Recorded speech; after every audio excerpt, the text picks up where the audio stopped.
allowed to listen to the radio while she's falling. I should be able to listen to the radio while I'm streaming, and I don't see why I can't listen to the stream music at a reasonable volume from 9 to 11. I just from 9 to 11, I just got to stream at a reasonable volume. I still have not received my paycheck, and then they moved my desk down to storage room B. And I offered him, excuse me, senor, may I speak to you, please? I ordered a Mai Tai, and you gave me a peanut colada, and I said, no salt, nope, no salt. I'll call the Board of Health and have this place condemned. They were big grains of salt, big grains of salt. These games need to stop updating. There's only so much time in the day for me to play them. Have you seen my stapler? I have seen your stapler.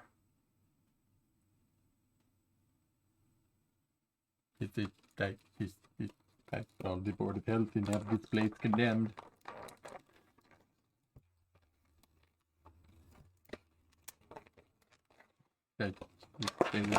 Big grains of salt. Huge grains of salt.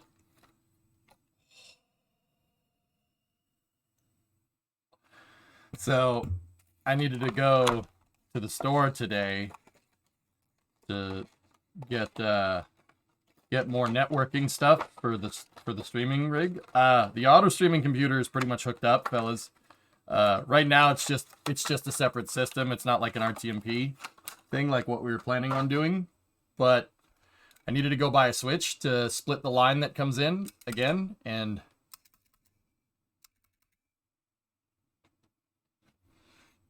yeah. Didn't come with any staples in it though. This is the 747 stapler. Thermal protection system reports. Yes. I am putting the stapler with my banana. Chromanana.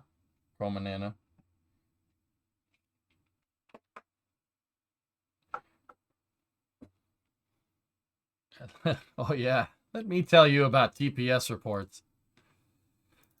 Jim, will I be going to play more KSP? Yeah, dude. My time has been occupied by getting the shop ready. And here, let me load up another thing. I'll show you. Let me post this in Discord General. Shop update.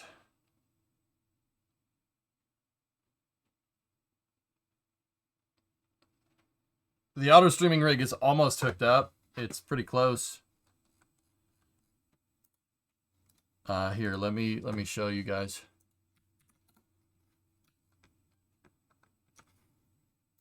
So,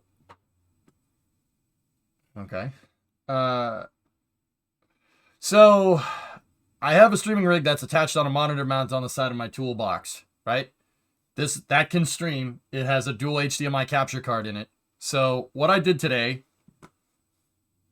we had that fiasco with the internet from like a couple weeks ago where the internet couldn't work. So I had the Cat 6 running basically on the ground. Yes, that's just a spare carpet for my comfy corner. This is where the amp and the guitars are going to go, in case anybody was wondering. So what I did today was I started running the Cat 6 up on the wall, and it's all like cable mounted up there. And then the Cat 6, this is the one that the Verizon guy gave me an extra repair loop for, goes into that switch. There's the switch that I bought. And then the switch splits to the streaming computer, and then there's another blue Cat 6 that literally goes to my switch right there. I haven't finished the cable management. Please don't judge me. I needed to get the switch working so we could stream. It's a mess right now. That's a real mechanical keyboard. It is an IBM Model M. It was made in February of 1989. It is a real one. That is a real mechanical switch keyboard. It's a gigabit switch, drummer, yes. Yeah, it's a real one. I'll show you when I get the auto stream working. Dude, That thing is metal. Not like metal, like it is metal construction. It's a metal frame with plastic overlay. Dude, you could beat somebody with that keyboard. Yeah, it is a tank of a keyboard.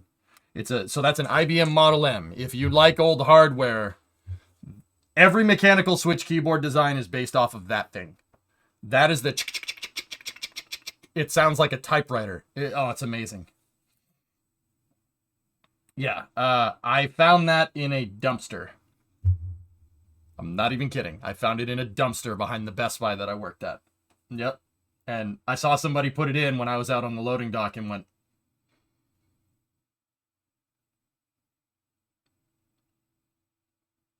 mine. Yeah, nope. Somebody was going to throw that away. That keyboard's worth like 120 bucks. Yeah. I ain't selling it, though. It's the freaking Model M. I am proud to have that keyboard. It's the holy grail of keyboards. Yep. Yep. So, yeah, there's, that's what I've been working on today. I screwed the bracket into the steel here to mount the surge protector. The surge protector is going into an isolated circuit. So the surge protector is on its own circuit. I got to make sure that it's away from these lines right here. I don't want them near each other. So I just got to cable manage it a little bit better than that. It's hooked up. It works. It's fine. Everything is working. When Ferb. Once I get this thing up and running, dude, we'll start doing work. Yeah, unfortunately, with this setup, I'm going to have to stop the stream between the auto stream and now. Between the auto stream and like a regular stream. But we'll go with a baseline setup. That's fine. This is a baseline setup. We'll figure out a server that can hand off the stream later. What's the poster and the skateboard? The poster is for Scarface, man. And the skateboard is the last skateboard that I used when I skateboarded. It's an Element logo deck. And that's about it, yeah.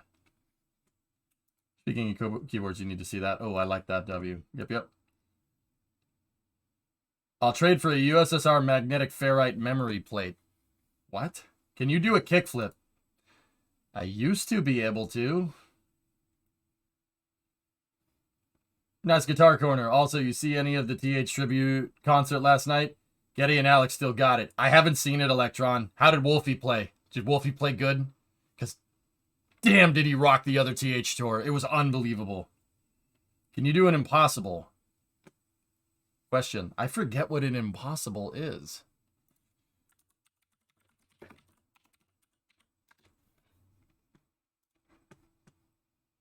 Hang on. I forget what an impossible is. This is a YouTube video from Adam Chomsky. Let's see.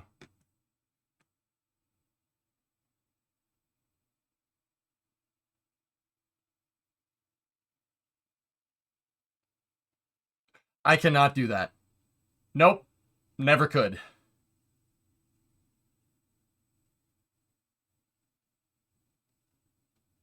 Yep. Nope. Can't do that.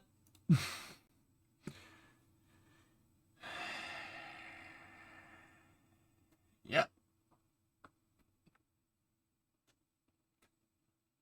Yeah, Electron, it's amazing, dude. It's crazy. But yeah, that's what I've been working on. I've been working on that all morning. I could, when I skated, I could do a 360 flip, I could do a kick flip, I could do a heel flip, and obviously an ollie. I could 50-50 a rail, I could board slide a rail, I can drop in on the half pipe, and that's about it. That was the extent. Video games obliterated my love for skateboarding. Like, obliterated. I could gap 4 stairs when I was a lot younger. I probably can't do it now. I'd probably break my neck.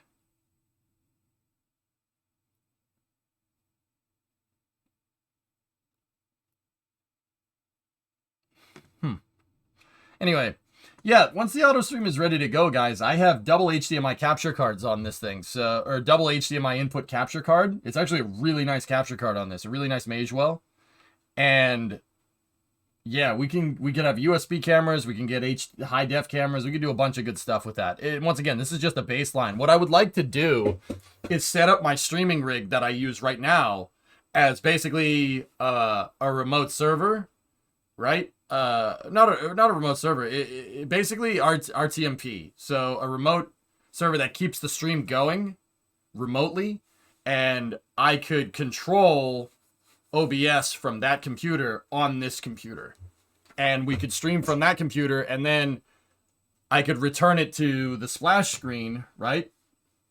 Like, we'll finish streaming auto stuff, I'll go on break, and then I could switch remote control back over here, and then you just pop up like this, so I don't have to stop the stream. Yeah, I did too, Penta. Yeah, a lot of us did.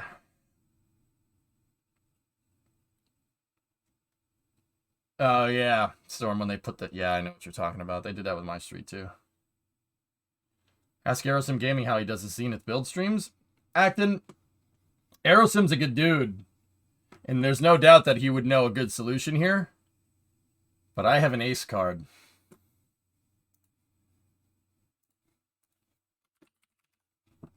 I have an ace card. You see that handsome mother trucker right there?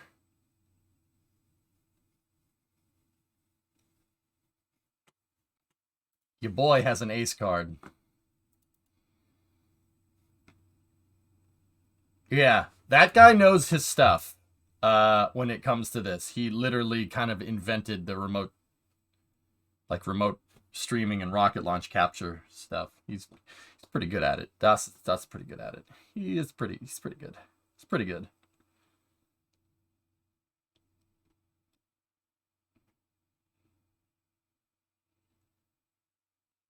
Yeah. Wait a minute. Sorry, that just popped up on the Twitterers. We'll get an F1 manager in a second.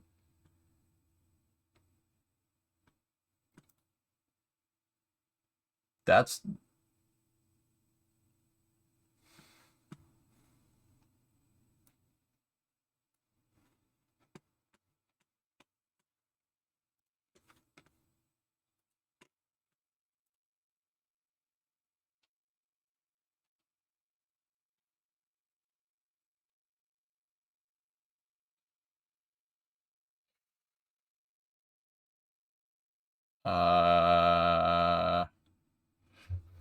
Right.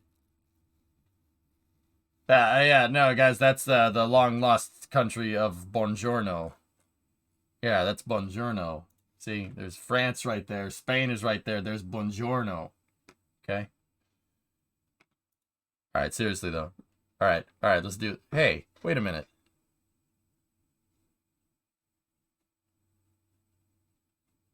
Okay, all right. Ireland, North Ireland, Scotland, England, Wales. All right. Isle of Man, Isle of Wight. We got Portugal, Spain, France, Belgium, the Netherlands, Germany, Denmark, Norway, Sweden, Finland's up there. Switzerland, Austria, Italy, Sicily. That's Italian territory too, but I forget the name of that island. That's Corsica. That's part of France. And then Poland. Sardinia. I always forget the name of Sardinia, dudes. Yeah. And then Poland's right there. Kaliningrad is there. Latvia, Estonia, and Lithuania right there. That's the Czech Republic. And I always get the Balkans confused. I can't do it. I always get that part confused. I always get that part confused. I know the different states, but I always get the borders wrong every time. Sardinia, you were born there, Argblue? Nice. What's the red part? It's a joke. It doesn't exist. Croatia looks like a C. So I know Slovenia's right there. Slovenia's right there, Croatia, and I think that's Bosnia, I think. I'm probably going to piss somebody off getting this wrong, though. I know that Bosnia's down here, Albania's down here, Greece is down here, Bulgaria is down here, Serbia is down here. And then there's, that's, frick. Hungary. That's Romania right there. And this is the far eastern border of the Ukraine right there. I think. I think I got most of it. Morocco is over here. Libya is right. No, Algeria is right there. Libya is right there. Glory to Ostrodka. I don't know where that is. I think I got most of that right. I think. I'm pretty good. I do like geography. I do like myself some geography. Papers, please. F1 manager. Here we go. Tunisia. I missed Tunisia. Damn it. Damn it. You would know Tunisia better than me, though, LM, wouldn't you?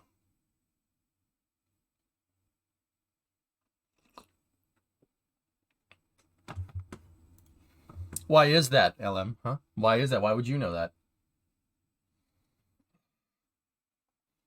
Because I live next to it? The counter is how many people outside North America can locate all 50 states? Also, Tunisia is in Africa. I know, because we were looking at Africa. Stroika is great, but you need passport, yes. No, this intro sucks.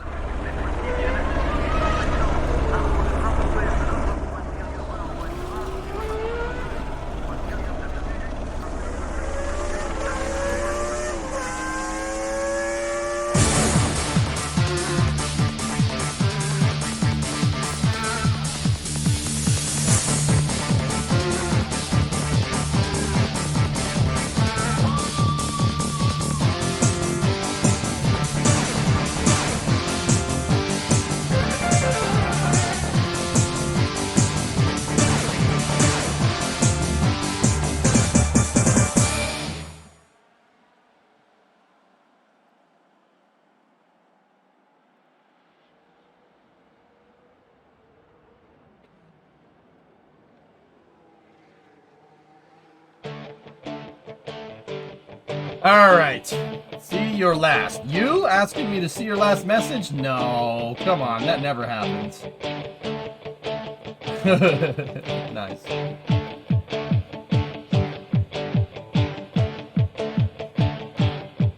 You watch Sacriel speedrun U.S. states and capitals faster than any American you've seen. Pretty good for a monarchist. Can Sacriel name every state? All 50 states in alphabetical order? Can he do that? I mean, Sacriel's a really smart dude, to be fair. That guy's smarter than me. Yeah. But, was he able to do that?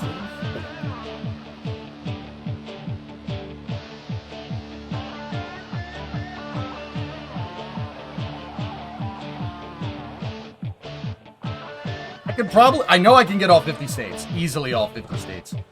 Capitals, though?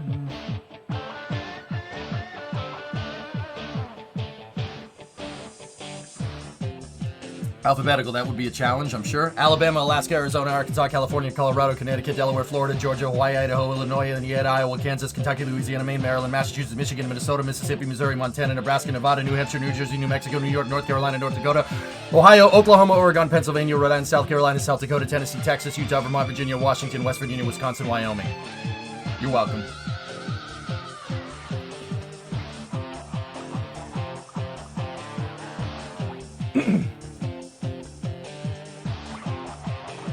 Not for you.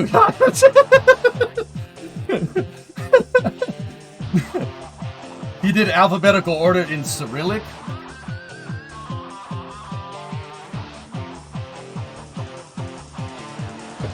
Nope. Nope. Nope. I'm good.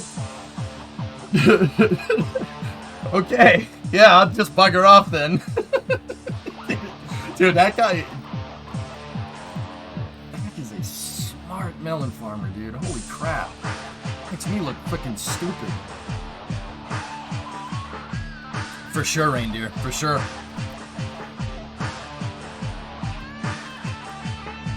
All right.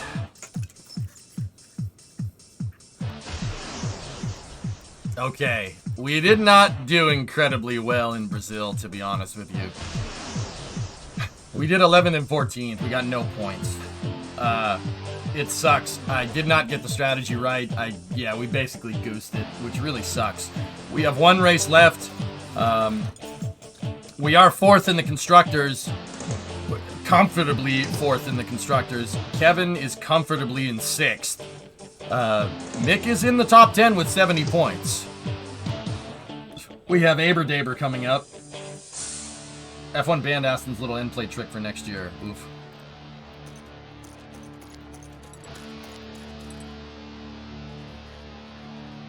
You need more front wings, do I?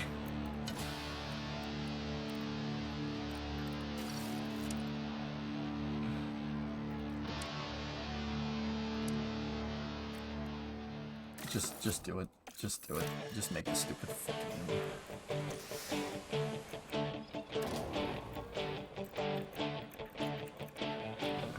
Alright. Aberdaber. That's right. Okay, we have extra front wings.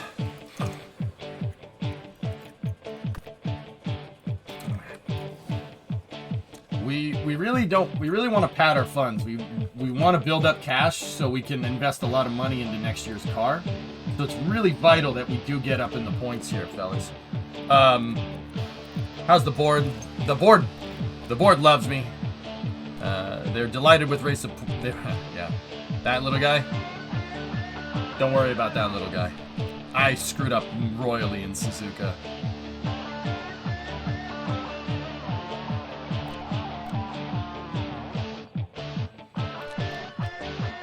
Invest in Chuck's race engineer. Alright, let's see.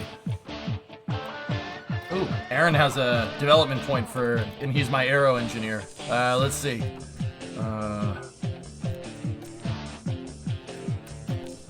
Let's see, where is he weak?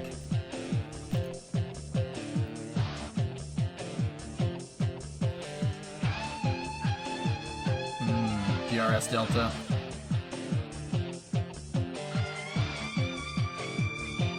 Brake cooling.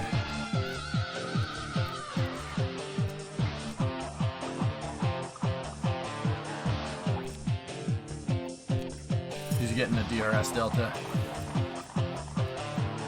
Oh, Gary has a dev point. Hell yeah.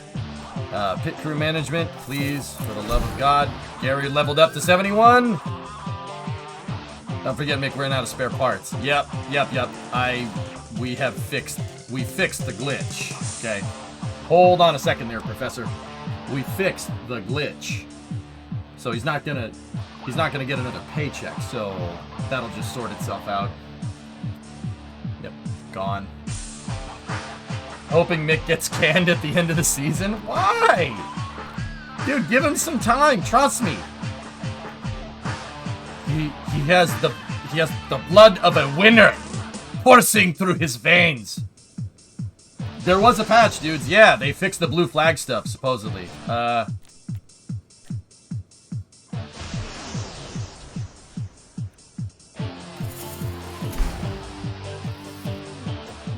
So much rain already. Be safe, man. Okay, do the drivers have any dev points? Nope. Alright. Is K-Mag in danger of getting booted? Not for me. If he has the blood of a winner, then why hasn't he won? Sneaky, here. Why don't you just race a Formula 1 race? Let's see how well you do. Oh, you race Formula 2. Formula 2 is different. That's a different sport. How many races are we into this career? I'm on the last race of season 1. You did once.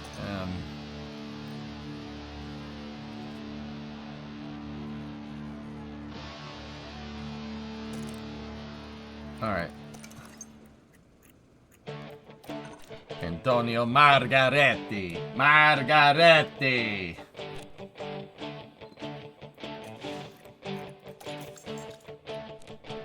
Did you win, Sneaky?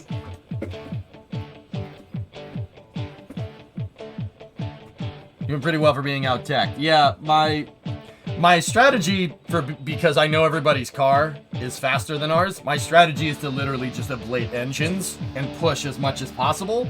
And we end up scoring points, and that gives us pretty good money to invest in next year's car.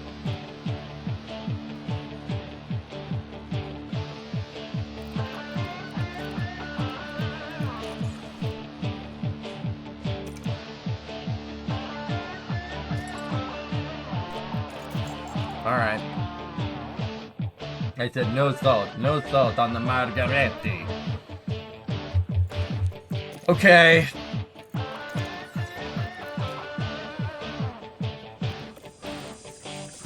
How's the facilities doing?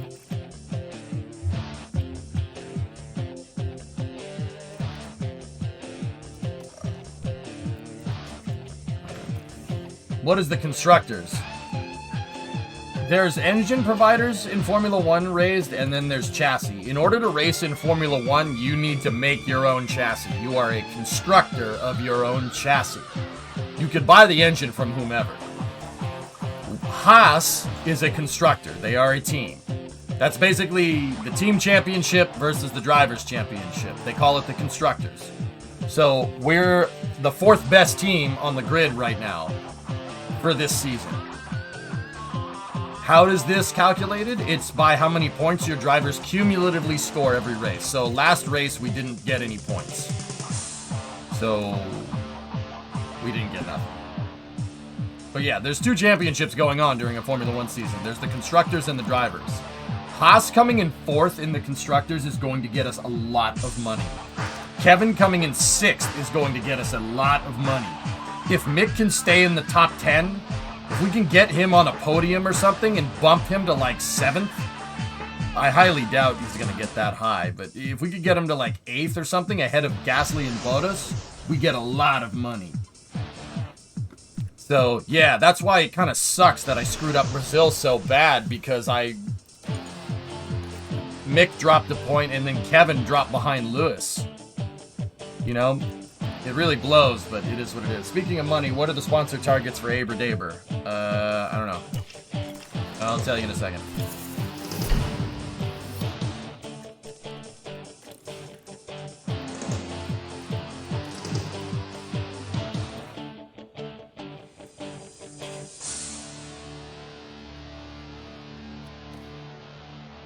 David Beckman, up-and-coming driver. No, we got scouts. We got who we want.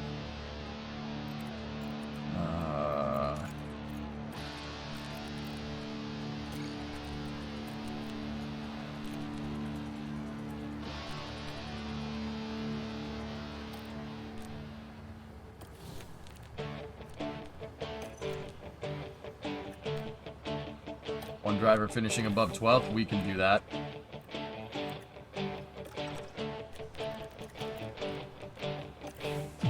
Alright. Yeah, Mercedes is too far ahead. We're not catching them. But Kevin can pass Lewis in the drivers. We're solid 4th in the constructors, guys, which is amazing. That's Haas. No. In reality, Haas is like swapped with McLaren. McLaren is where Haas is. Yeah. We're not catching Mercedes.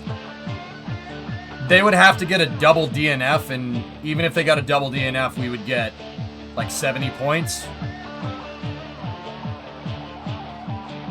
No, it's 25 and 20 for 2nd place, so you'd get 45 points. Yeah, no, we're not catching them. No, it's impossible. Even if they double DNF, they got that secured.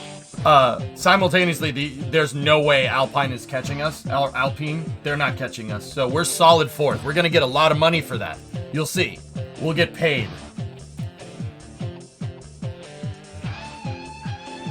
All right. Are the cars good to go?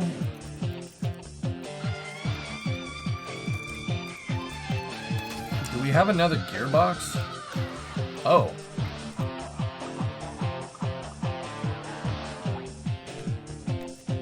No, I'm staying with Ferrari. Ferrari's our guy.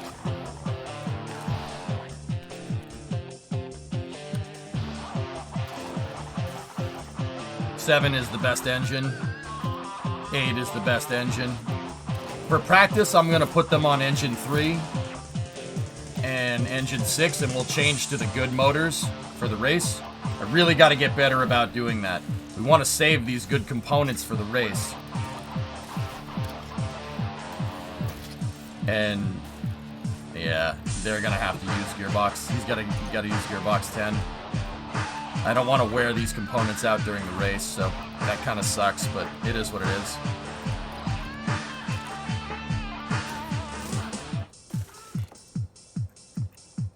Okay. All right, dudes. Let's do this.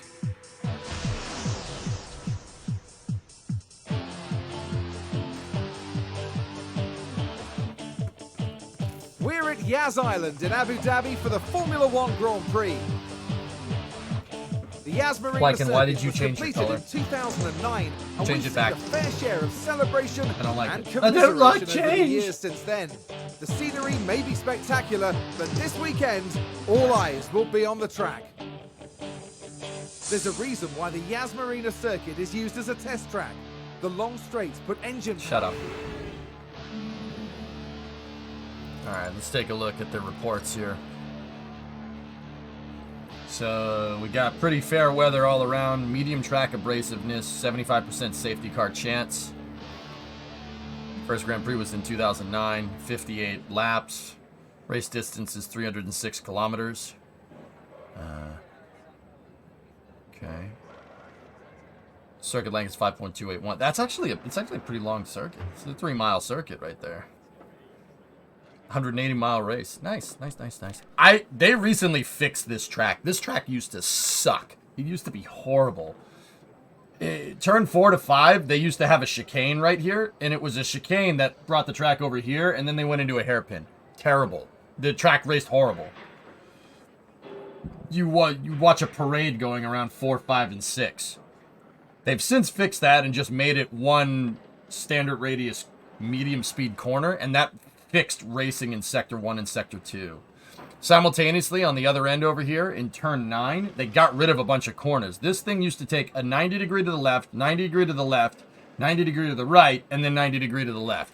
It was terrible. It was absolutely horrible. And they Yeetus deleted that because it was garbage. Now, since they fixed that, and they fixed that, this track's actually pretty damn good. And I think with the ground effect cars, this track's going to race really good. 10, 11, 12, 13, 14, 15, 16 is a really technical part of the track. Track gets really wide around 12, 13, 14, and 15. And believe it or not, it goes underneath a hotel, which is actually pretty cool. The hotel looks like a loaf of bread, I guess. Fort Myers is in the eye wall now. Yep. What are those green dotted lines? DRS detection zones. No, yeah, you can't see it because it's... well, the detection zones are there. That's the DRS zone. You can't see it because my head's behind it, blackened. Oh, yeah, Sneaky. Abu Dhabi used to suck. It used to be a terrible track. I hated it. It was the most boring race ever.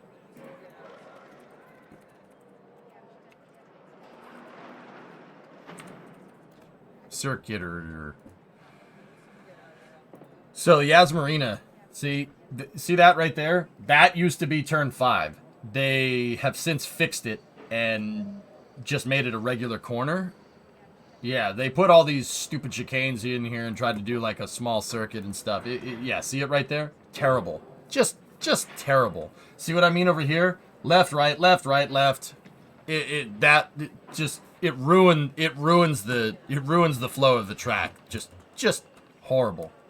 And then trumpets. Yeah, that's trumpets right there, okay?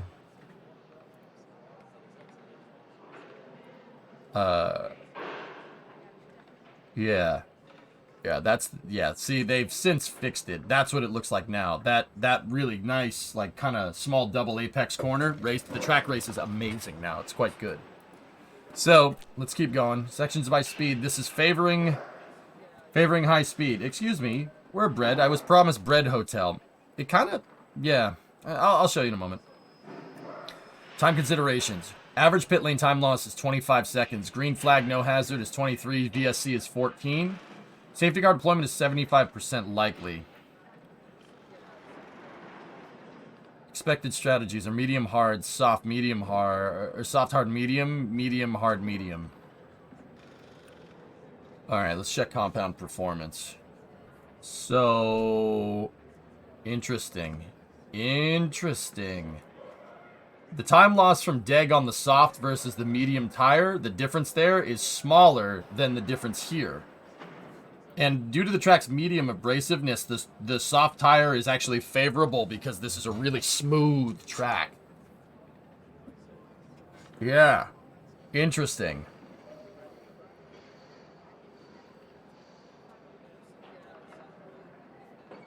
Actually, no. That's not right. This is not a smooth track. It's medium abrasion, so you're going to lose a lot of... You know what that is? That's them patching the game. Those deltas used to be in the thousandth of a second, but... Yeah. Long story short, see the difference in deg? The difference in deg between here is 3/100ths of a second, and the difference in deg here is 4/100ths of a second. So it favors the soft and the medium tire. Alright, we really should see what the weather's like. It's going to be cloudy all 3 days, so the track's going to be cold. Cold track favors a medium soft strategy. So we'll see where it takes us. Alright.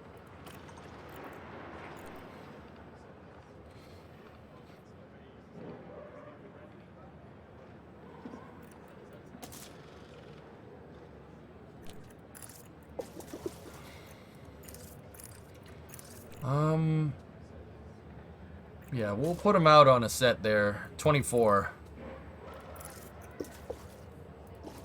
Yeah, that'll waste that set of softs there. And then put him out on 20. Softs last 24. Yeah, we'll just have him go.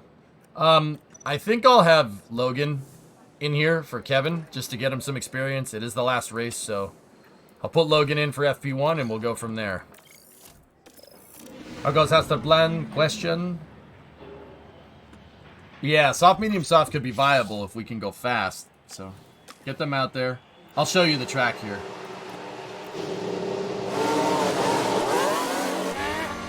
That's...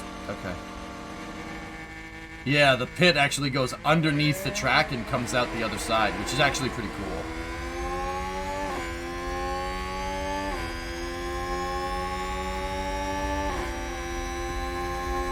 Can you explain why it's better to run hards on a hot day and not a cold day? I'm assuming it has something to do with grip. Sure, Jax. So if the track is not as if the track's hotter, it's easier to keep heat into the hard tire. If you can keep heat in the tires, they'll grip. They will grip regardless of compound. You can go faster on a hot track with hards than you can on softs. You have to be careful with the soft tires because the soft tires can take heat really, really nicely. They can take heat because they're designed to make a lot of grip. But if you overheat the tires and make too much grip, the tire will literally melt off the rim. So with the hard tire, overall, you can push for a longer period of time if the track is if the track's hot. With the soft tire on a hot track, you cannot push. It'll ruin the tires. Now, simultaneously, when it's cold, the soft tire can keep the heat really good, and you can push with the soft tire. You won't have to worry about overheating them.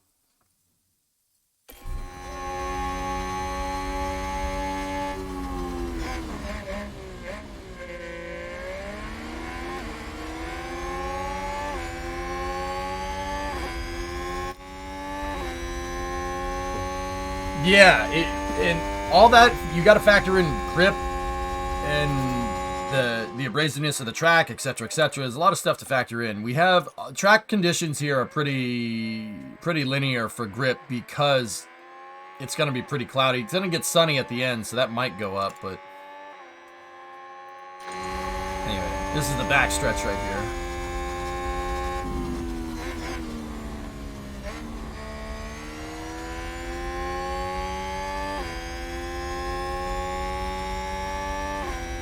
No, there's the loaf of bread right there.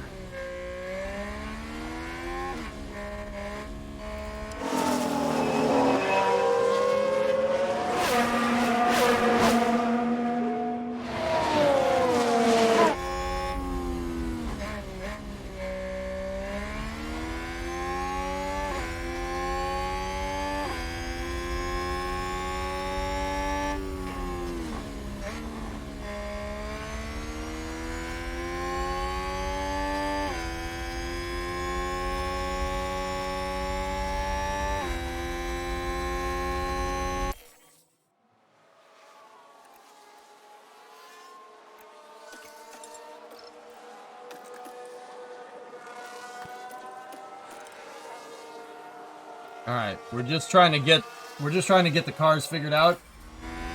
Oh, we got a sector 1 yellow. Somebody binned it. We've had a crash. Why am I not surprised? Yeah, that's the hotel there, and there's a whole artificial arena here, so people can sail their boats in and watch the race from their boat, which is actually kind of cool. No, not a boat. It's a yacht. Yeah, this is all reclaimed land in Abu Dhabi. That's why everything looks like cities if you look at all the roads around it. That's my boat. We got all aboard the Steiner ship. Yeah, show you Ferrari World.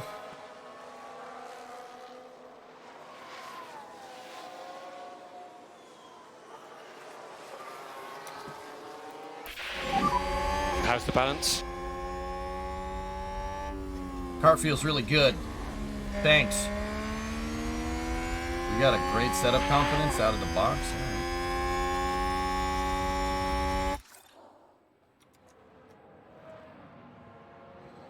About. So if we go over here to Aber Daber.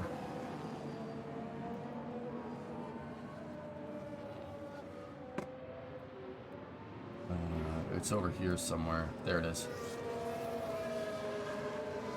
So there's the track. Once again, this is like a sandbar. It's all reclaimed land. And like I said, it looks like they're playing cities in there. It really does. Like, dude, there's just roads that go underneath the channel and stuff. Whatever. Oh, there's a drag strip here too? I didn't know that. Oh, that's wicked.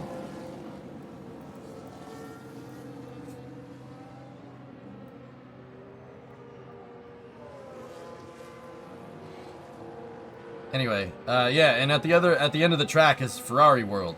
It's a Ferrari amusement park. Seriously, it looks like they're playing freaking cities. How was the balance? Felt very good in the car. Okay, understood.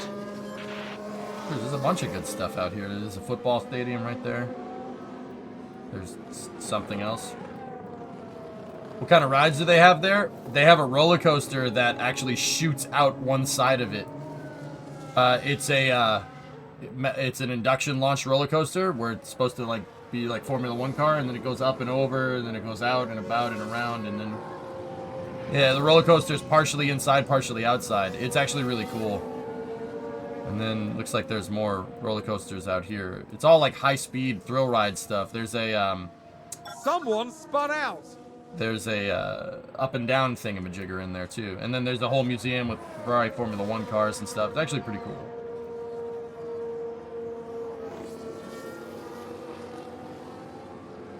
And there's your kind of loaf of bread building right there. So yeah, I love how they erased the old track, because frick the old track. They're just like, yeah, that track sucks, never mind. They even erased part of the old hairpin right there, just got that turned instead. You see they bowed the track out a little bit, see how it kind of turns, and then it goes straight right there. That's good, man. They really fixed it. Track sucked, it was horrible before it.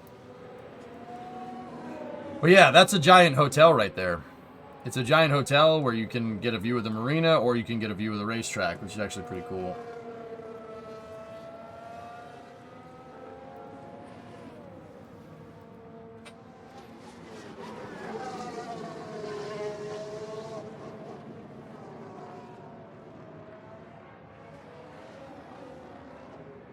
If that's a loaf of bread, your baker needs a cold shower. It looks like other things, and I don't want to call it that because that would be inappropriate. You're telling me that doesn't look like a freaking loaf of bread from the front? Yeah, okay. We could call it other things if you want. But there's that whole, classy thing that I have.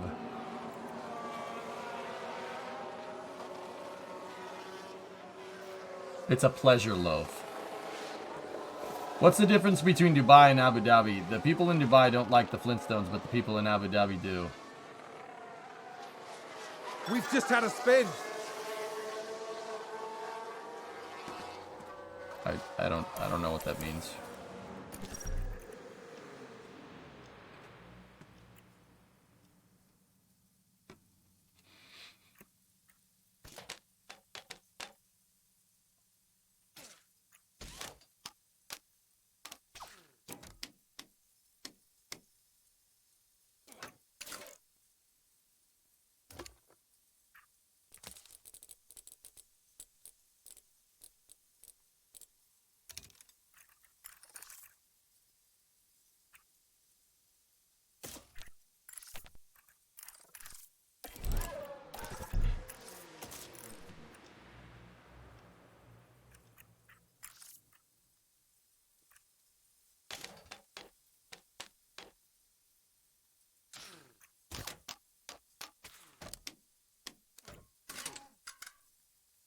Huh.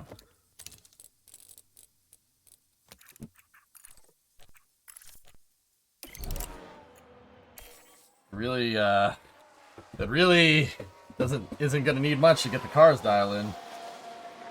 Yabba dabba do. I get it. I ain't laughing, but I get it.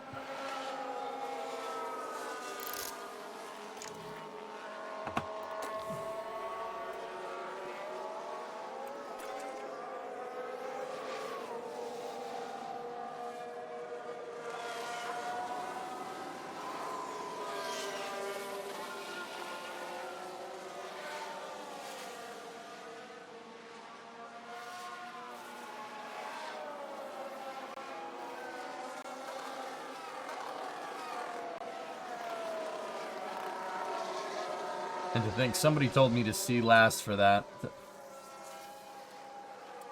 Sounds like a spin. What are your thoughts on the patch? Haven't played enough to really give you an answer.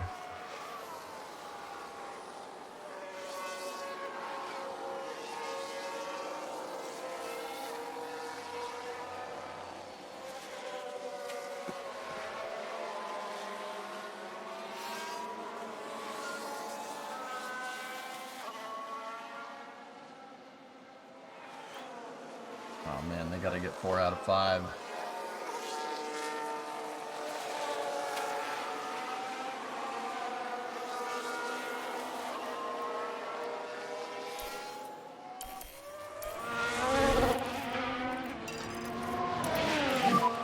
If you've got some margin, try to increase the pace a little bit.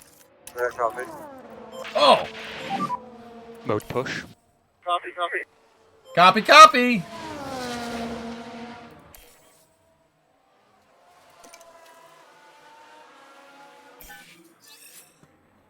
Nice.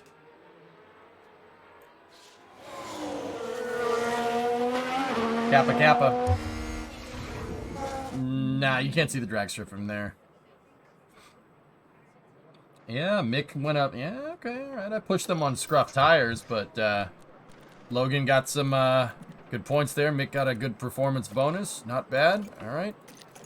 Let's check this out. We'll have Kevin finish getting feedback on that car. And Kev needs to go on a stint with hard tires. You know what? I'll put them both on the medium. Mediums last 31 laps. We'll do a stint on the medium and a stint on the hards because we're not. Well, leave 2 mediums and a bunch of softs for the race, and we'll see where that takes us.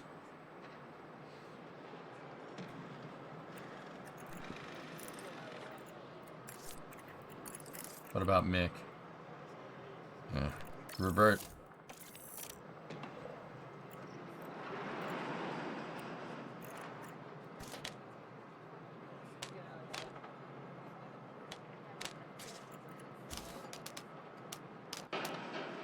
All right, let's try that. This seems to be right down the middle there. I'll put Kev on a set of mediums too. He needs to finish that stint on the mediums though. How long does a medium tire last? 31 laps. Put him out for 26 so he can get that extra seat time. Let's go. In Formula One, you can your third driver can only race, like in the actual race, if Okay, radio check again, Nick. your third driver can only race if one of the two main drivers are like unable to race. Other than that, the third driver really only can race in FP1. He only can practice. That's where your reserve driver goes. That means we don't know yet. We're waiting on driver feedback.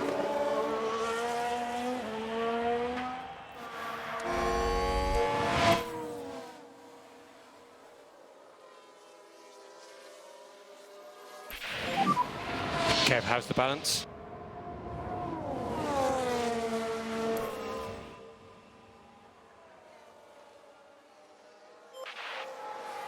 Did you play in the Modern Warfare 2 beta? No.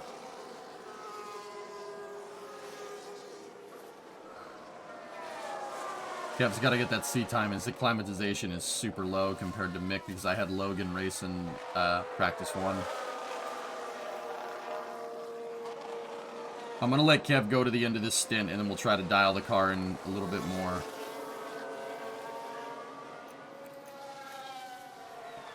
Mick's giving feedback on the car right now. Sounds like we've had a spin.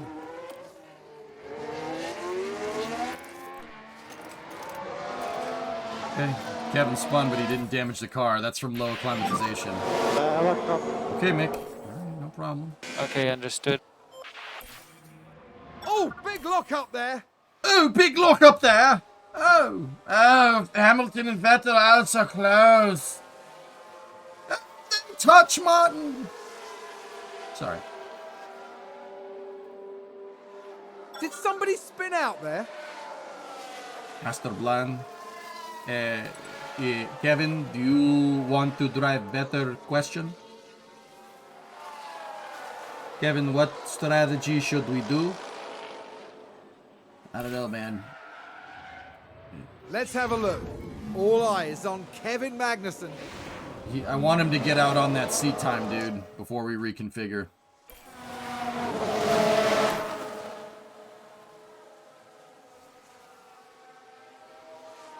Needs the seat time, Alex. So I'm putting him on a full stint on those medium tires. How's your balance? How's your, like, balance and stuff? The car was great. Felt really good. Okay. Understood, understood.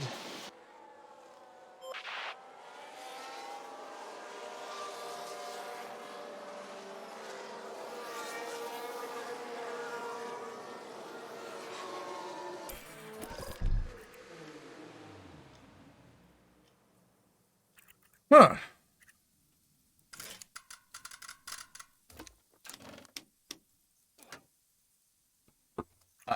I honestly think that that's it. That's the setup. How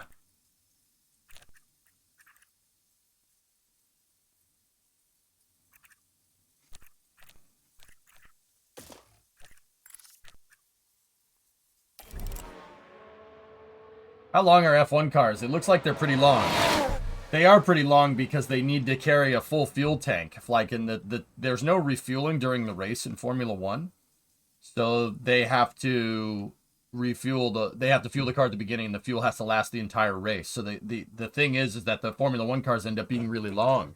Dude, that my pickup truck, the 97, not the 59. The 97, the long bed, 8-foot box. So that's 2.5 meters. I have a 2.5 meter long bed on my pickup truck for the Euro guys. It's an 8-foot box. Single cab F250 is shorter than that Formula 1 car. That Formula 1 car is longer than my pickup truck.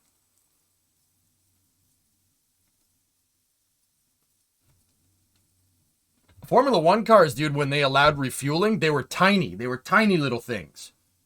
The car that you like, the Lotus 49, which is the cigarette with an engine attached to the back. These things do not carry a big fuel tank. Oh, the car's so freaking cool.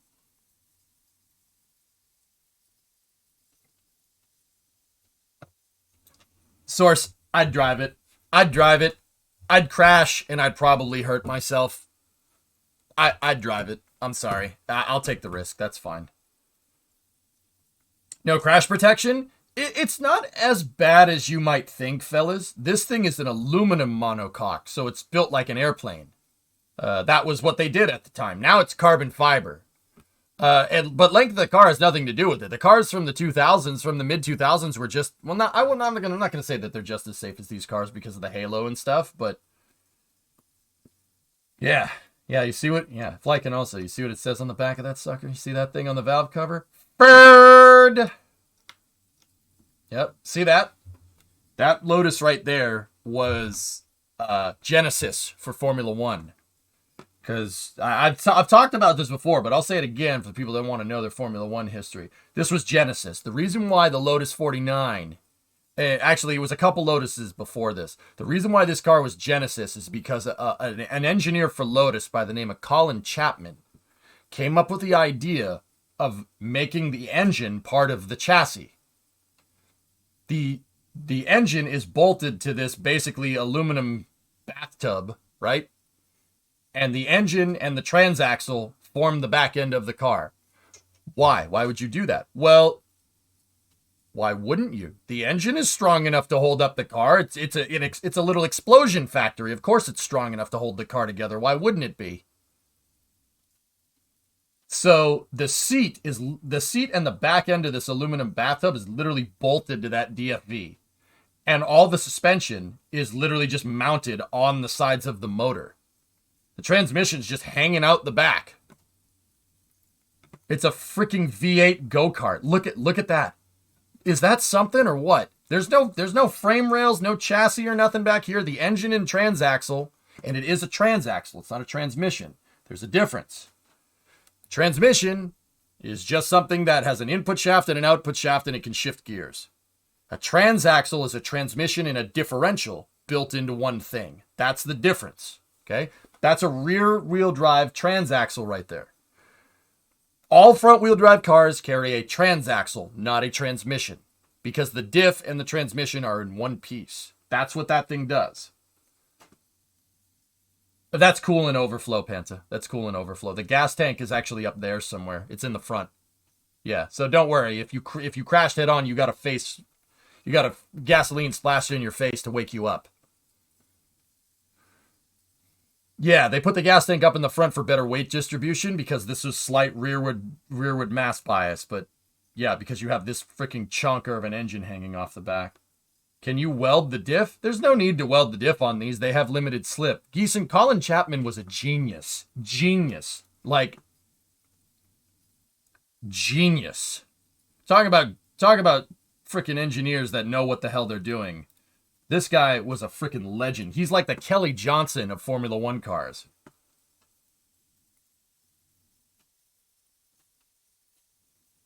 Yeah, he's from Surrey. No, like, dude, talk about great British engineers. He's right up there, in my opinion, with the guy that invented the Harrier and stuff. He's freaking genius, man. Yeah, Chapman, dude. Unbelievable. And all Formula One cars still do that to this day. It doesn't look like it, but the engine is bolted to the back of a carbon fiber monocoque design. Yeah, I know. I like saying that word too. All right, cool. It's a carbon fiber monocoque. It's basically a carbon fiber bathtub. And the carbon fiber bathtub is really strong and protects the driver. Where's the radiator for the Lotus 49? It's up in the front, Flykin. Yeah, it's up front. It's in the fairing up in the front. Hang on.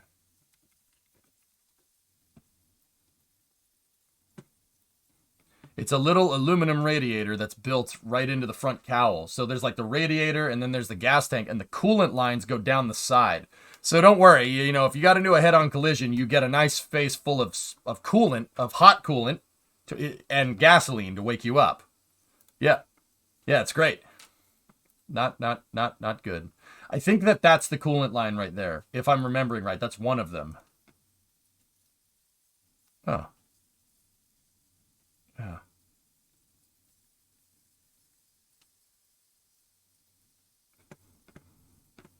Space news.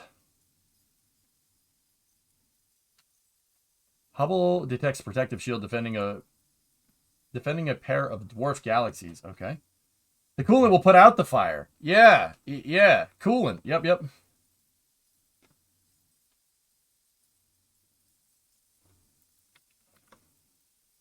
What is that? What are you guys linking?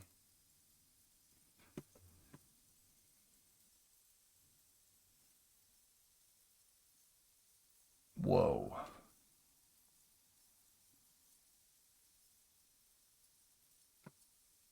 "53rd Weather Reconnaissance Squadron just landed. We hit hail. Massive turbulence in the eye wall that dropped us 1,000 feet. And saw Hurricane Ian rapidly intensify. It was not even calm inside the eye. Pilot Kendall Dunn says this was the worst ever. The nose was pointed 15 degrees up, but we were still dropping. It's possible that you lost 1,200 feet in altitude." Gee.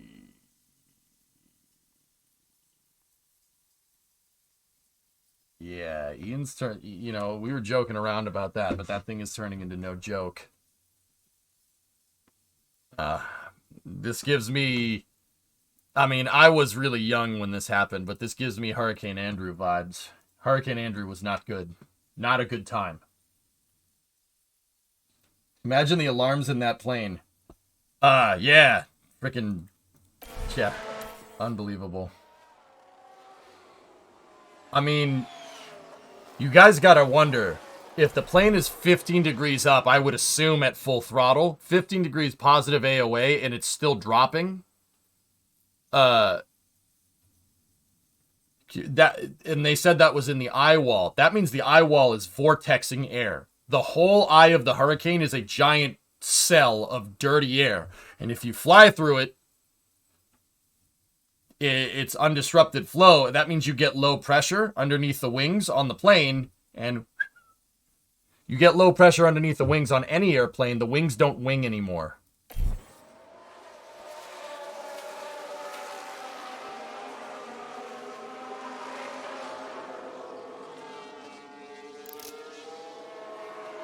That's a P3, like a different plane. Okay, understood. What's the situation? Situation is shut up and drive. Alright, send out Mick. Let's reconfigure Kevin. We got double optimals right there. But rear wing was bad.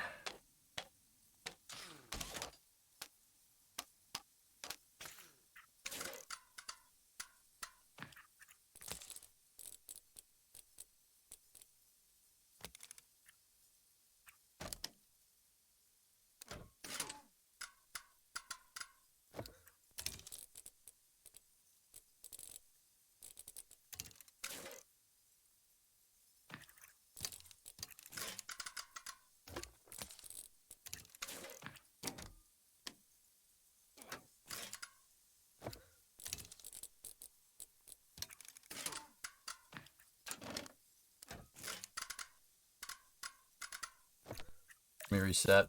I don't like what I did there. SLS is safely inside of the VAB, right? Yeah, SLS is fine. Guys, it's like I said, despite rolling back, changing the mode of the vehicle in ways that NASA has previously not understood, that's the safest move. So what do I mean when I say changing the mode of the vehicle? So in engineering, if you put your car into different modes, that's what it's called. So think of it like this. A good way to describe how modes work is that, okay, you have your car, say you don't have a Tesla, okay? I mean, this analogy would work with Tesla. It doesn't really matter. But with gasoline, it's a little bit easier to visualize. Say you have your car is a full tank of gas, you drive to the grocery store. Did you change the mode of the car? Is the car physically different than when you left? Physically. That includes all commodities on board. Fuel, coolant, oil, stuff like that. Is it different? Well, yes, of course it's different. You used some gasoline, right? You used some gasoline. You changed the mode of the vehicle. Could this be a potential failure mode? No, probably not. That that's pretty well understood that if you drain some fuel, the car will still work correctly, right? The reason why it's well understood is because a lot of people drive cars around. We've been doing that for like 120 years. So you did change the mode of the vehicle, but it's a well understood mode. You know that using a little bit of gasoline is not going to affect how the vehicle works too much. Now, what if I drove the vehicle? What if I drove like my truck to the hardware store and bought a bunch of bags of concrete and I filled up 1,000 pounds of concrete of concrete bags in the bed of the truck? Now, did we change the mode? Of course. What did we do? We added payload. Duh. Are we going to use more fuel now? Yeah. Is the suspension going to be compressed a little bit? Yeah, of course. We added an insane amount of dry mass to the car, right? We put a crazy amount of weight in the back of that thing, 1,000 pounds, or what's 1,000 pounds? 440 kilos or something like that. We added a lot of weight to the back of this truck. So it's not going to work the same way that it did before. That's what we're talking about here. They had SLS in a good configuration in a well understood mode when they did the fueling test on the pad. Basically everything worked. They don't know. Rolling the vehicle back to the VAB is going to put it in a different mode. That mode needs to be understood. And it's going to take some time to make sure that all the systems on board are in the same mode and that rolling it back didn't damage it in any way. Yes, rolling the vehicle will damage it. Why? It's a rocket. It's not designed to be carried by a gigantic tank down to the launch pad more than a couple of times. It's really not designed for that, but don't worry. Core stage 1, this first SLS is overbuilt for this exact reason, just in case this happens. It's built like that on purpose. Does that make sense? So, yeah. So, think about the mode difference from rolling it back to the VAB and having the VAB shield it from a Category 4 hurricane, or keeping it out on the pad and the mode differential from having it get hit directly by a Category 4 hurricane. See what I'm talking about there? It's less work in the long run to roll it to the VAB, considering you might not have a rocket left after it withstands gale force winds. That's going to change too many things. And remember, NASA's trying to get a good baseline. Artemis 1 is a bench test. Got to get a good bench test.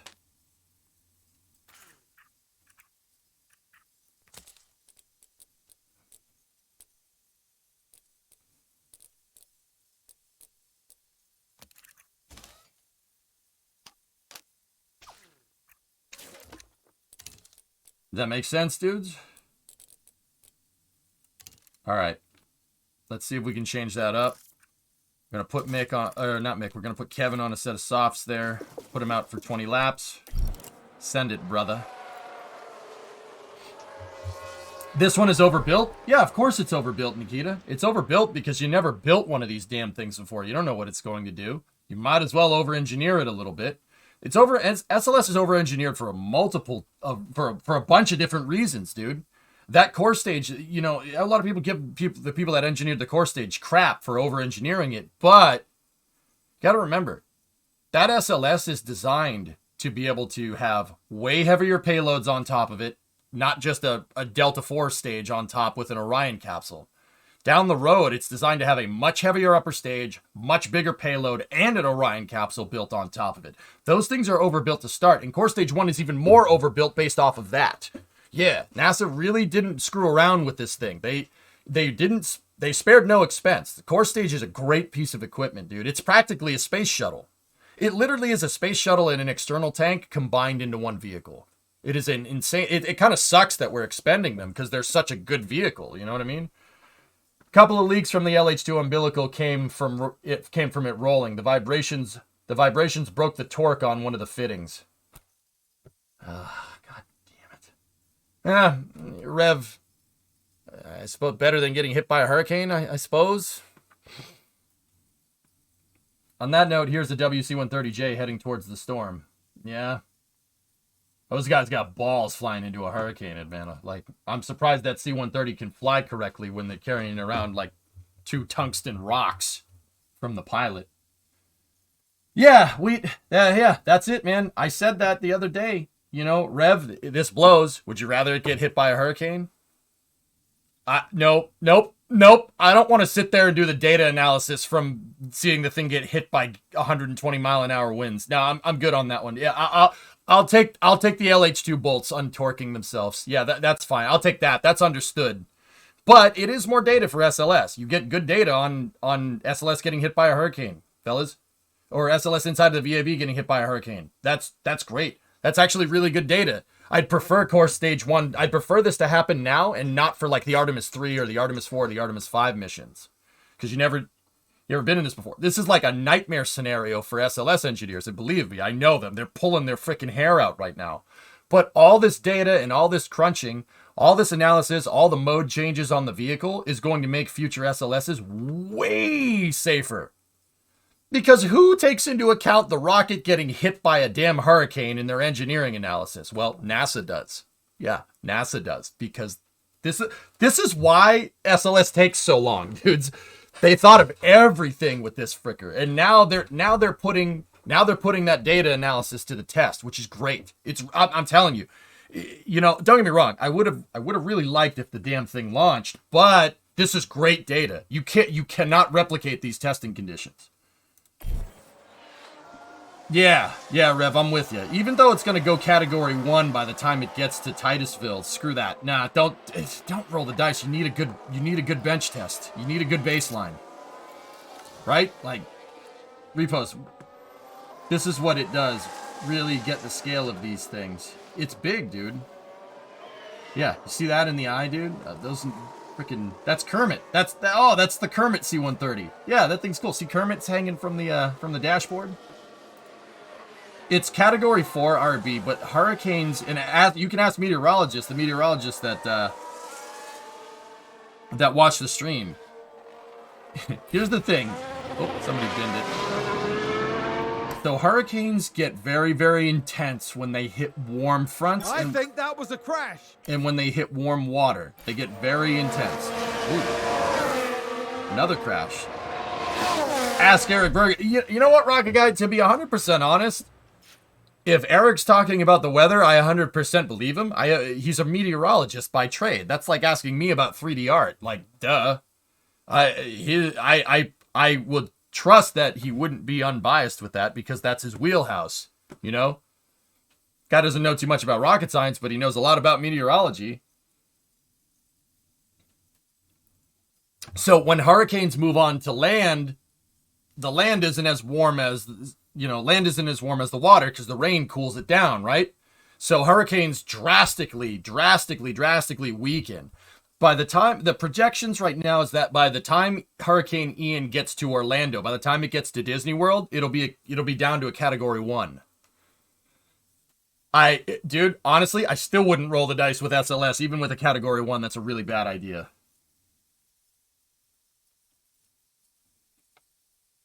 See, that's the thing about Cuba, Sun Temple. Cuba has ocean on front and back, A hurricane comes up, it strengthens, it just absolutely kicks the trash out of Northwest Cuba, and then, after it goes over, there's not enough landmass there to really slow it down, so to speak.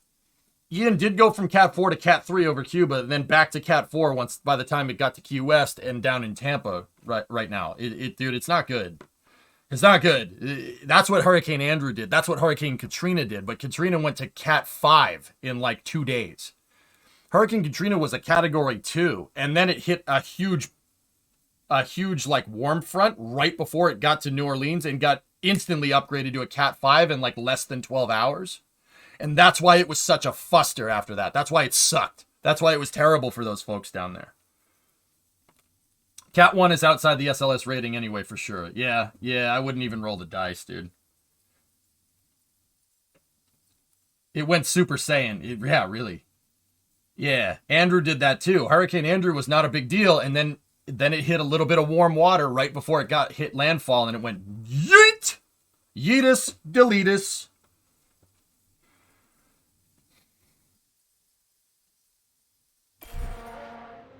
Yeah, man. Meteorology. Pretty crazy stuff. VSC. Ooh. Copy. We can Let's see take a what look happened here. now. Let's take another look. There we have Joe. And here you see Joe get screwed by Stroll. Goodness me, that is a serious collision.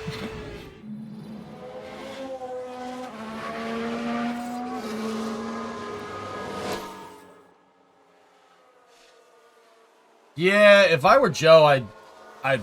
Oh no, it was Vettel. Or was it? I don't know. I would go punch that guy in the face. I'd be like, why'd you do that? That was a little messed up there.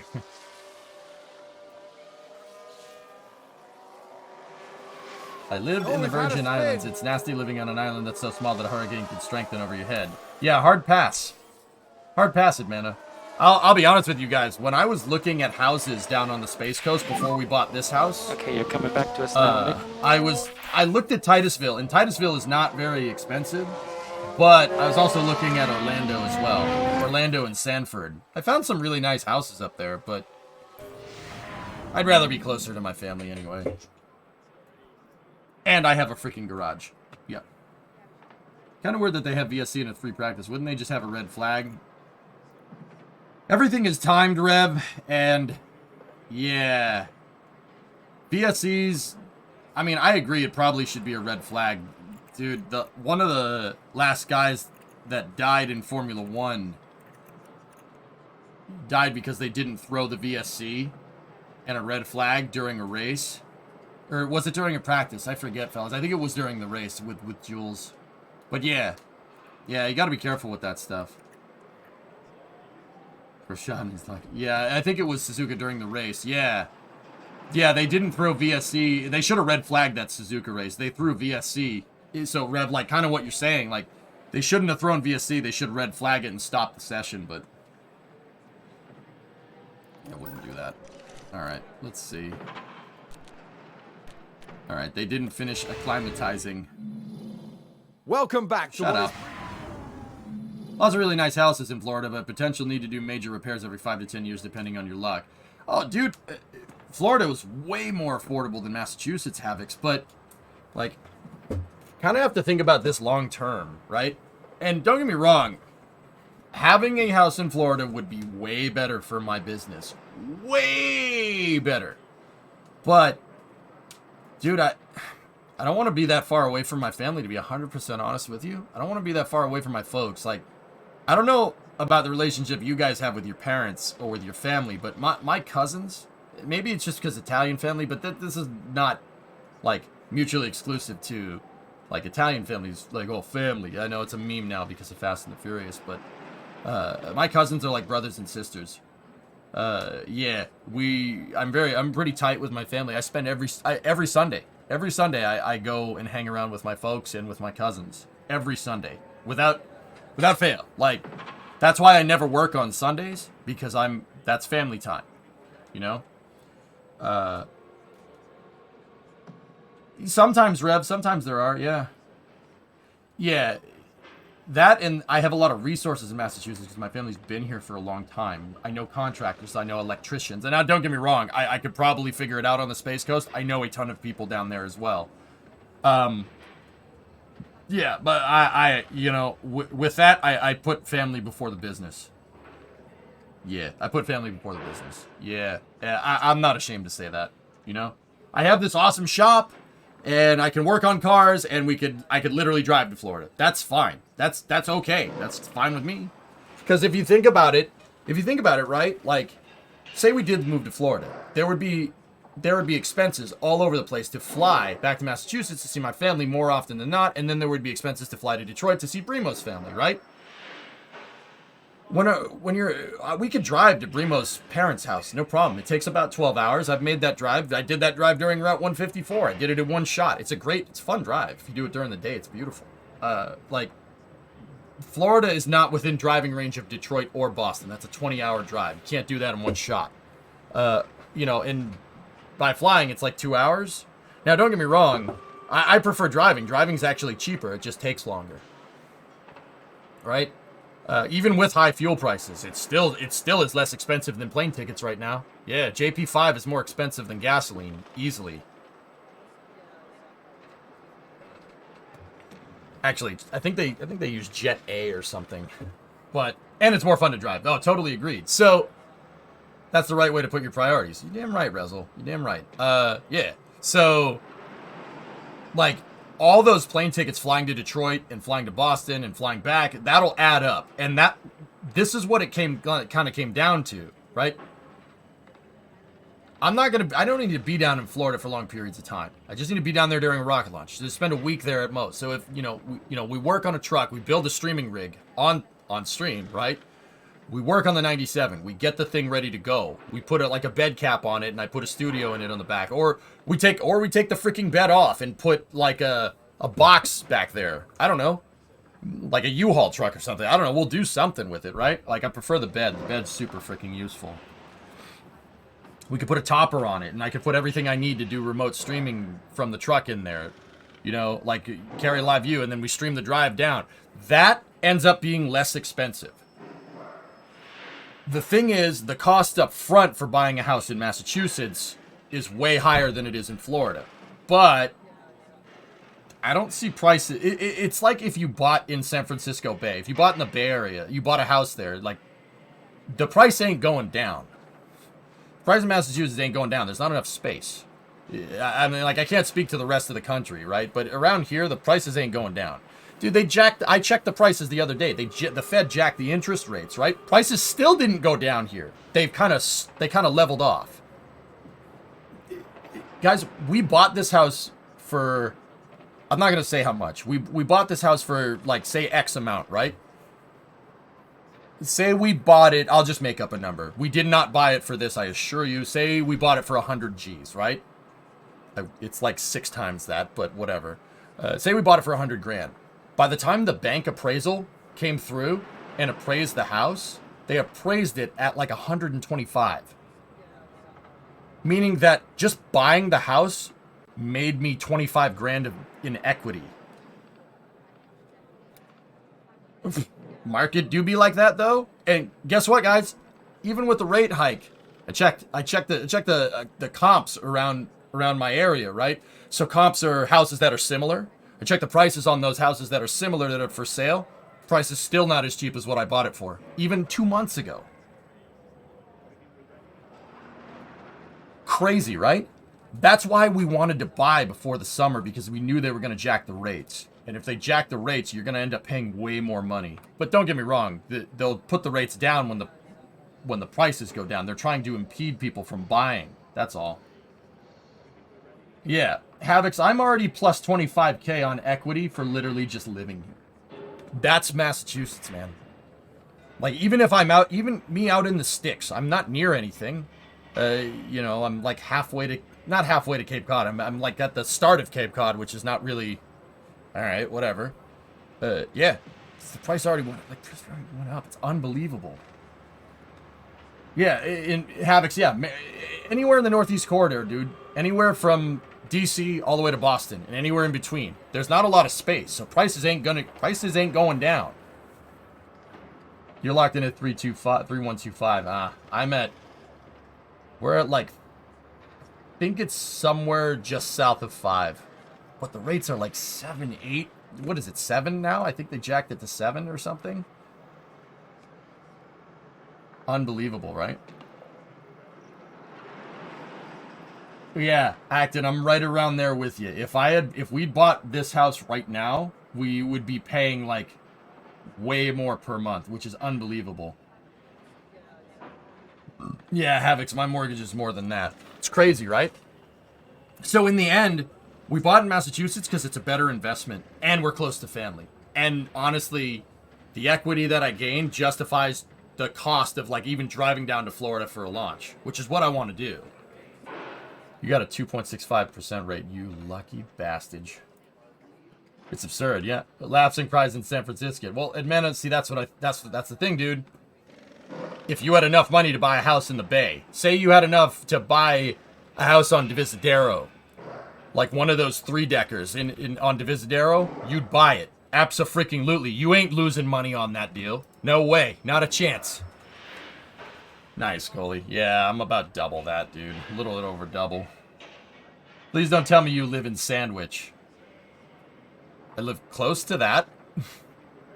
I'm just gonna say by the bridges, dudes, and we'll leave it at that. I'm not saying which side. It starts to get really obvious if I say which side. We'll just say near Cape Cod and we'll call it that. I always thought Sandwich was funny though. Do you live close to Shrewsbury? No, Shrewsbury's up on the North Shore. Your cousins live there. That's up on the North Shore, dude, if I'm remembering right. Yeah, not near me. Near Worcester. Yeah. Worcester. You gotta say it right.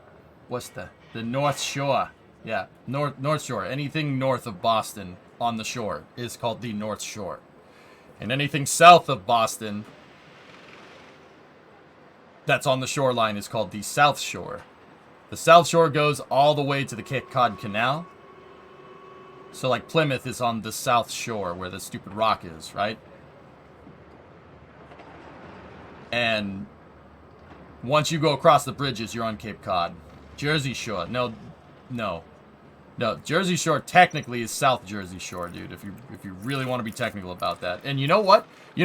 I'll go ahead and say it. South Jersey is beautiful. Yeah, beautiful place. The South Jersey Shore is sweet, dude. Boardwalks, good times. Yeah, people are gonna be like, oh, really? No, I like it. I thought it was fun. I thought it was cool. Yeah, people are gonna hate me for saying that. I don't care. All right, they didn't get that setup fully tested. We'll send them out on the hards. How long are hards gonna last here? 47 laps. Okay, perfect. We'll put them out for 220 stints on the hard tires and go from there. We got to get these cars dialed in.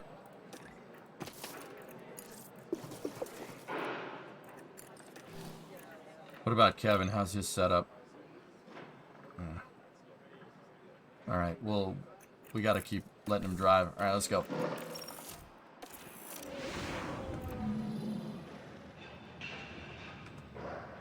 South Jersey's a fun time. Coal-fired steam cycle. Oh, jeez, that's probably super efficient. But I'll tell you what, man. I don't want something reciprocating near my nutsack when I'm driving around in a vehicle. I'll be honest with you. I don't want any moving parts near my moving parts. You understand? Radio is good. See you last, please. Question? What's up, Reno?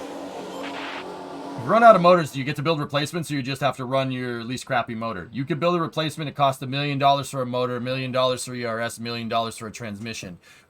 I had these guys beat the trash out of the motors, and I ran out of motors about 2/3 of the way through the season. But because I had them beat the trash out of the motors, we actually scored points, and we made a lot of money. So I just bought more motors. Yeah, it cost me $6 million, but we won a freaking race. We won a race. It doesn't matter. The cost offsets and then some.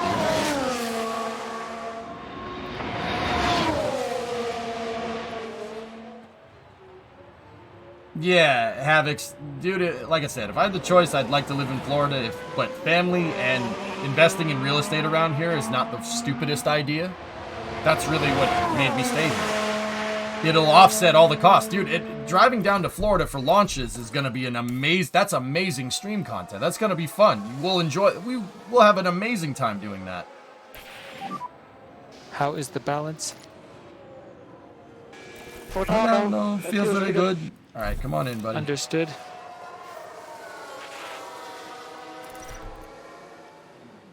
Okay. 88 setup confidence there. Great. Optimal. Good.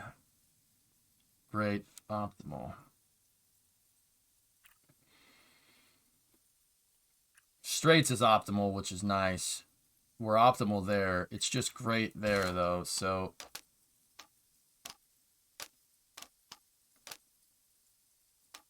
Alright, let's see if we can move that around. And that's going to screw with the cornering a little bit. Bring that in.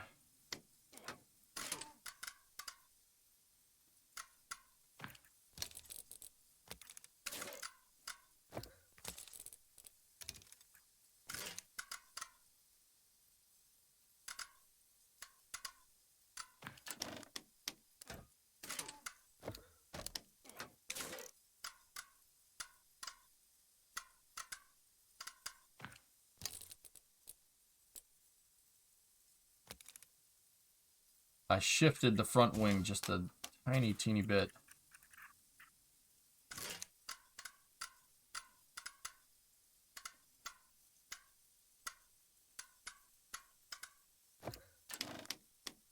Ah, I lost it. Hold on. Insane gust in Inglewood, Florida. Yeah, I'm at the same issue right now. How do you do the purchase? You got to go into your parts car menu down here, go into parts, and then go to the engine, the powertrain tabs, click on the engine, and there will be a plus sign down here. You have to use all your engines. You can't have an engine in mid condition and buy another engine. It won't let you.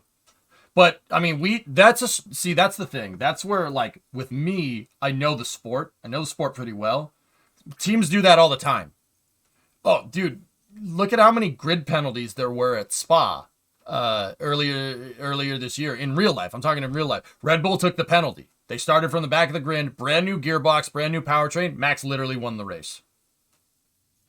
Ferrari tried to do the same thing, but they botched it because it's Ferrari.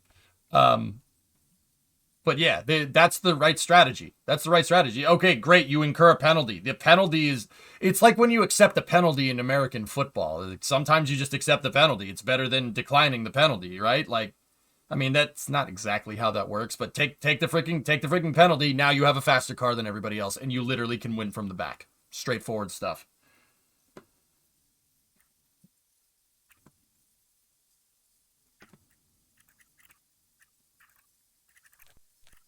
Blend C, blend F, blend question.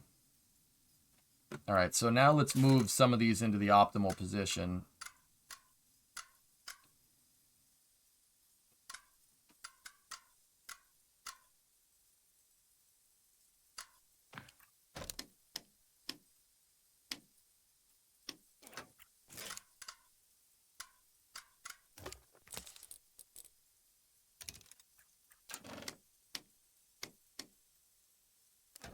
Nope, I don't like what I did there. So I got to talk myself through this. Weather drone, cool. So that one is great. And great is on the left side of that window, meaning that if we want this to go optimal, it needs to go to the left. So it needs to do something like that. That's going to take our brake stability and screw that all up. Rear wing angle is fine because the rear wing angle really affects the straights the most. Straight is optimal, so we do not want to screw with that. ARB distribution, we're going to need to move that around. I actually think that should stay where it is because you can do camber and toe and adjust the rest of these. Now, we really want to get braking stability lined up. Where we currently were, right there where those white arrows are, is good. The green was great, so I want the cornering to basically be there. It's on the left side, so optimal is somewhere on the left side of that nominal window. The problem here is that now our traction is all screwed up. So let's see if we can find a combination with the anti-roll bar that kind of fixes everything else. Buzz.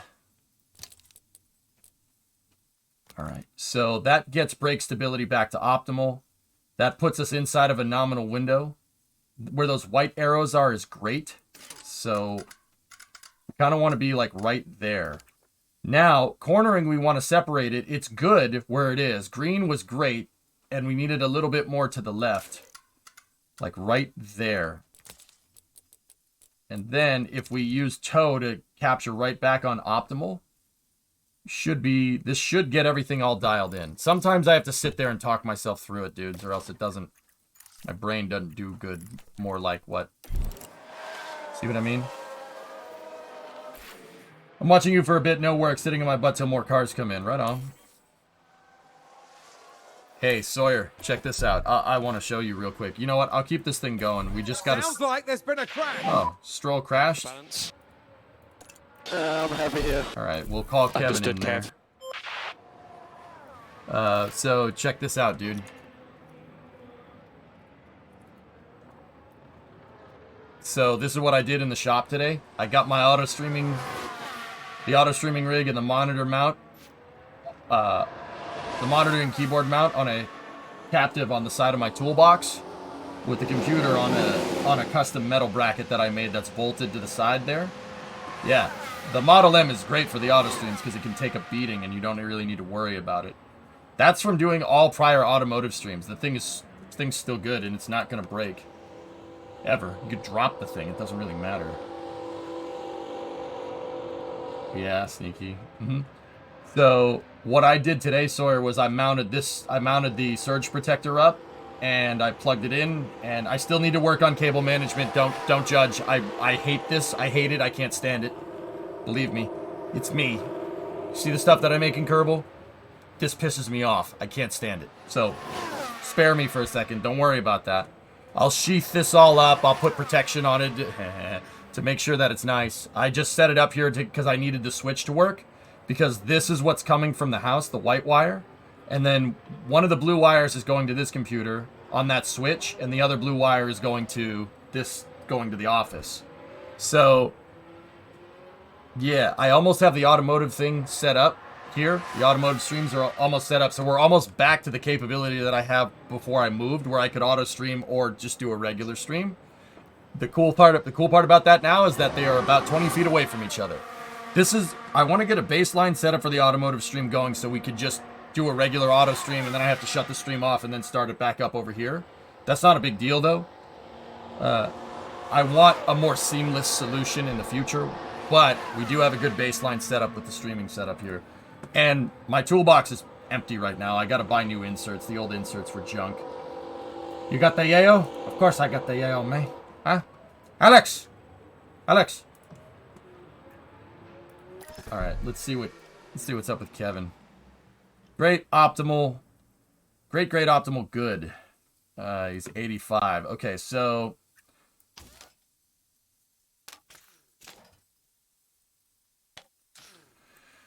that's dead center. I don't know which way we should go with it. So the green is the best configuration that we had for that.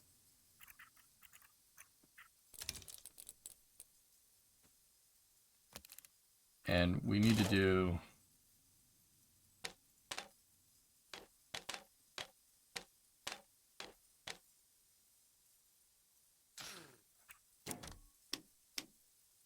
I'll be honest with you guys, that's the reason I haven't been playing much Kerbal, because I've been focusing all, like, my critical thinking into getting that thing working.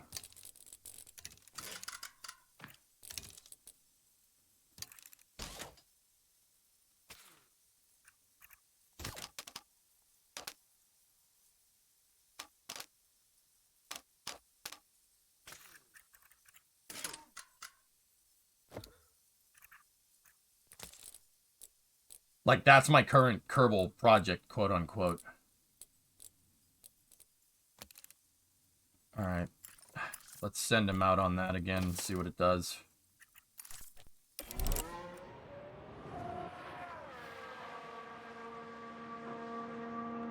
We need a sleeper building stream? Wait, what? I saw a guy on YouTube design and print a robotic arm to hold his camera when he's making his videos. Cool. If I can ever figure out how the frick to oh, we got a VSC. Somebody binned it. Seb crashed. There's been a crash. If I could ever figure out, and don't get me wrong, this is not some crazy challenge. This is more I haven't had the time to actually go and figure this out.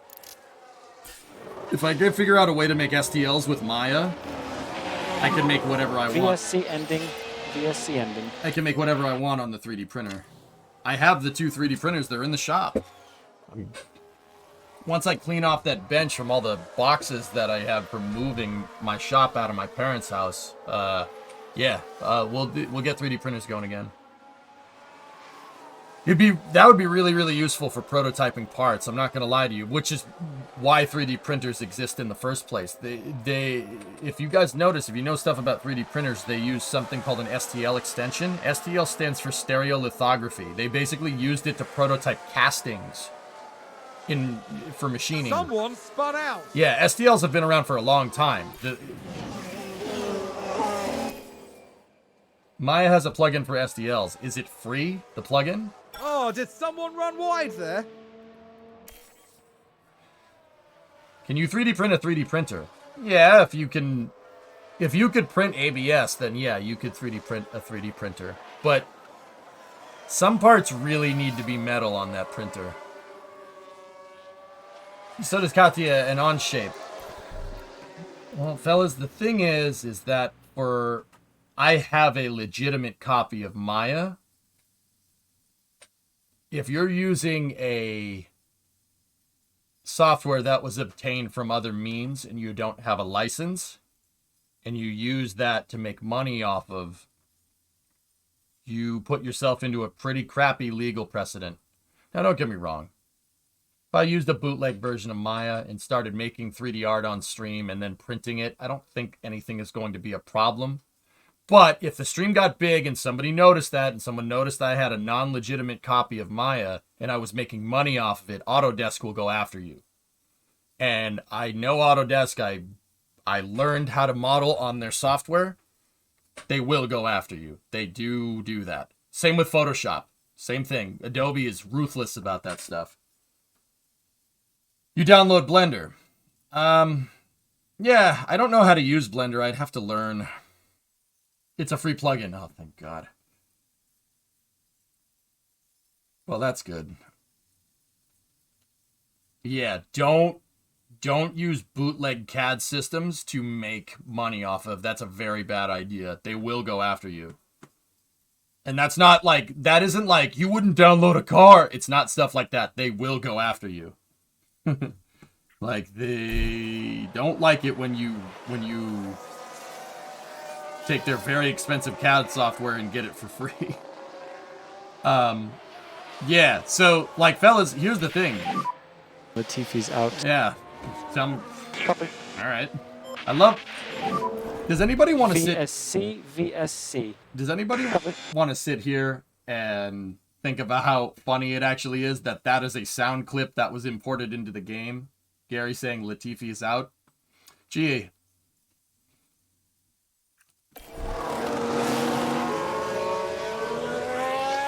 Yeah, here's the thing. Don't steal things. Yeah, don't do that crap. So, guys, I write off my Maya Just subscription. had a crash on the track. I write off my Maya subscription. It's, I don't know, it's a couple $100 a year. It's a yellow on the pit straight. Yeah. Yeah, exactly. Not just recorded, but yeah, exactly. 5 variations to keep it dynamic. Yep, exactly. You fired him in week 6. Jeez. How was the balance? Felt very good in the car. All right, come on in.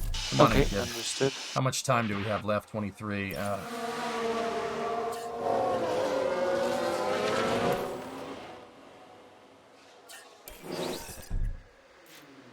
Oh, we nailed that. 96%. Good to go.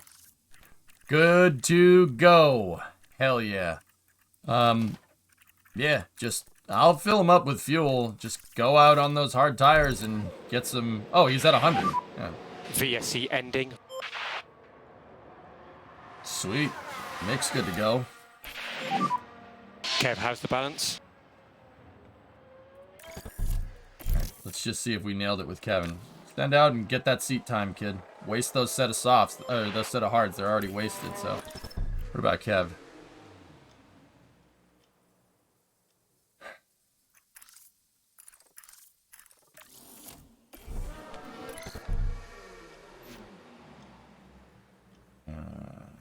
Kev is at 87. We don't have time. We don't have time to reconfigure it again, so I'll just have him go back out on that and. Alright. Yeah, 87 will be good. He'll get more acclimatization. I've noticed they get more through qualifying. If they get into like Q2, Q3, they'll get higher. It'll go up. Magnuson is already getting you 15th place in the worst car. See, the other thing is that, I tell my drivers to push. I tell Mick and Kevin to push all the time. Good. Waste an engine. Who cares? If we get into the points, we'll get the money back, right? Kevin likes to push. That's how he is in real life. Kevin is a very aggressive driver, and sometimes that doesn't work to his advantage. Sometimes he crashes. But what I did in this was I upgraded my driving simulator first. I wasted all the money that I got from the first part of the season on upgrading the driving simulator, so he'll level up faster. And I did the same thing with Mick. Mick is not a very aggressive driver, but he's a very smooth driver. I know he probably would hate it if I said this, but he races like his dad. Drives like his dad. His dad was the king of smooth. Like, smooth operator. Like, Schumi Sr.'s driving make Carlos Sainz look like Lance Stroll. All right? Schumi was just, it was a pleasure to watch that guy race. Yeah. Hey, Pearly, what's going on? Like, he's smooth like his dad. And it's, you know what's cool about this game? This is one of the things that I appreciate. They made his driving style like his dad, which is how his driving style is in real life. Mick is very smooth in the car, but yeah, he has to kind of find his footing in the car, but he definitely drives like a Schumacher. He drives like his dad and his uncle, that's for sure. Yeah, Toon Titan, the only thing I really hate about watching Schumacher race is that he quit. Yeah, I'm with you on that one. I really hope Schumi gets a seat. I think Haas is off their freaking rocker to not offer him a contract. The disrespect, dude, that pisses me off. But then again, Mick kind of said frick you, so I paid him. I gave that kid a huge contract. I want him to win a championship with Haas. I'm going to do that.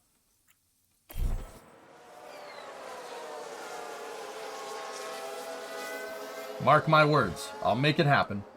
We've just had a spin.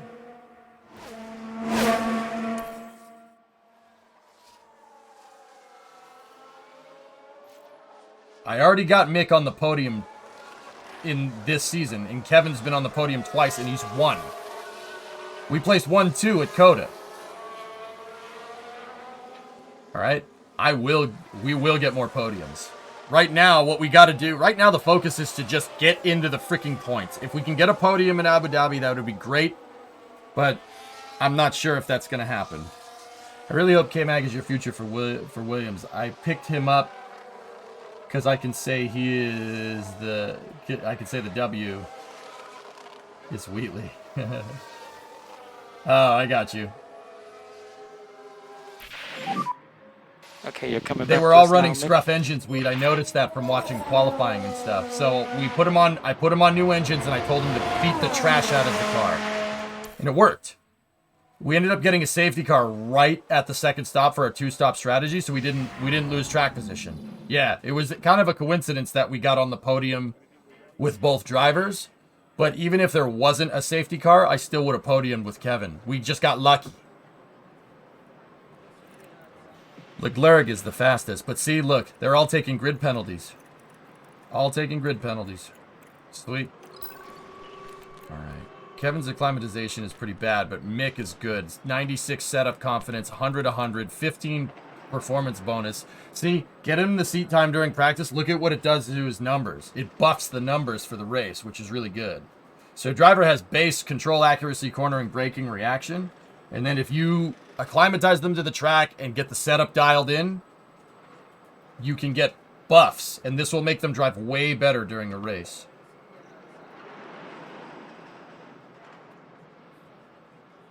Don't forget to change the parts. Yep, thank you.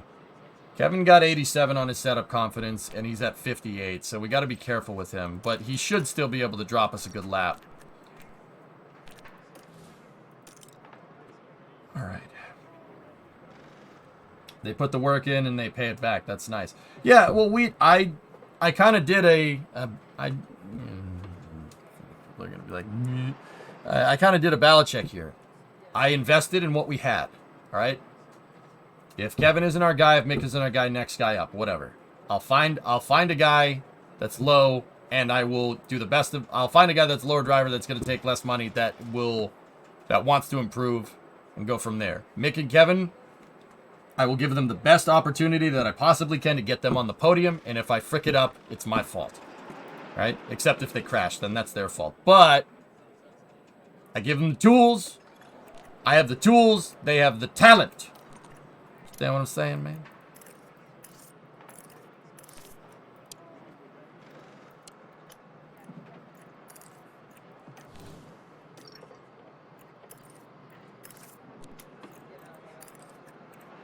We'll go from there. All right, we gotta give him the good engine. And yeah, they win races. They've won a couple for me, so can't be all bad. That gearbox is not doing us any favors.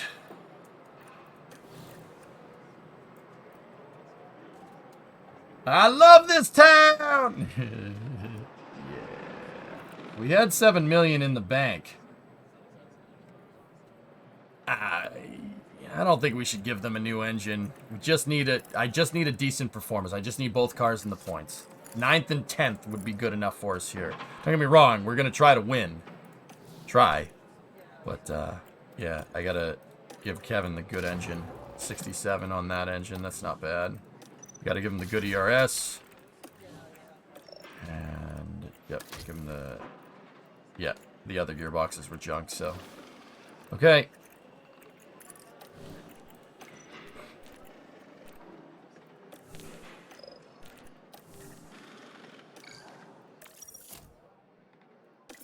Tools and a boat. Radio check, Nick.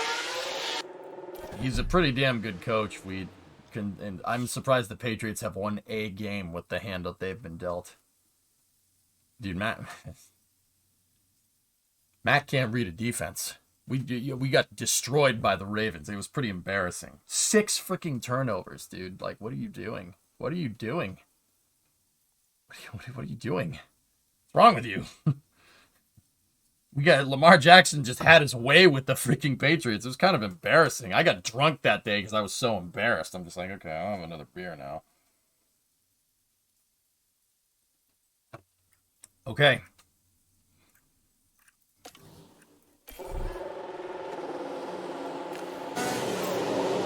Nice, man. Lamar's a good quarterback, dude. You got to recognize the skills. He's real good. Mr. QB can throw a pass. Yeah, my quarterback can throw. Mac Jones can throw a pass to the other team. 6 turnovers. 6 turnovers this weekend. 6 turnovers. I could play quarterback better than that. Are you kidding me? Oh, yeah, the Dolphins. Dude, I wasn't even watching the Patriots game. I was watching the Dolphins and the Bills. That was a freaking awesome game. It kind of sucks that Buffalo lost, but whatever.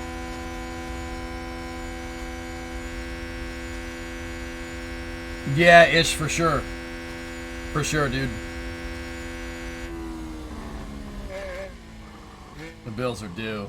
I'm worried about them. And it's a shame because I really like Josh Allen. The Bills just happen to be in our division. They're a really good team.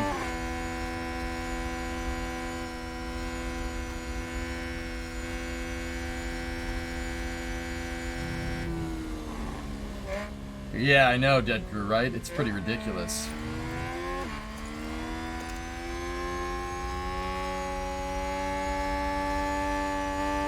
Oh, it's gonna be sweet, Havocs. Is that Yuki in front of us? That's the lockup.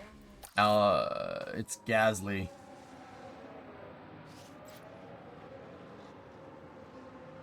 Yeah, they're gonna catch him. Alex.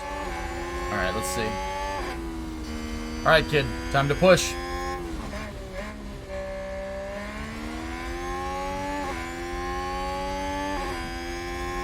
I mean, that's why Brady took a lower paycheck for all that time, dude. Because they wanted the salary cap to get better players because it's a team effort. The guy literally took a pay hit so he could win Super Bowls. Say whatever you want about him, dude. The guy's a freaking team player. It's kind of funny seeing him throw tablets, though. That did make me laugh. How about the Bills O coordinator? You guys see that? He nerd raged out of the booth. Throwing his headset, throwing the tablet around, throwing the playbook, like, just, oh yeah, full on nerd rage. It was pretty awesome. We got green across the board, 18.8, 18.8. That's 18.85 and 18.89. He book smashed the tablet, yeah. He did a total whoop. Oh yeah, Imperator. Yeah, it was awesome. It's really funny to watch.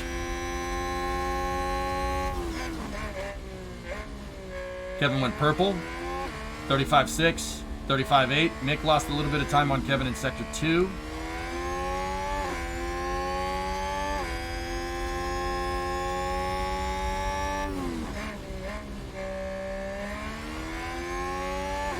Gasly dropped 125. Kevin's ahead of him with 125.1. Mick's behind him by 0.4. 30.6, 30.8, 35.8, 35.6. Mick's losing a lot of time in sector 2 and 3. I'm not exactly sure why. Okay. Come on back now. Maybe that's because Magnussen got the toe. Alright, let's reconfigure. Let's throw them on that set of softs. Nice fresh set. There we go. Ish, you said you don't send out to the last lap. That's all fine and dandy, dude, but I always try to put a baseline down. The reason why I try to put a baseline down is because if somebody crashes, you might not have a shot at getting a lap in. So I always do a baseline, just to be sure. I don't think mixed time is going to stick, to be honest, but Kevin's might. 25-1, it's possible. What was if we go into reports here, what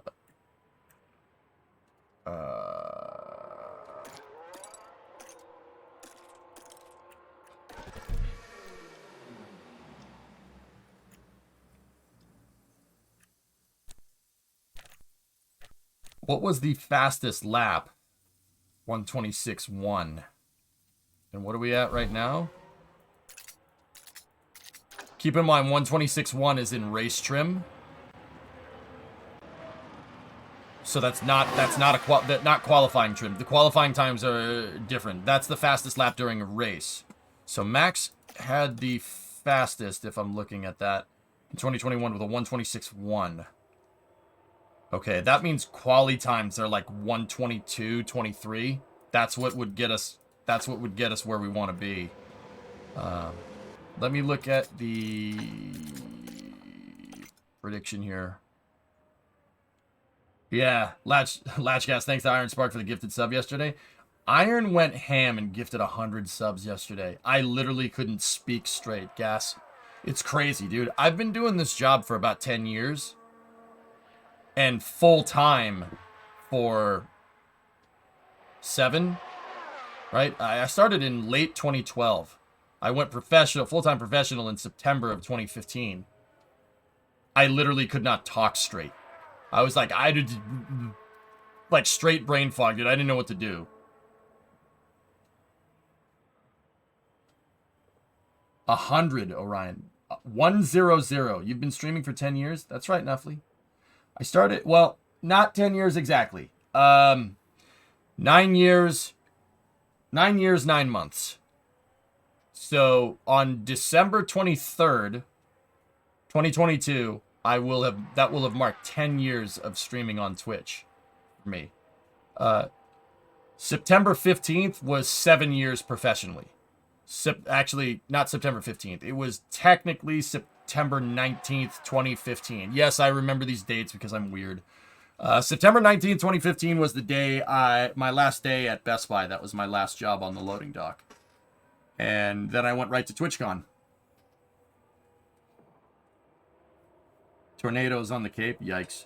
Yeah.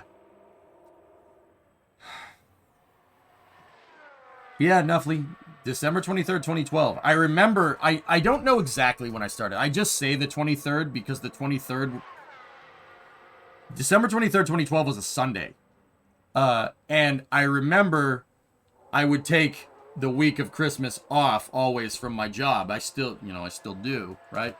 So Sunday marked the start of that week. So on vacation, on Christmas break, I would say Christmas break, it's not Christmas break.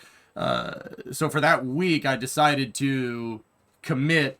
That's when I decided to commit to streaming regularly on Twitch. I had streamed once or twice in the past, and I really enjoyed it. I still enjoy it. And yeah, that Sunday, I'm going to guess it's Sunday. It could have been Monday. But literally, yeah, it was the last week of December in 2012 is when I decided to go not full time. That's when I decided to do it regularly. So it's somewhere around there. I don't know the exact day. I do know the exact day for me putting it at the end of my 2-week notice on the last regular job that I had. And I know the day I went full time.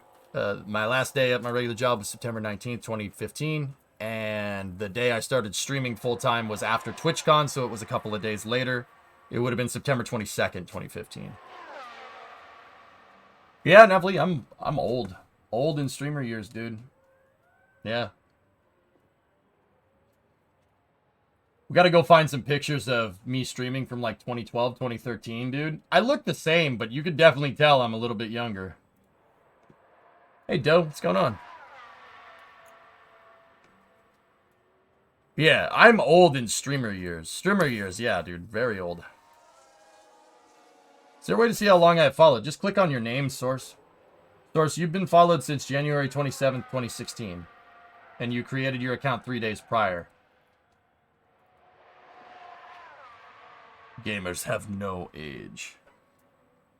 I didn't say old in gaming years. I didn't say old in gaming years. I said old in internet years. There's a difference there. You're old. No, Coltech, you're old. Where have you been? Another picture of you at MLG. I don't have the URL for that. I didn't save it.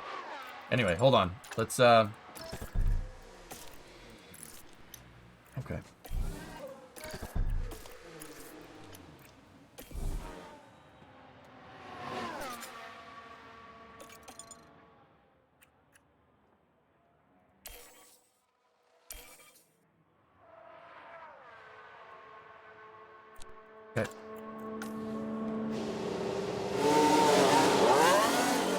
I just got sent home from work waiting on this hurricane to hit. Hey, be safe, dude.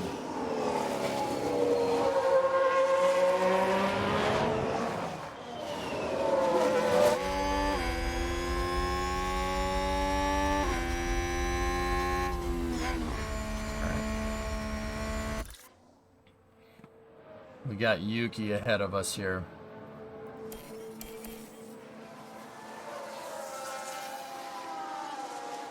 Okay.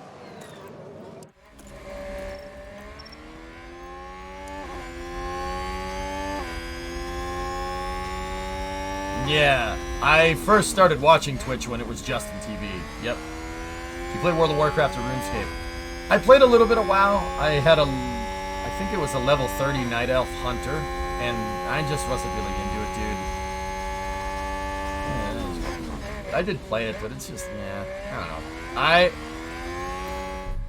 Okay, little bit of truth here. I never really liked World of Warcraft, and the reason why I didn't like World of Warcraft is not because it's a bad game. It's literally one of the best games ever designed. Like, ever. I don't like it because it helped kill Star Wars Galaxies. Yeah. I played a lot of Star Wars Galaxies back in the day. EQ is a good game, Weed. I never played EverQuest, though. Mick went yellow in Sector 1. That's not good.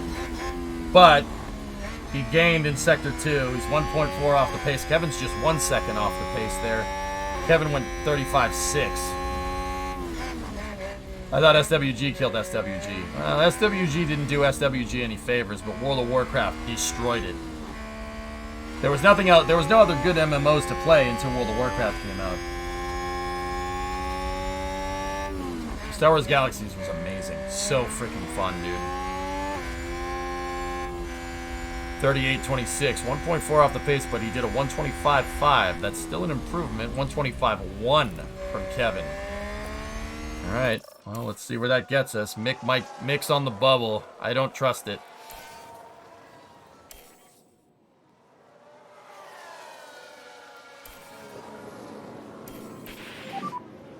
Okay, you're coming back to us now, Mick.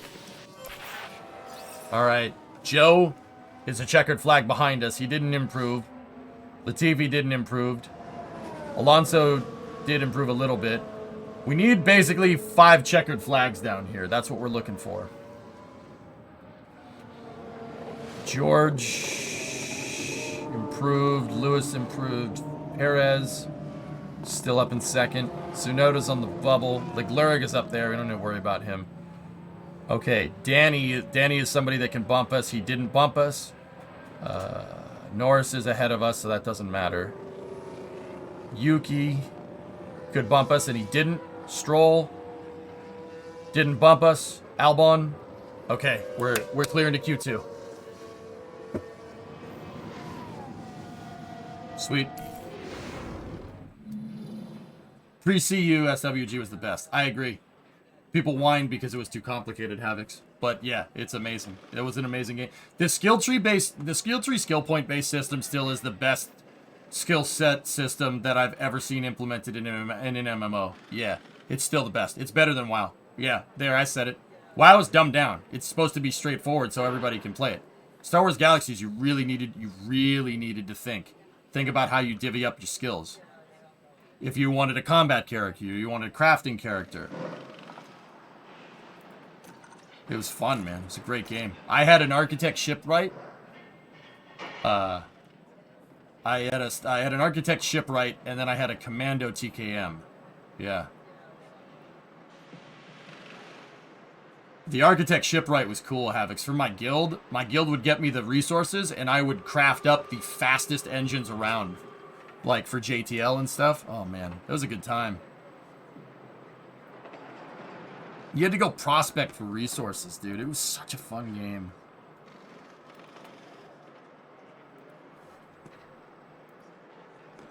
Holocrons and Jedi killed the game. Yeah, Steven, it was terrible. That made the game horrible.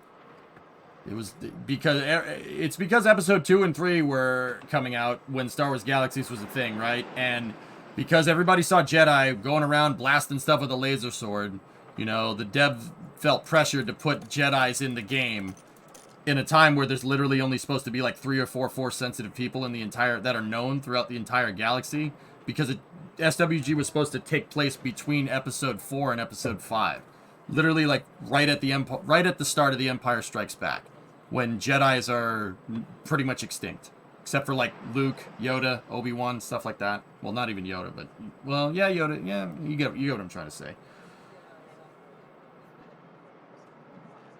Yeah, Holocron Jedi ruined that game. They made it horrible. No one was supposed to be a Jedi in that game. The game was not about being a Jedi. The game was about living in the Star Wars universe. Not everybody's supposed to be a Jedi in the damn Star Wars universe.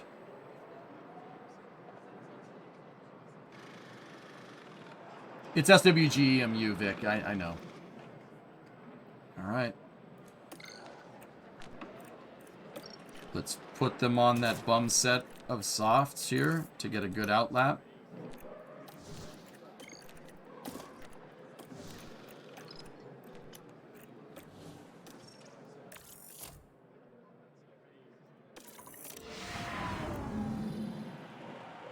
Sony forced the devs to bring Jedi into the game. Agreed. Well, that and all the stupid fanboys, Jarvis. Yeah. Radio check. Radio's good.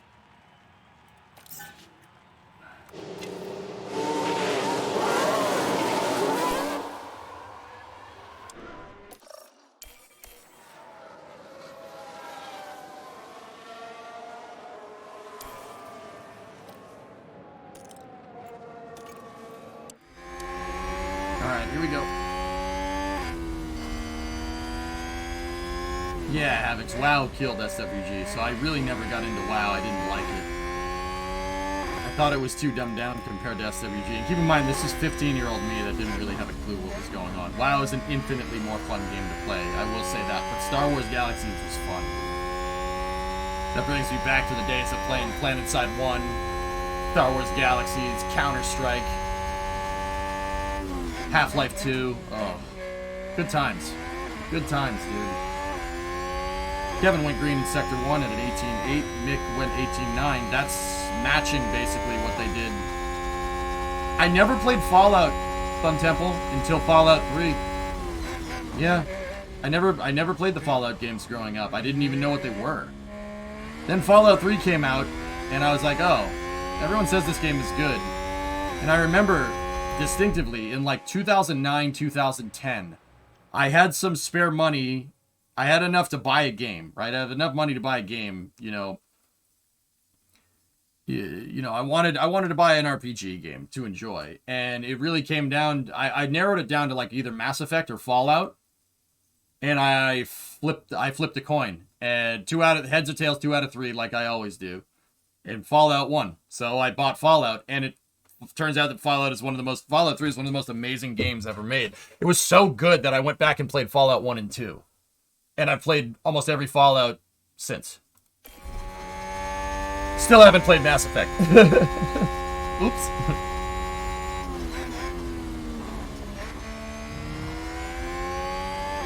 We got greens.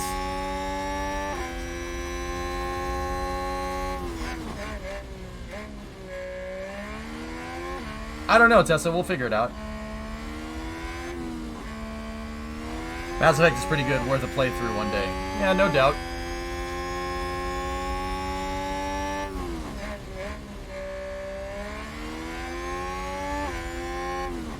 Purple, 30.7, 30.8. We're a second off the pace. We might get zapped here.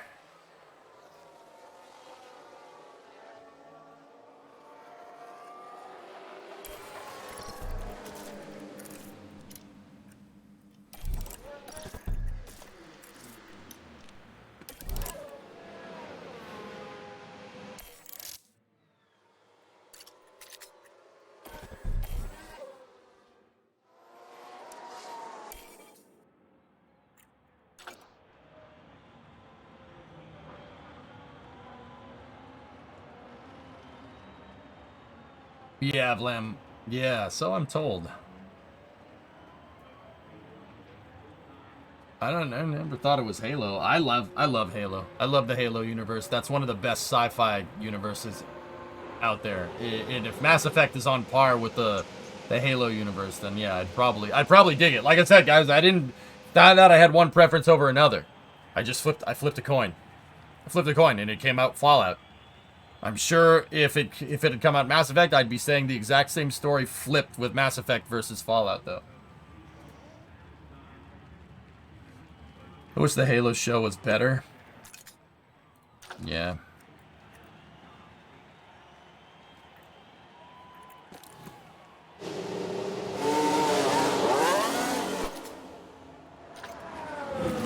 Okay.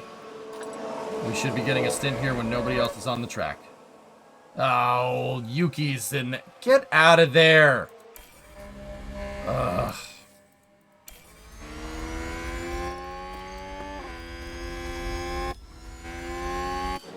Okay, Tsunoda got out of the way. Good. I was about to get pissed.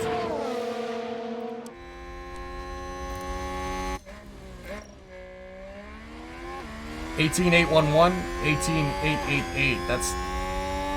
It's the fastest he's gone, but it was 892 before.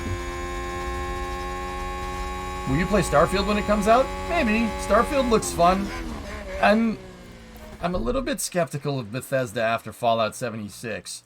I thought Fallout 76 was going to be amazing because they spliced Quake with Fallout 4, and I thought that would be really cool, and it wasn't. Yeah. Took a lot of flack for that. And, yeah, I admitted I was very wrong. 76 was bad when it came out. It's gotten better, but damage was done. Fallout 4 I really enjoyed, but I'm probably biased because it takes place in Boston, right? So, probably a little bit biased there.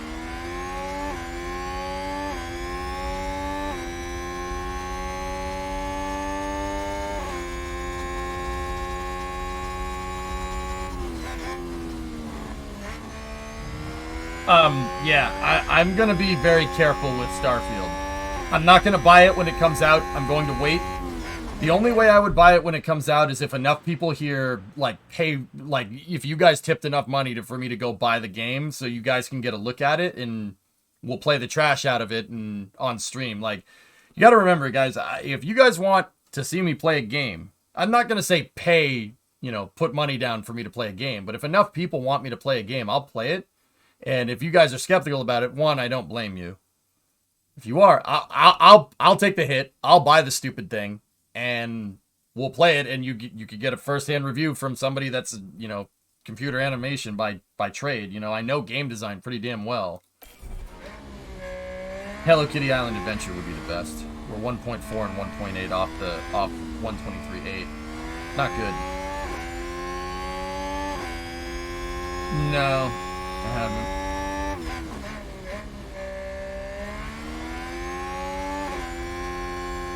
Like, I did that with Cyberpunk, dude. 125.1. 25.4. Ugh. Ugh.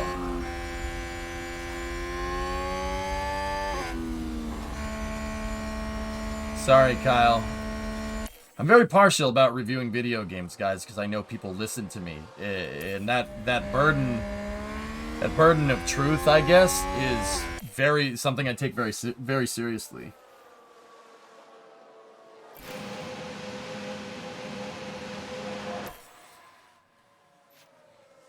Kevin made it. Wow, barely. Kevin made it though. My biggest issue is that you seem better than me at most of them. Kyle, remember I play these games professionally, like literally professionally.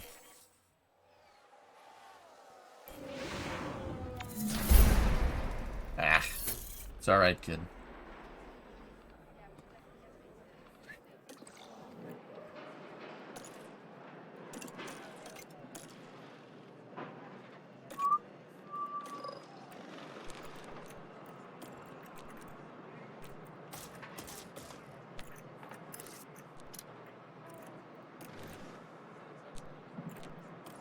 All right, let's go into Q3 with Kevin. I think we're just gonna place 10th, but whatever.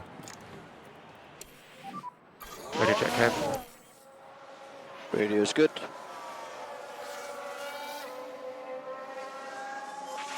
We're gonna get stuck in traffic. 25.3. Yeah, that's not gonna stick.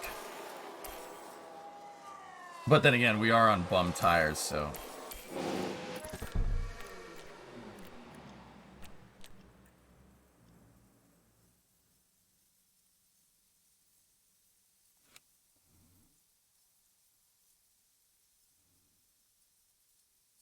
I think we all learned that mistake with Cyberpunk. Well, yeah, I did that with Cyberpunk, GrabShark. Enough people were talking about it in chat that it piqued my curiosity, and then I played it. Do you know what, dude? Like, might be a broken record here, but I didn't really have any problems with Cyberpunk. I didn't really have any problems with that. I don't think I ever... I mean, I think I broke the game like once or twice. But other than that, there really wasn't any bugs that were like totally game breaking. But there were like physics bugs here and there that basically are part and parcel for any brand new released game either. Brand new released game, like, you know, you're gonna have physics glitches from time to time. Like, they have to dial it in, and mass testing helps. I had no problems with it. Yeah, I didn't have a game-breaking glitch ever. I played guys, we played the trash out of it. I took over every compound on the entire map in that game. I didn't finish the story though because people got bored of me playing it, and I wanted to play Kerbal. But yeah, yeah. So yeah, I mean, you're right about the pre-orders though. You know, you don't want to do that, guys. I honestly don't think we are gonna get anywhere above 10th. We were a 10th of a second off, so you know what? I'm gonna have Kevin save that set of soft tires. I'm gonna have him save that extra set for the race, and I'm just gonna let it time out because we're not going to go faster. I'll save the engine and everything for the rest for the race and everything. So the biggest problem was the failure to live up to their problems, and it was not the game they advertised. Yeah, they hyped up their own game too much, Aqualex. I don't... Yeah, that's the flip side of that. You're right. I don't think that Cyberpunk was anything revolutionary, but it was a good game. I enjoyed it. It was a fun sci-fi Fallout-esque RPG style game. It's pretty fun. There wasn't really anything in that game that apart from the environment. The environment was beautiful. The environment modeling was unbelievable in that game. It was very, very well done, very well optimized, beautiful environments. The map was great. The design was good. It played kind of almost like GTA, but once again, I never really saw anything. There's no one particular thing in that game where I was like, damn, that's crazy.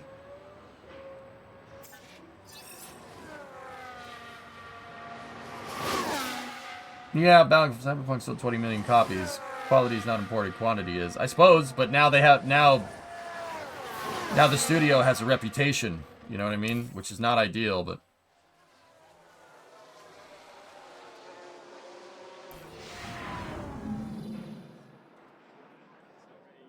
okay. Right, dudes. It's race day. With Shut up.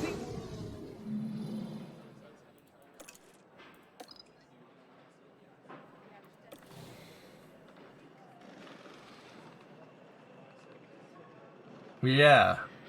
Yeah, CD Projekt Red is what their name is. Yeah, The Witcher was amazing. That was a really good game. I didn't even play it. I've only watched people play The Witcher. And even then, I've never seen the whole thing. I can tell you just by watching a couple hours of gameplay that it's a fantastic game.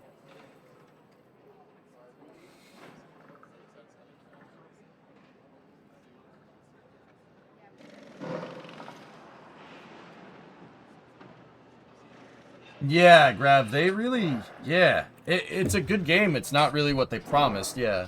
Yeah, that's the thing.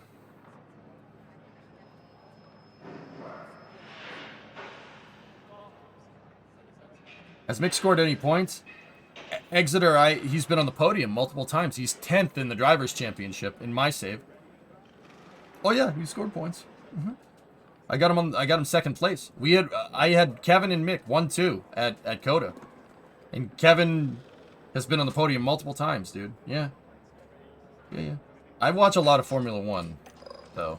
So I'm not sure if that has any bearing on what they're doing. Then again, they did patch the game, and apparently it's harder to do that now. So maybe it was just the early game, you know? We'll see. All right. Let's start looking at some race reports here. So, track temp is going to be a little high. Today. Track abrasiveness is medium. Historic safety car chance is 75%. Pit stop delta time is 23 seconds on a green flag, 25 average. Let's just go with, say our delta is 25 and go from there. Expected strategies. Medium hard. Soft hard medium. Medium hard medium.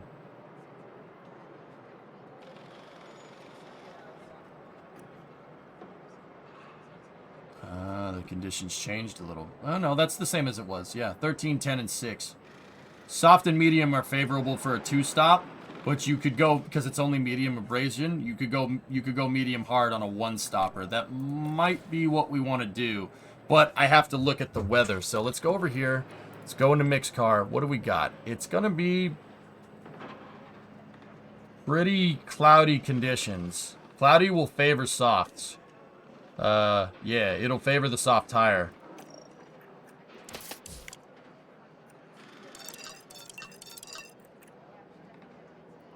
Ooh. Yikes. Okay. Yeah, I really don't want to push here.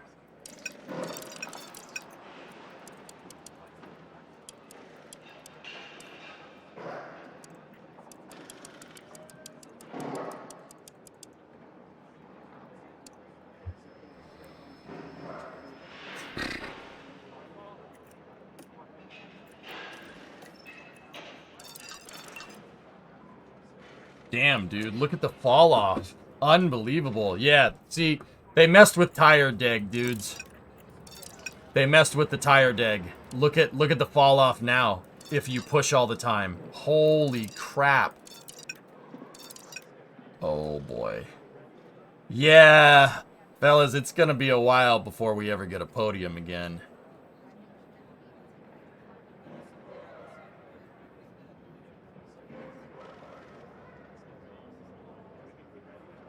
Damn. Yeah, wait, this is kind of nuts, dude.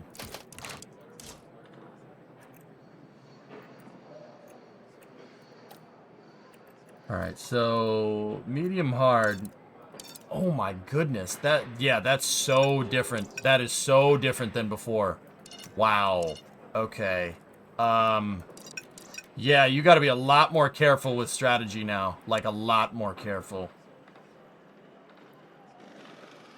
Also, you're gonna feel it when you drop below 50%. Tires are gonna be slower and slower.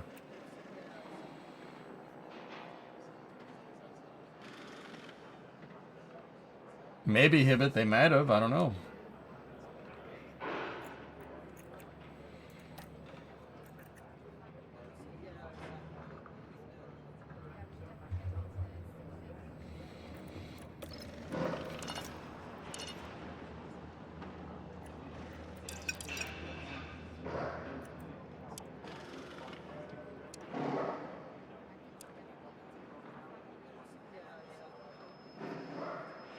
Oh yeah, you got to be a lot more careful with this, dude. So, a one-stop still is favorable for us, guys. Because we want the track position, right? You want the track position. But also, if anybody's on a two-stop, judging by these different tire deg, if we do this right here, this latter half of the race, our lap times will drop like a freaking brick, judging by what I'm looking at here. Because you guys got to remember, our cars do not handle tire deg very well. Tire management on this chassis, I said screw it, because I was adjusting to the tire degs that were in this game. So now we got to be a little bit more careful. I'm gonna have to work on a new chassis for next season. For the 2023 season in-game. Yeah, really got to work on that.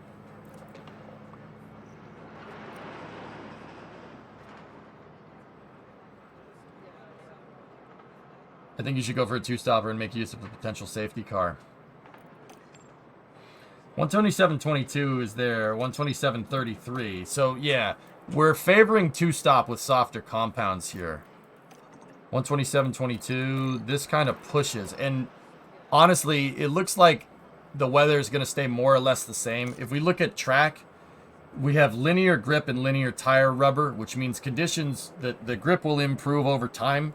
So this actually would favor medium hard soft with a strategy here. So let's go in here and see if we can crank in a soft tire there, and then see what happens if we like push at the very end. We're not going to want to give up track position like that, though. But if I'm looking at this correctly, so you can't push all the time, right? You can't push all the time anymore. They changed that. But if I'm understanding this right, if you do tell them to push, you are going to improve very quickly. Very quickly.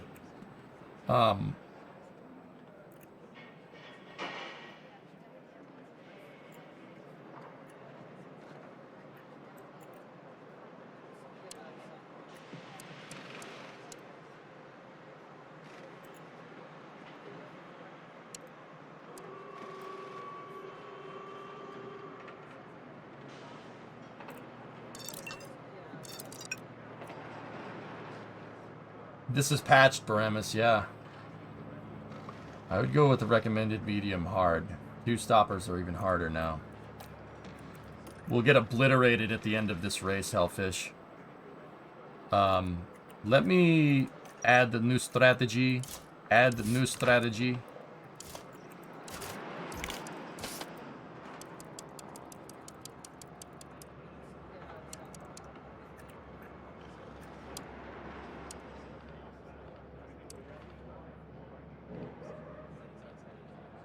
They did fix the blue flag behavior with this patch, Buck.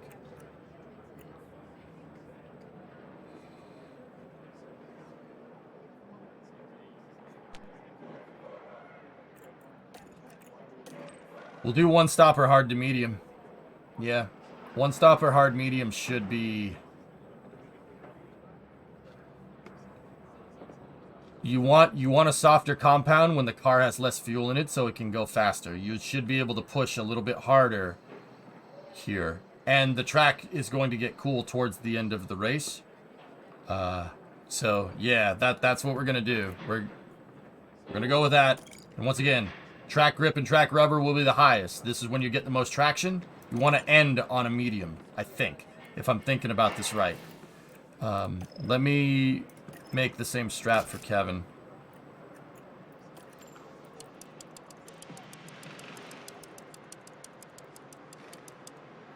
Yeah, it's so different, dudes.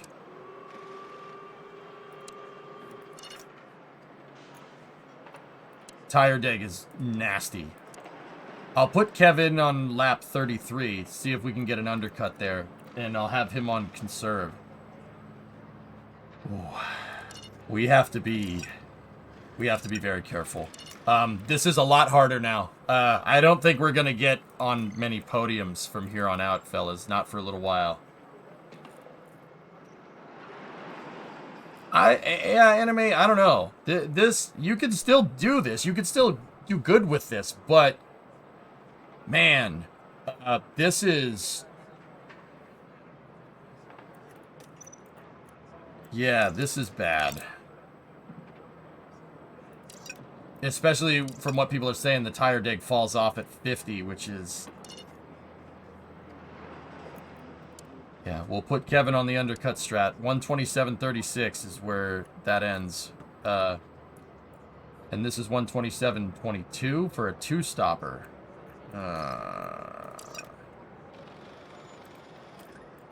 That's 127.22 for a two-stop. 127.22 for soft, hard, medium.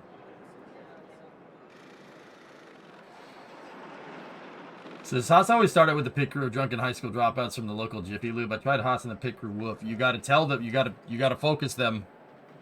Imran, yeah, they do. Haas is a mid-tier team. They're not Red Bull, they're not Ferrari. You gotta focus on it. You gotta tell them to focus on being better at pit stops. You could do that in the staff menu, I think.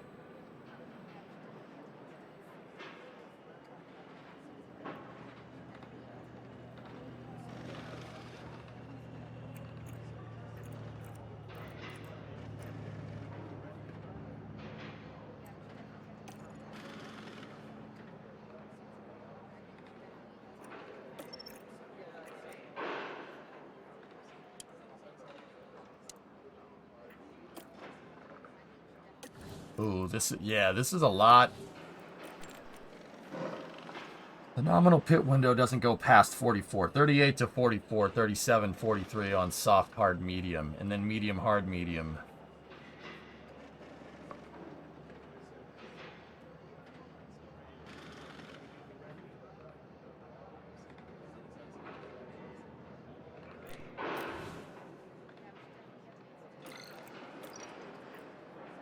$127.33, $127.22.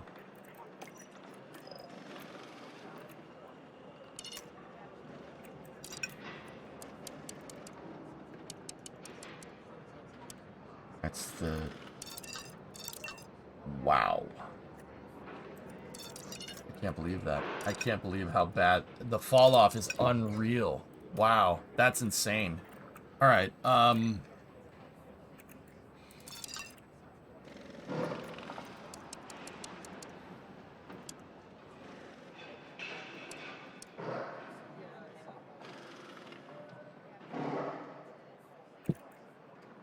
let's see what it does.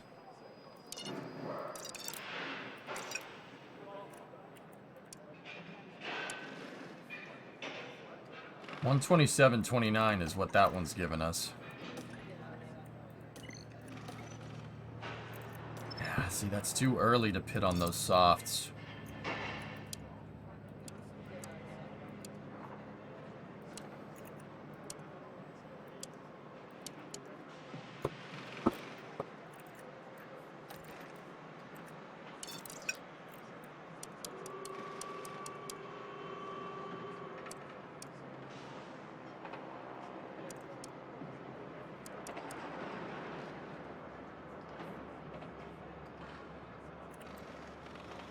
What about medium, hard, medium? Medium, hard, medium is showing the same pace for the most part.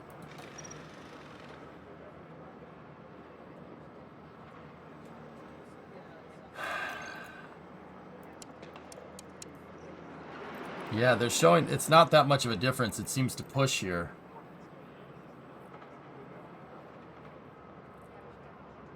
I mean, we gotta go with a safe strat, dudes. We gotta go with a safe strat.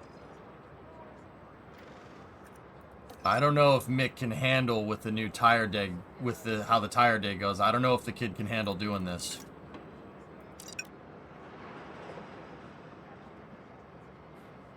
I want to, you know what? Let's stay conservative. Go with a one stop. Let's go with hard to medium. See what happens.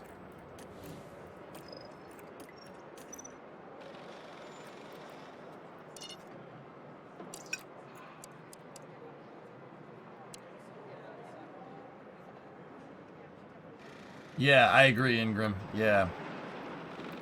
With the tire deg the way that it is, this does not favor what I've been doing, telling them to push all the time and break engines and stuff. Because remember, we don't have new engines, we have scruff engines.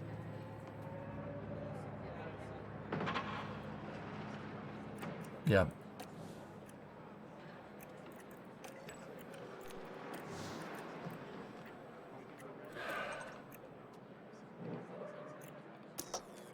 We're gonna be very ERS reliant here. But if I'm looking at that right, even pushing the ERS is still gonna ruin your tires. You gotta be so careful. So if that's the case, we have to go much more conservative with the strategies. So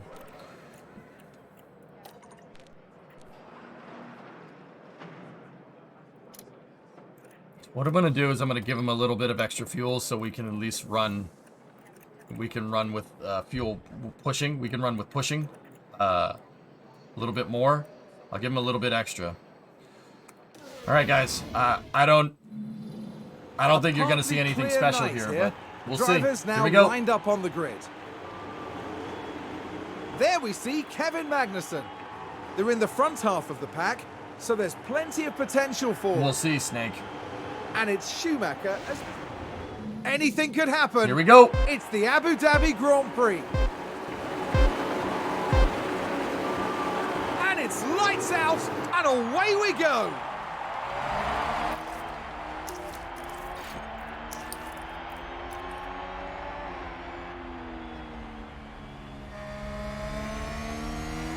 Kevin got a position on Gasly. Mick got a position on Latifi. Mick got a position on Yuki. Did a good job, Mick. Who's leading the championship? Max, I think. Haas with an overtake there. Oh no, Charles is. Whoa, it's tied between Charles and Max. Jeez. Cool.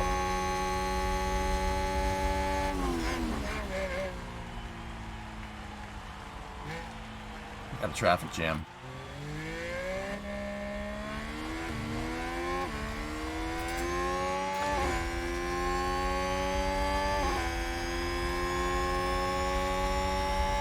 Charles is starting P18, typical Ferrari.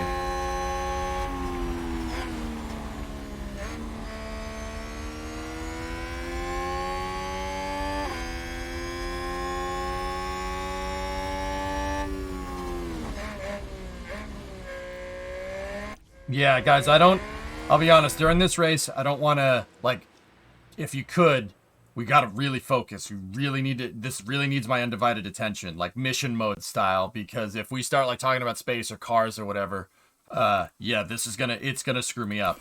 we have to keep tabs on this stuff. It's very important.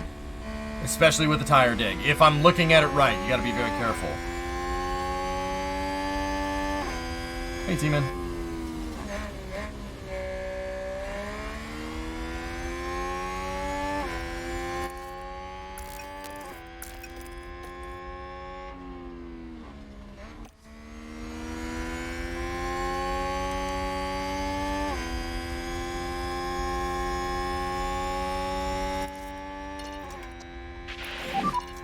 We need to back off. Copy.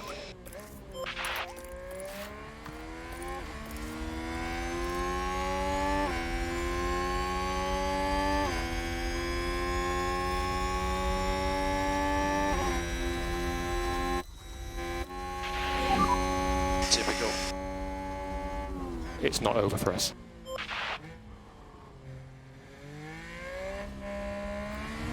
AlphaTauri gained a place.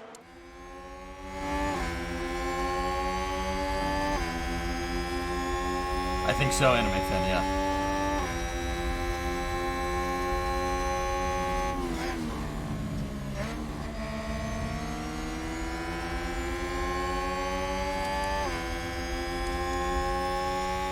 Yeah, these guys are all pushing right now, but their tires are gonna go around lap 15. If some of these guys get to 20, that means either the computer's cars can handle tire deg better than us, which is most likely a thing. But look, DRS is enabled. DRS is enabled. look at Gasly's degrading like crazy. He's already 8% in. Those tires ain't gonna last too long.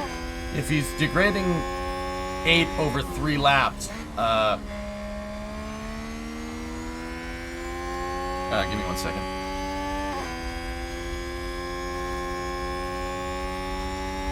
That means he's going 2.6% a lap.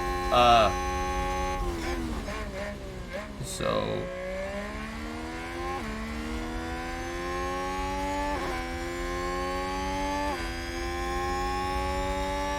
okay, yeah, he won't last very long.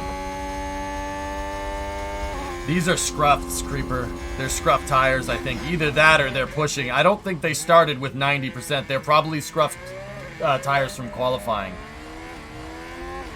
I agree, Ingram. We really just...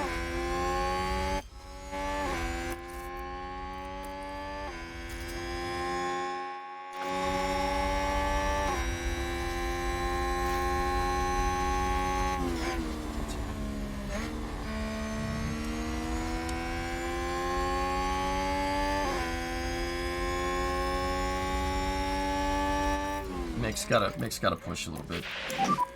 Okay to push. He's gotta push. He's gotta catch up to Kevin and Pierre. If Mick can get in a DRS train, then we can nurse the tires. He's gotta catch up to him.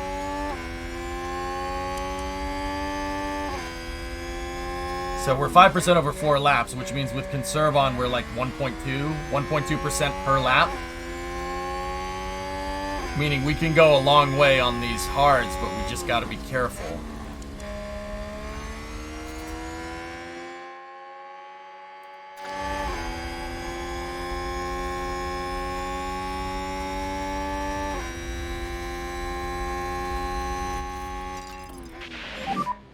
And okay to push, okay to push. Cover.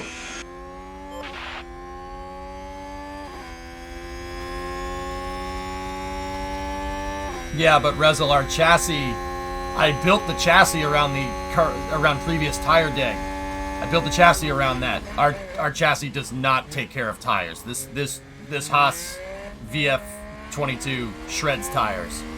My chassis is no good. It's no good. It'll destroy tires. We got to be careful. Our tires dig faster than everybody else. I didn't even bother focusing on tire management because this chassis is based off of the old tire deg. So yeah, that's why I got to be very careful. Even telling Mick to push now is...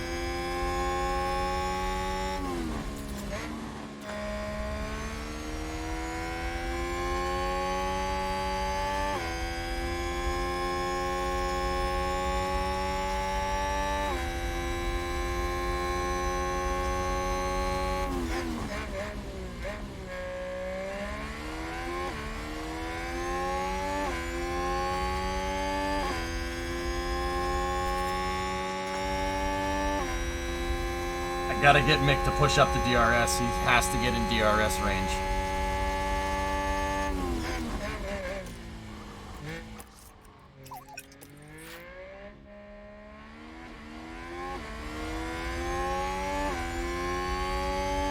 It's a 1.6 liter V6 Taradra, that's why.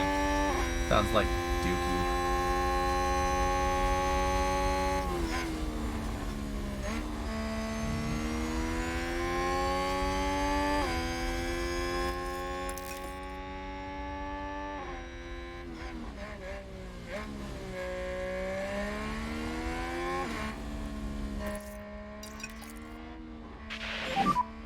okay, back off.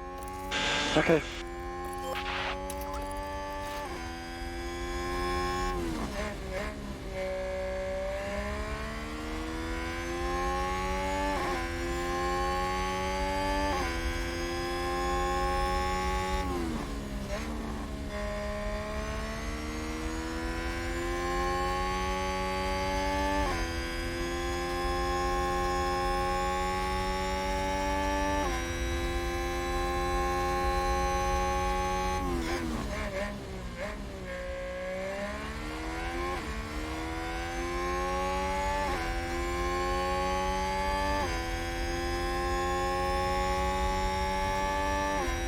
Yeah, sorry I'm not doing much commentary, fellas. You gotta be careful.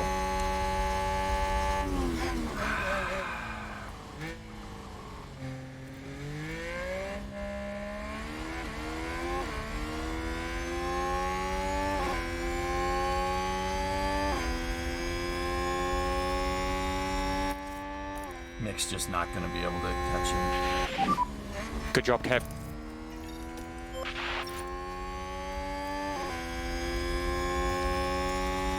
Haas with an overtake.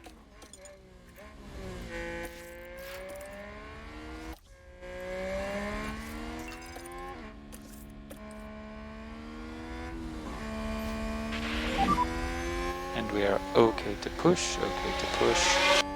Copy. Vulcan, they changed the tire deg to be different.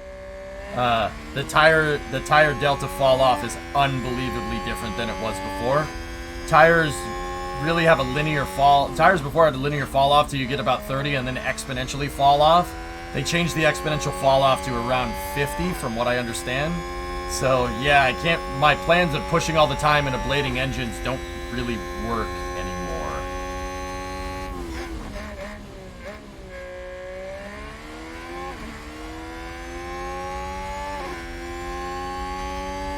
We'll be okay. I like it. It made it more strategic, to be 100% honest with you. It made it way more strategic. I like it. Oh, crazy Limprod.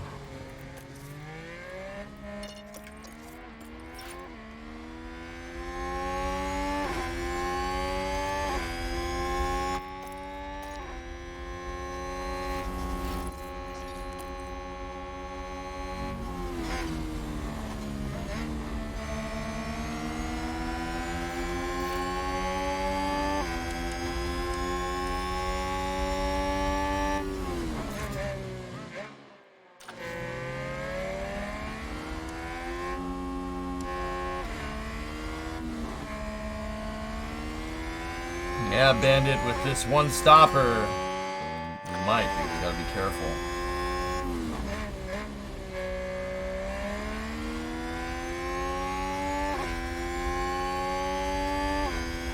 Possible Ingram, yeah.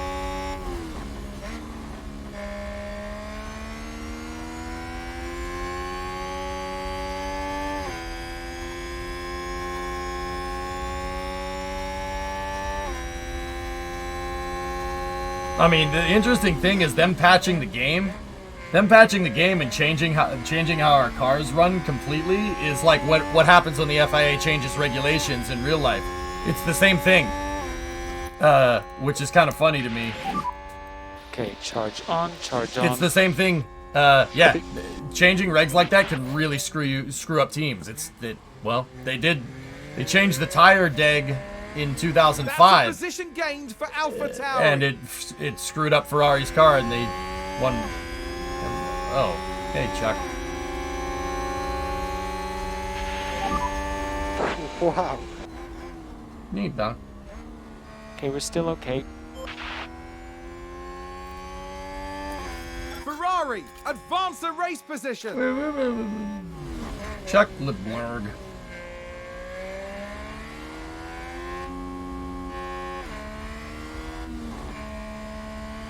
Charles Le Coupon.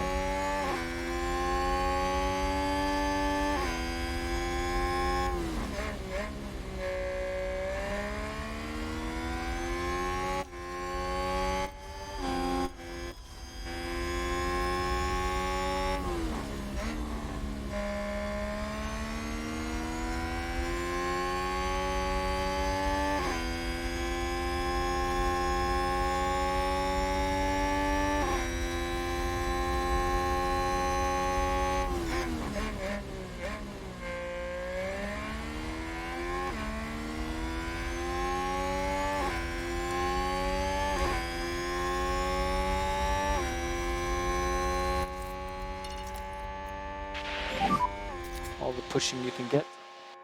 Copy.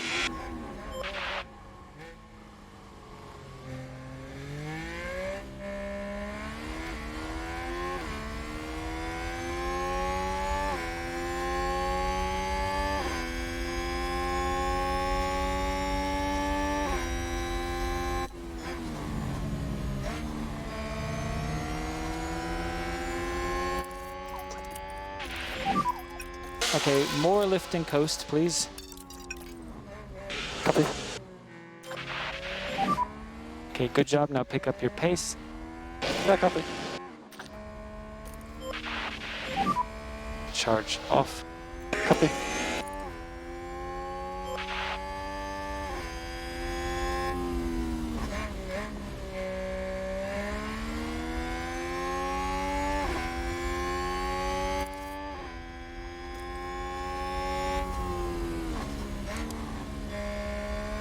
Yeah, see, lap 10, they're going to be about below 50%. Oh, shut up, Kevin. It's Charles. Of course he's going to get past you. Oh, and Ferrari just gained a place. Oh, my God. They touched Martin.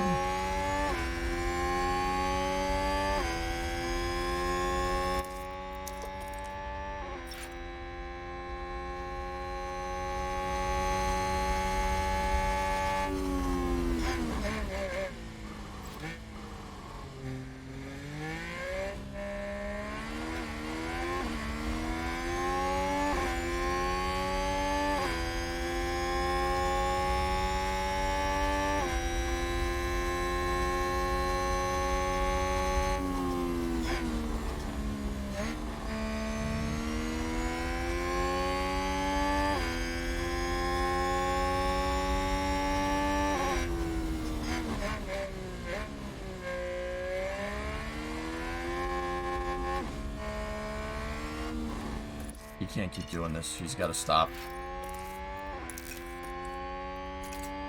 His tires won't last for a one-stopper if we do this.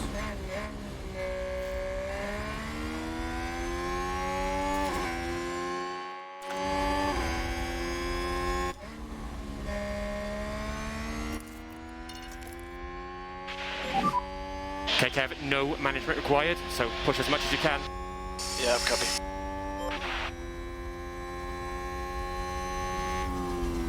Yeah, Urbanus, it really... Yeah. I'm happy this came at the end of the season, dude, because if this came mid-season, I'd be screwed. I'd consider restarting. Fortunately, I have enough money to re-engineer the car anyway to be able to compensate for the changes. I have plans, but we'd have to after this race, we'd have to go into the research and check it out. What changes? They changed the rate of fall off on the tires, Rocket Guy. Instead of a linear time fall off on the tires over correlative to percentage, so they changed where the tires start exponentially falling off. Meaning your lap times the delta between lap times as tire deg goes down gets exponentially bigger at a sooner date. It was at 30% before, where the tires you really started losing pace. Now it's at 50. They changed it. So the tires, if they go below 50%, you're really going to fall back. So it sucks because the whole car is built around the tire deg. I built it around the tire deg, which is why I could tell them to push all the time, because the car, yeah, it's built around the old tire deg. So this last race, they basically, it's like the FIA changing the rules on me. So I have to go with a much more conservative strat. So before, the tires, your lap times fell off at a linear rate until 30%.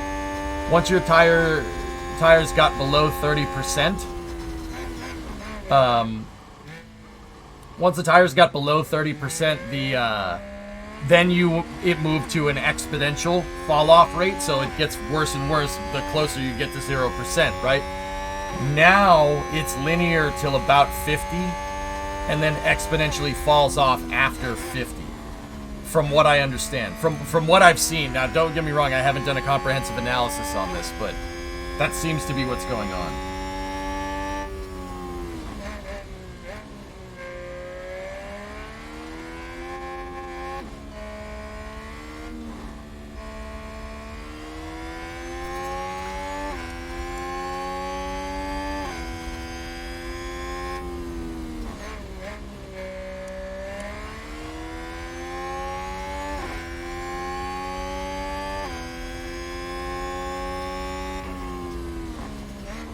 Yeah, Thrawn, yeah, but this made this a lot more difficult. I really have to watch these times, and you really need to focus if you want to do well.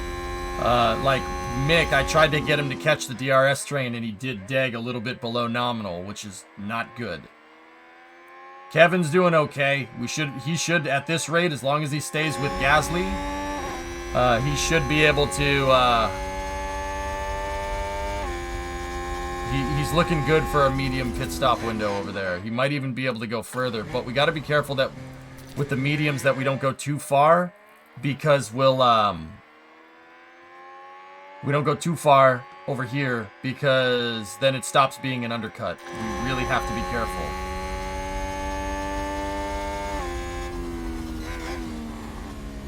Yeah, Urbanus, if we can, it really depends on how well we can nurse the tires. I gotta tell both Mick and Kevin to just chill. Everybody else here seems to be on a two-stopper. These are all two-stop strategies. Medium, hard, medium. Soft, hard, medium. We're the only ones doing a one-stopper, so it might pan out. But you gotta remember, this is what's different now. We're not racing. We're not racing against any of these guys. We are on a totally different strategy. So that's why I just told Mick to just kind of chill. And Danny is catching him. Danny is catching him and probably is going to pass him. So is Joe and probably Yuki and Norris. But if Mick can park in behind Danny here and just nurse the tires, like what Kevin's been doing behind Gasly, then we'll be fine. DRS is helping us prevent degradation on the tires, which is good. Yeah, Goose, I like it too. How you doing?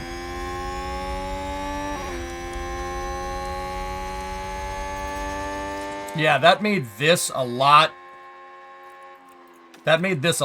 more useful, the lap times here.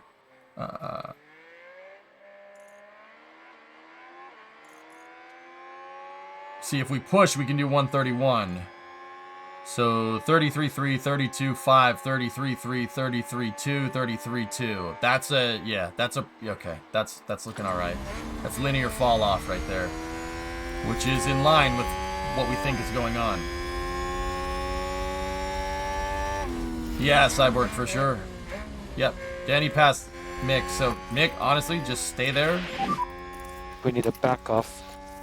Yeah, copy. Stay there. Stay behind him. Fuel now. Yeah, okay. Just stay with him. More lift and coast, please. How's the update looking so far? Tires dig a lot faster, Alex, than they did before. Yeah. We got to be very careful.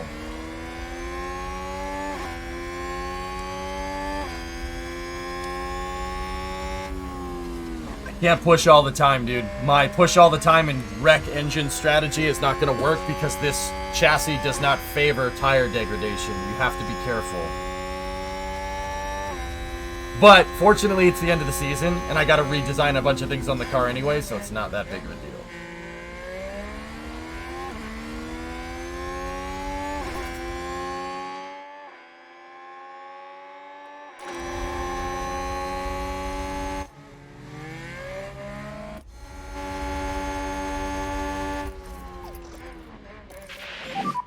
Try to do some lift and coast.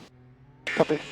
It's definitely more difficult. It's going to be harder to get these cars into the points, charge Alex. on, Especially charge since on. our setup is built around linear degradation till about 30%. Yeah, this is like Ferrari in 2005. Checo went in. But yeah, you really got to pay attention. It requires much more of your attention. We will totally catch them up, okay? Why do tires in F1 wear out so fast? Are they stressed that much, or are they specifically that Romeo they're engineered just to moved up a degrade place. at a certain rate by Pirelli, Vasya, to make the racing more fun? Or more strategic, I guess.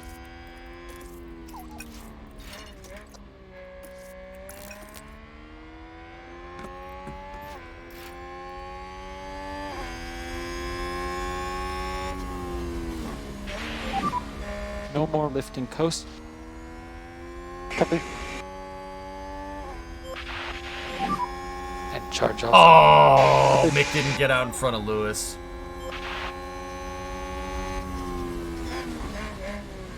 Gasly went in, so Kevin's kind of out by himself.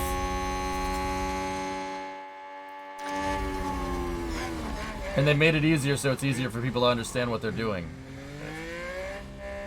Wait, how have they made it easier? I'm confused.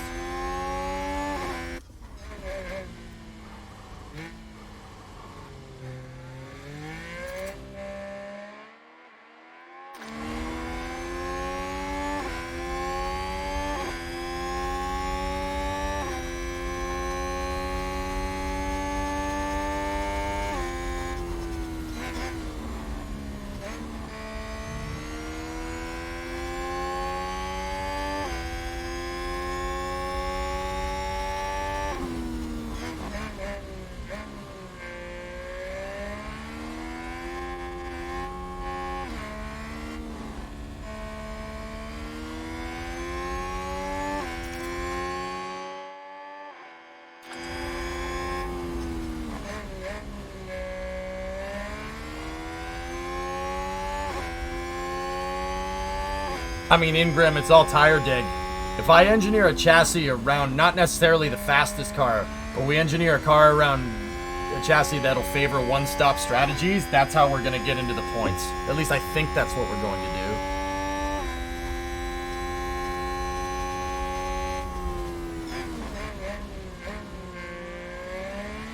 Oh, Tune, yeah, I got you. Yeah, okay. You're talking about real life. Yeah, I got you. How's the AI tire management? About the same. Or not, about the same as me, not the same as it was before. They ruin tires really fast. Like, look at Russell and Ocon.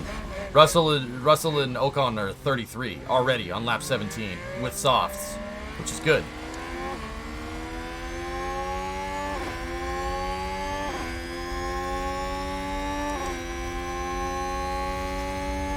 Lewis went on hards, Valtteri went on hards, Perez went on hards. They're done. They're not pitting again.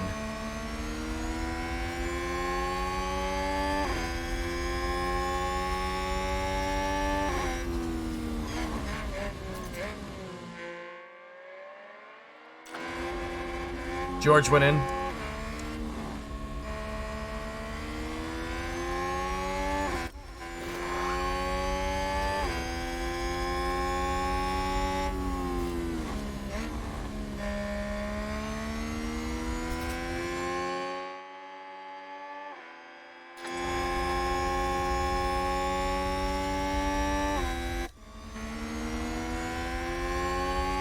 Yeah, Ocon is probably going to go in. It looks like Russell was trying to undercut Ocon right there.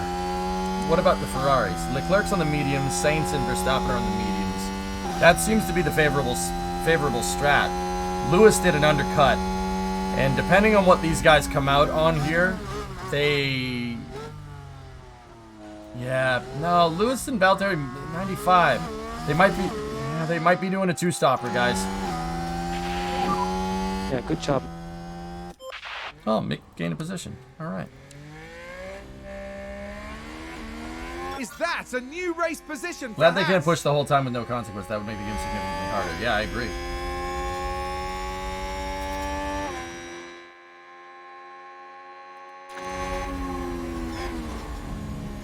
Yeah, it might be medium, hard, medium. It's possible. Let me go into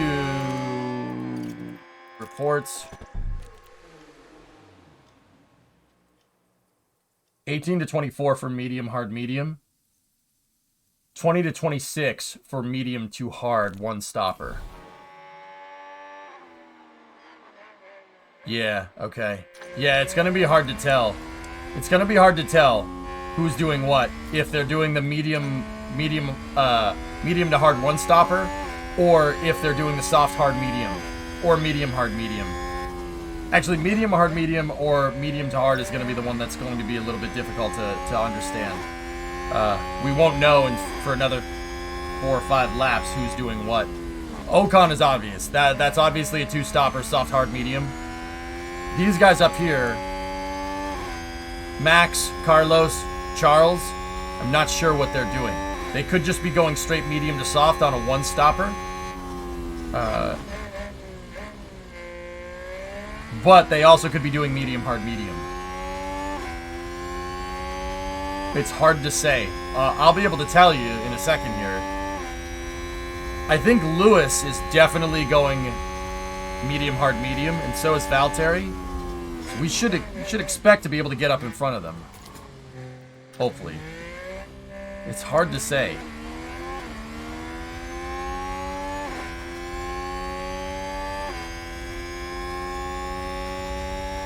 I think so, running. Yeah, I think, yeah. Lewis, Valtteri, Alonso are doing a 2-stop medium, hard, medium. Let Joe go, it doesn't matter.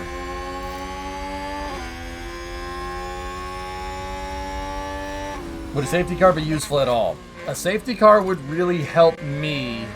Looks like that was a position gained for Alfa Romeo. A safety car would really help me if we got a safety car right here. That's when it would help me the most, if we got one right between lap 30 and 35. Actually, it would be more 35 to 40 than anything. Yeah.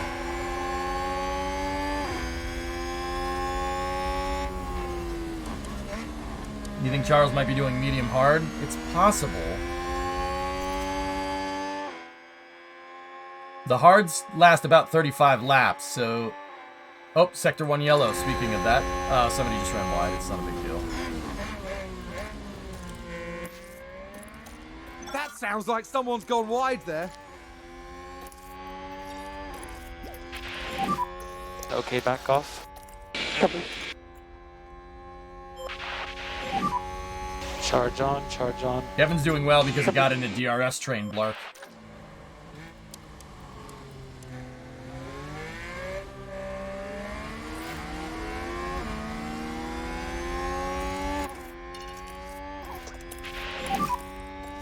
Okay, Mick, let's just put our head down. Copy. Alonso overtakes Schumacher. Those words haunt me. They haunt me.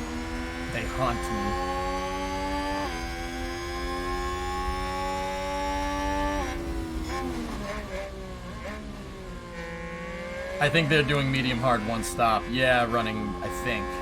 Unless the AI is just completely stupid. 24 would be the end of the pit window for medium, hard, medium. That's the end of the nominal window there. If these guys pit on 21, 22, they might be doing this. Or they might be doing this. If they pit on 23, 24, they're definitely doing that one. This is what I mean about paying attention. We have a Sector 3 yellow. Localized, though. Joe went in the pits. Oh, they've run wide.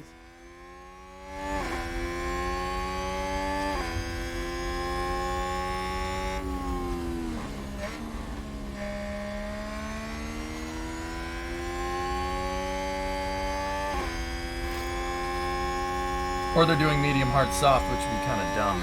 Yeah, it is gonna get dark by the end of the race, so the track temp will go down just a little bit at the end of the race. So medium, hard, soft might not be the worst, because that means you can push at the end of the race.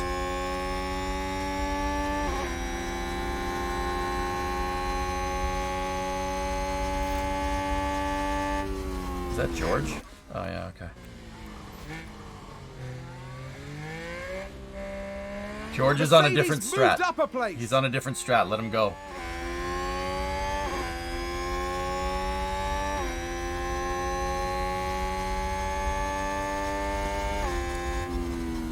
See?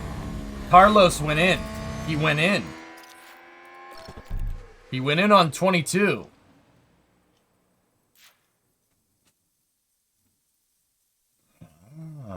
That's on the latter half of this nominal window. No, 22 is... It's hard to say, dude. It's hard to say. I'm not sure.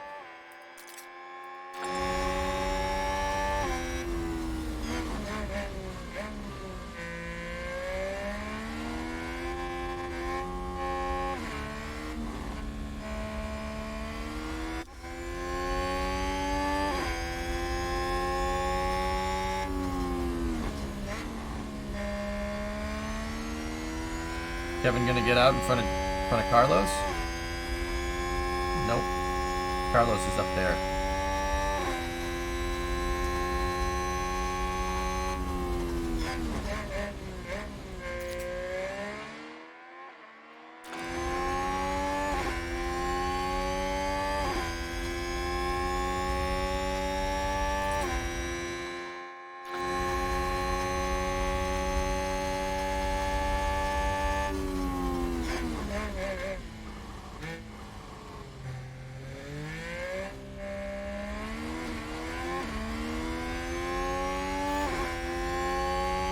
Max went in. They're going in on 22. They're doing it. I'm pretty sure that's a two-stopper 10th. I'm pretty sure.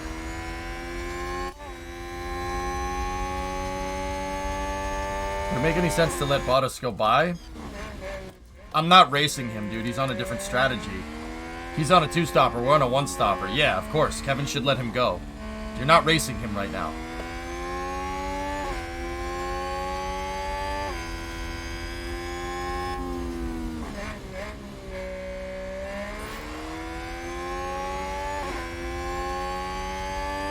Sophia's making its final flight. That sucks. Charles went in.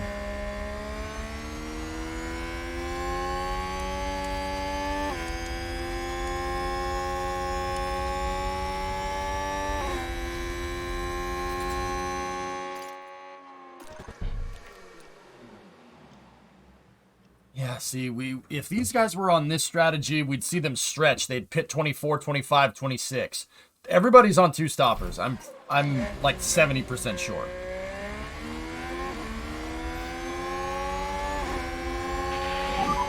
Just keep concentrating. Yeah, see, everyone's pushing. See how he's pulling away? A position gained for Alfa Romeo.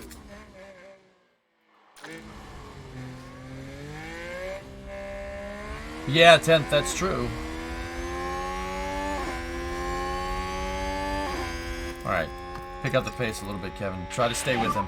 Kev, if you've got some margin, try to increase the pace a little bit. Kevin, if you've got some margin, try to increase the pace a little bit. If everyone is on two stoppers, what does that mean for you? That means we need to nurse the tires. You gotta nurse these tires on a one stopper. We're not, basically let them go past. They're not racing against us. They have to pit again. We only have to, they've already done a pit. We have to pit again, but so do they. So they're going to end up pitting over here. We're going to undercut them. They will be on fresher tires towards the end of the race, but we should theoretically have the track position because we only need to go into the pits once. One stoppers are good if you can conserve your tires. Want to stay ahead of that curve. We got to be careful.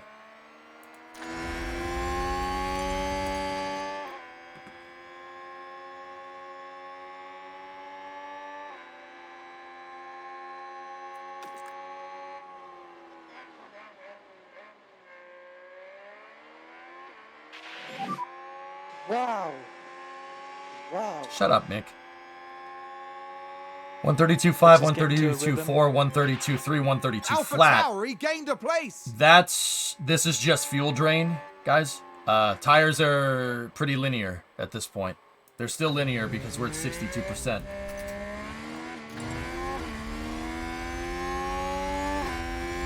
See, like, Lewis is catching us. He's gonna pass us here. Of course he is.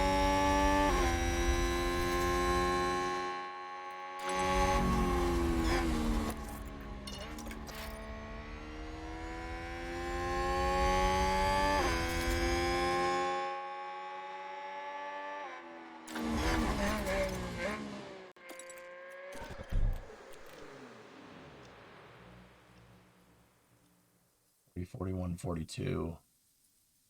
40, 41, 42. Okay.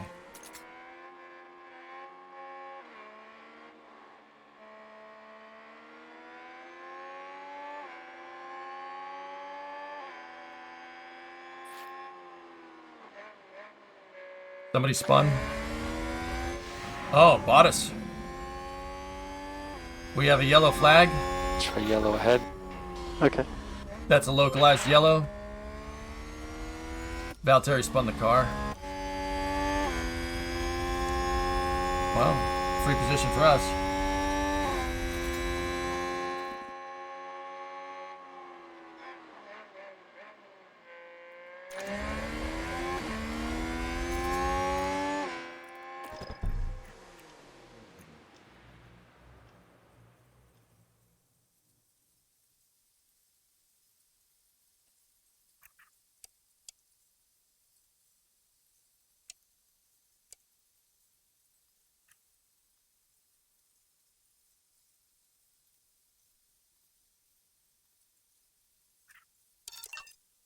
Jesus.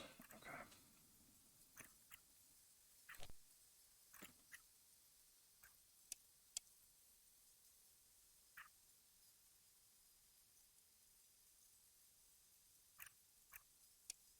Now, guys, you know how I feel about changing the strategy mid-race.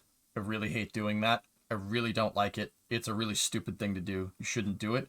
But my unfamiliarity with the tire degradation stuff here, I should have checked this in practice. I didn't do it because I didn't think it made that much of a difference. That's my fault. I would not recommend changing a strategy during a race. That is not a good idea. You're going to screw yourself because you're going to second guess. With this being said, I'm making this adjustment based off of what I see here. The nominal pit window for anybody that's on soft, hard, medium, or medium, hard, medium is 40, 41, 42. If I can get an undercut at 38 and our tire degradation is showing that we can get there. If I can get an undercut on 38, this should end very well. Should. I'm going to adjust Mick's strategy as well because tires are performing better than expected because I'm telling them to conserve. So I'll have him pit on 37, 38. His tire deg is going to have to be a little bit sooner, so we'll see what happens. Get your straight edge out. Yep. It's a race position gained for Mercedes. Mode push. Copy.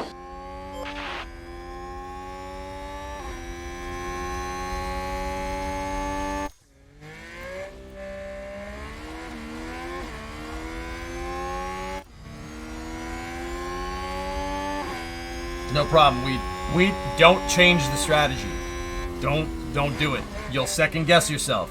It's like remember what, I don't know if you were here for the press conference the other day. Remember what John Blevins said about going off the script. If you start deviating, the further and further you deviate from what you want to do with engineering, the more more likely you're putting yourself into a failure mode. You're going to second guess yourself and you're going to do very poorly. Don't change the strategy. Don't do that. Go with what you go. Go with what you know. The only time you should change the strategy is if there's a safety car. And even then, if you don't make the decision quickly, don't change the strategy. You have to know what to change, when the safety car happens. But unfortunately, you never know when the safety car is going to come out. That's why what I'm doing here is I'm kind of thinking about this in my head. If we get a safety car here, yeah, pit both of them for mediums as soon as the safety car comes out. And that'll basically put us on equal footing with the leaders for the end of the race because they're most likely all going to go in the pits and we'll take the track position. Blend C question. But you got to watch this stuff like a hawk now. You got to be very careful, especially if you chose a lower tier team. Sector 2, somebody locked up. There's a local yellow, or Sector 1. Somebody binned it. There's been a crash. Sounds like a single car. Here's the replay. Now just take a look Safety at the car? McLaren. It's too early for us to do anything with a safety car. Oh, There's the crash. that would be a safety car in real life. But it looks like it still resets them onto the track. Sucks for Lando.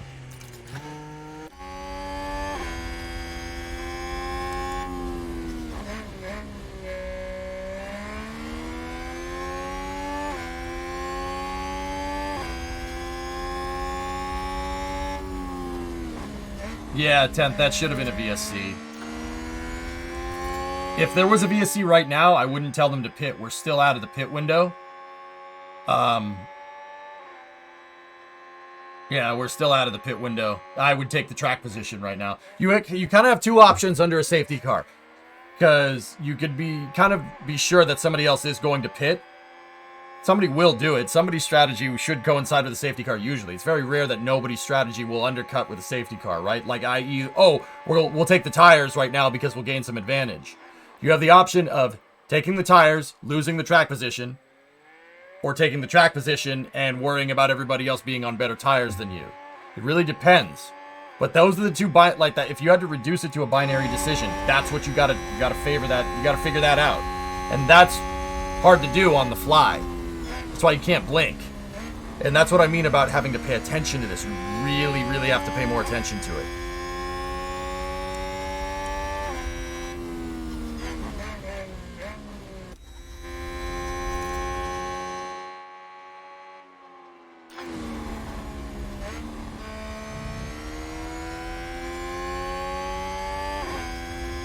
Can you show the standings? Wraith, is that what you wanted to see over there?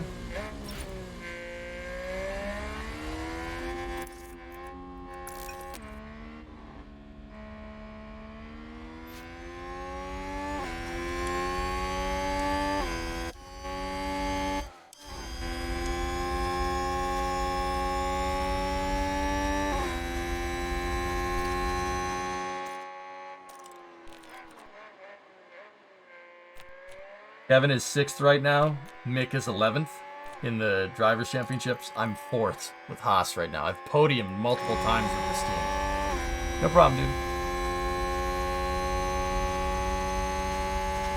But that was before they patched it. I'm not confident that I'll be podiuming anything with Haas anytime soon, but... Oh, thanks, man. Yeah, no. We did 1-2 at Coda because we got a lucky safety car.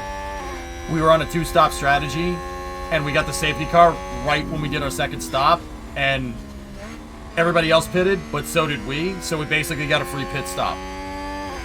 So we retained the track position, which is cool because we pitted before everybody bunched up. Oh yeah, and that got us 1-2, which is pretty sweet. Legend has it that Lando loses his F1 seat in a game of Sabbath.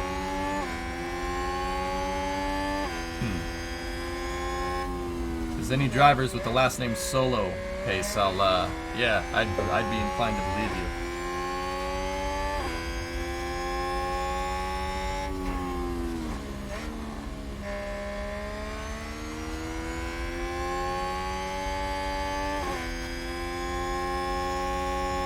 Jowlo.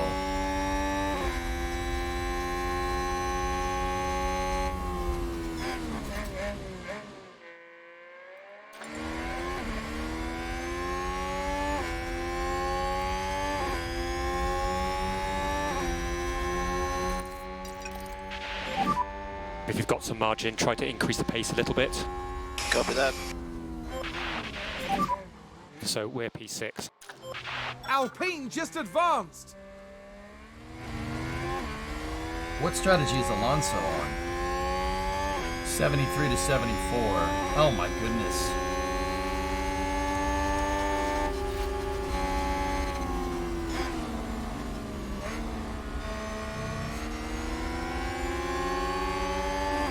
Ferrari advance the race position. Said no one ever.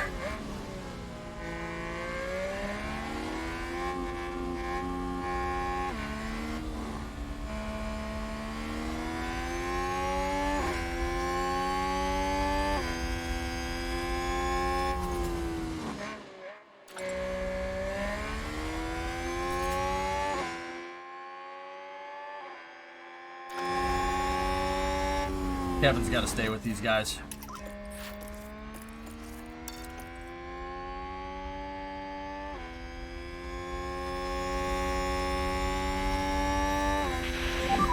This is the last Check one out, for no this season, management Pip. required, so push as much as you can. Copy.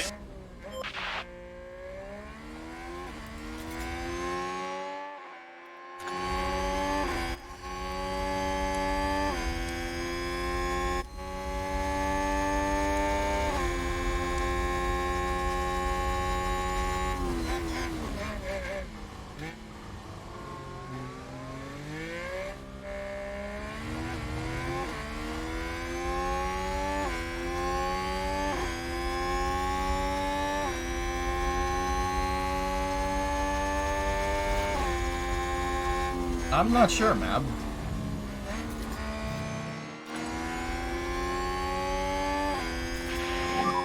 Hey, well done, Kev.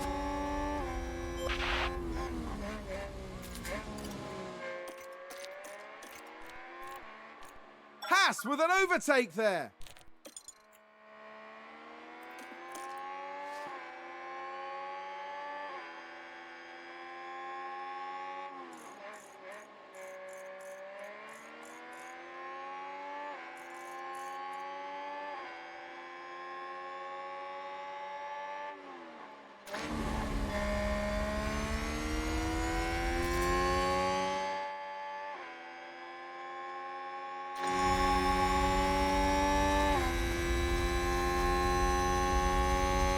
KSC is now in Hurricane 2, Hurricane Condition 2. Got it.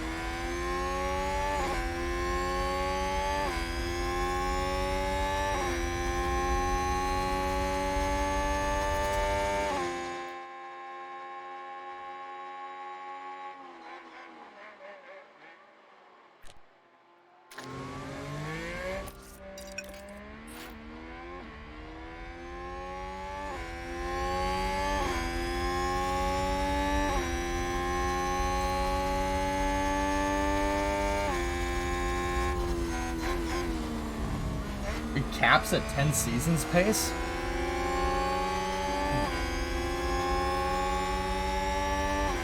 Ew. Oh!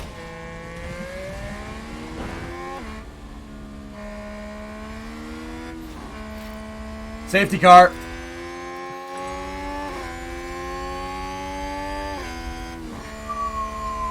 Hamilton, Alonso. Oh, they red flagged it. Oh, they red flagged it. Oh! Let's see what happened there. Holy Now crap. watch this. Lewis Hamilton involved in this one. And there's the collision. No, It's Mikey, caused no, absolute no, carnage. Mikey. That is so not right. The team are really What does that mean for disappointed me? with that. Well, a lot of Let's cars hope that it were doesn't faster set than them us back just too took badly. themselves out. That's good news for us. Teams can make limited changes to the cars before the session restarts. You may not serve penalties. Okay. Wow. Alonso is out. Alonso had a faster car than us. Hamilton's out. He had a faster car than us. Ocon got damaged, so they can't repair the car under red flag conditions. Can't do that. You can't touch the car. Team, you can make you can make limited changes. So we gotta kind of figure out what our options are here.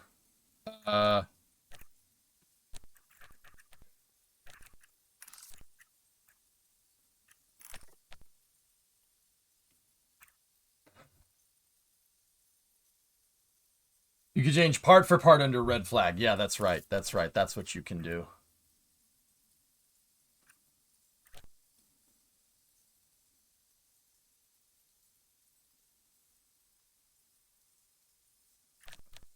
New mediums with mode push.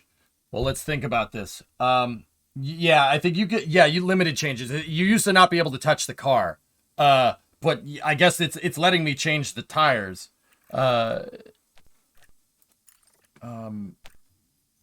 really wish I could see my current strat. How are you on fuel? I loaded them down on purpose, Toon.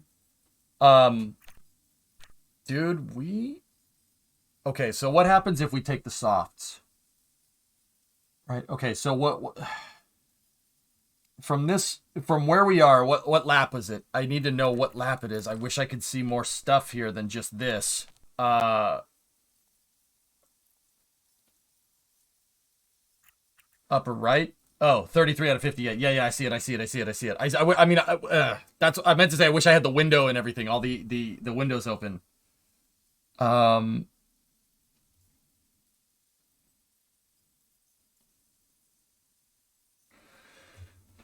So if anybody was on mediums up until this point, they could switch to hards and they could finish the race. Medium, you could finish the race without pushing.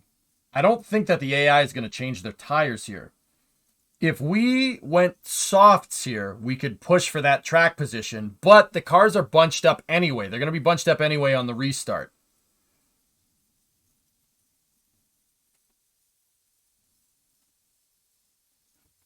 If the AI is going to change tires, Azazel, we're on 33. There's no favorable strategy with the pit window on lap 33.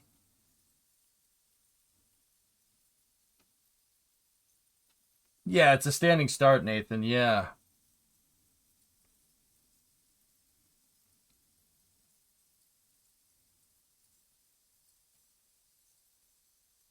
If we choose the softs, fellas, if we choose softs, we can push and we'll probably get out in front. Can we push long enough to be able to get the track position, to get the time away from these other cars? Can we push long enough to where pitting in for mediums in 10 laps is going to put us out near the front? You guys got to remember, 2 cars crashed that are faster than us. They're faster than us. Lewis and Alonso are quicker than us. The Alpine and the Mercedes are way better. If we went to mediums, we would have to conserve like crazy. We wouldn't really be able to push. But if the AI stayed on the tires, because this doesn't match their strategy, we're at the beginning of our pit window. If we nurse the tires, we might be able, and everybody else still needs to pit because this doesn't fit their pit strategy. I think that's the right move. We don't want to get slick here. You don't want to do something stupid like that. I honestly think that is, mediums are the right move now that I talked myself through it. We're in our original pit window, which means if we conserve a little bit and we get like stuck behind a DRS train, if the AI doesn't change, because if they change now, they're not going to be able to finish the race. They're not going to be able to finish. They won't. But then again, neither could we. But we already have the track position. Kevin's in 5th. Mick is in 12th. That's favorable track position for both of them. Actually, with Mick, it might be cool to push on softs to get that track position. With Kevin, it doesn't really make sense because he has the track position. Mick is 12th. He started 13th, so he's +1.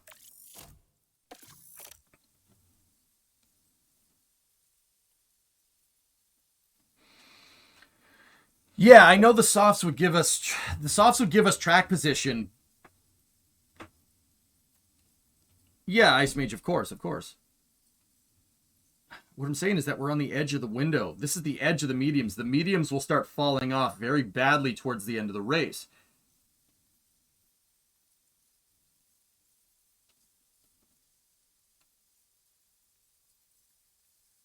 All right. Here's what I'm going to do. I'm sure of myself. I'm going to put Mick on softs. Try to get that track position back. We can gamble with him. He isn't in the points anyway. You do the unexpected and throw on the wets. Yeah.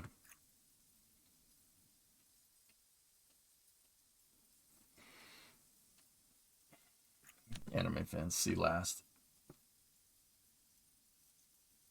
The ones that first in on soft went 15 laps before having to pit possible pushing.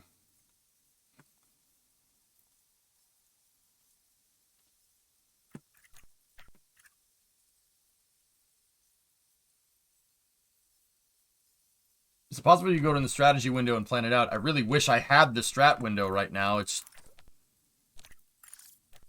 you know what? Here's what I'm going to do. I'm going to set them both for mediums. And I'm going to see... Can we go to change them again at all? No. No, you can't. Alright, cool. We're stuck with the conservative strat. More.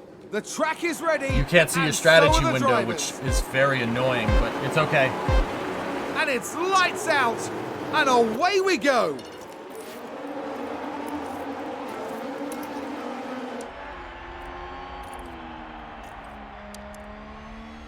Everybody went for mediums. So we're P6. Yeah. Did a good job. Everybody went for mediums, guys. That was the right move. If you don't need it, no lifting coast. Copy. Yeah, there was a red flag, Kinitas. Yeah, there was. Lewis and Ocon. Lewis, Ocon, and position Alonso gains for got into a AlphaTauri. crash. Ocon's car survived for whatever reason, but Hamilton and Alonso did not. That's really good for us. That got Mick into the points. Yeah, guys, going softs here would have screwed us. It would have screwed us. That was a dumb idea. I'm really happy we did not do that.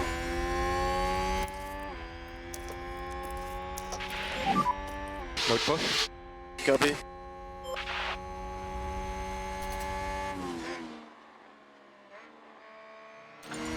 Man, if that had happened like a couple of laps later, oh, we would have been good. But we did retain track position with Kevin.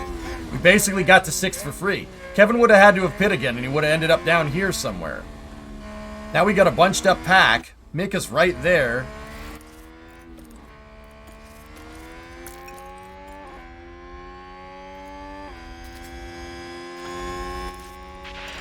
You know what? DRS enabled. See if we can get that track position. We'll catch these guys. Copy. Kev, if you've got some margin, try to increase the pace a little bit. Copy that. Yeah, 10. Mm-hmm.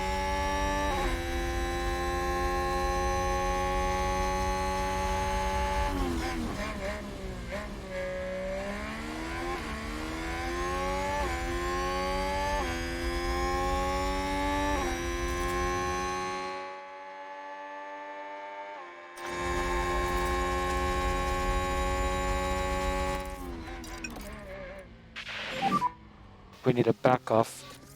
Copy. Let's catch him. Copy. Burn him, Mick. Let's go. Come on, kid.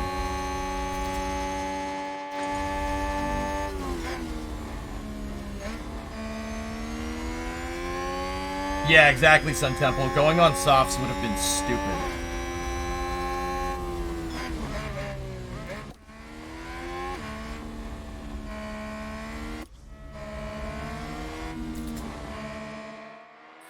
I need to see deg rate.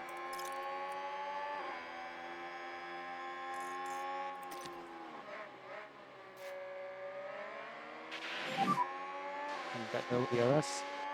Copy. Oh boy.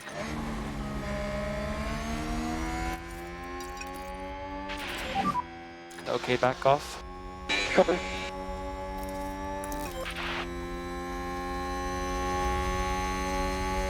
It's a lot harder, Frozen. It's a lot harder. You have to be very careful. Yeah, no heroics.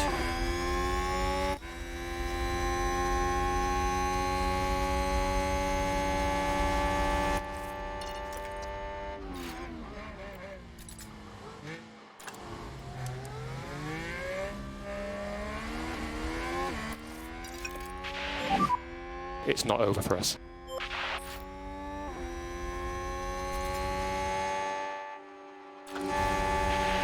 Yeah. Okay, Kev, Pretty no bad. management required, so push as much as you can. Copy that.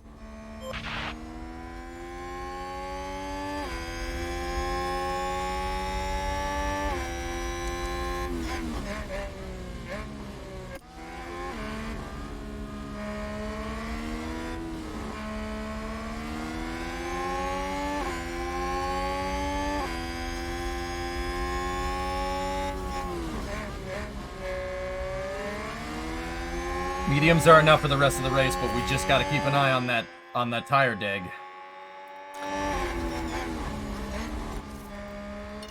I'm gonna see if Mick can just be a little careful with those tires. He pushed to catch up to the DRS train, and now that the DRS is enabled after the race restart, he should be able to just kind of chill here behind Gasly. Save the tires. If he'll that means he'll be able to push later.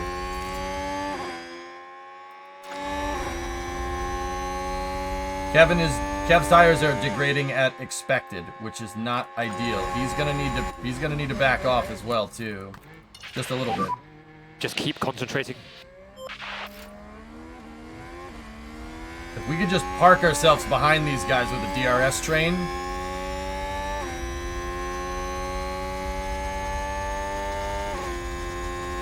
We just park ourselves behind these guys, DRS all day. We'll be able to nurse the tires a little bit longer than them.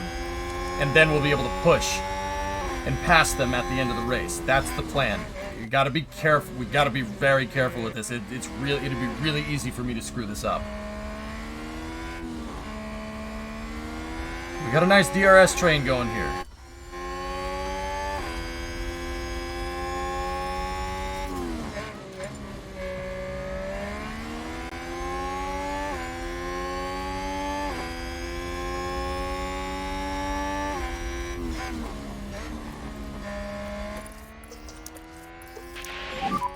Charge on.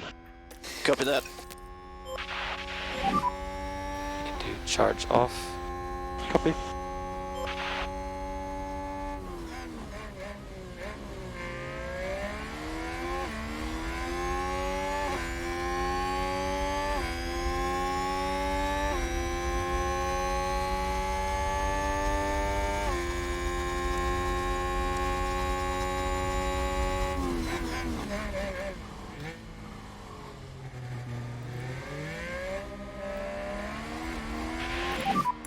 Currently P9.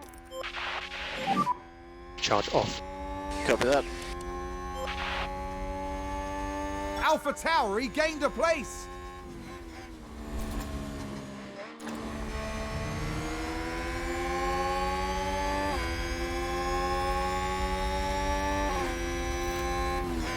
Somebody spun.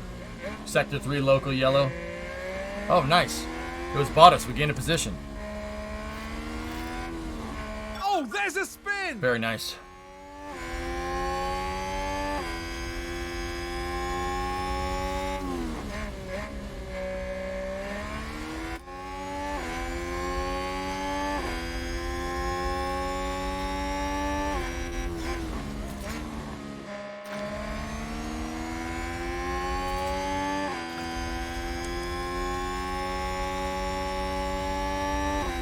Yes, dig rate's already starting.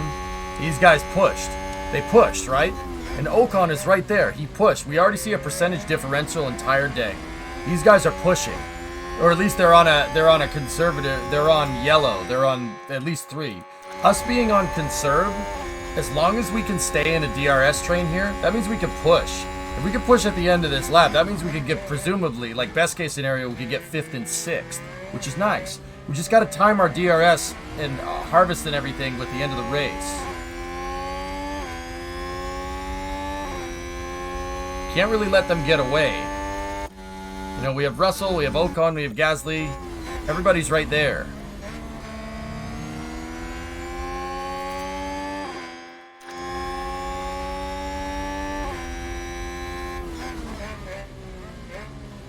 That's pretty much what they did, 10th, right?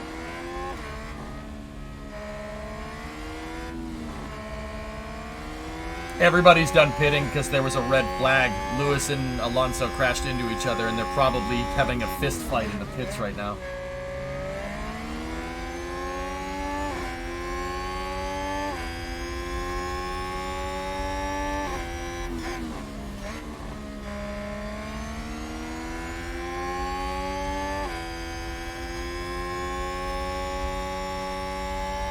As is tradition.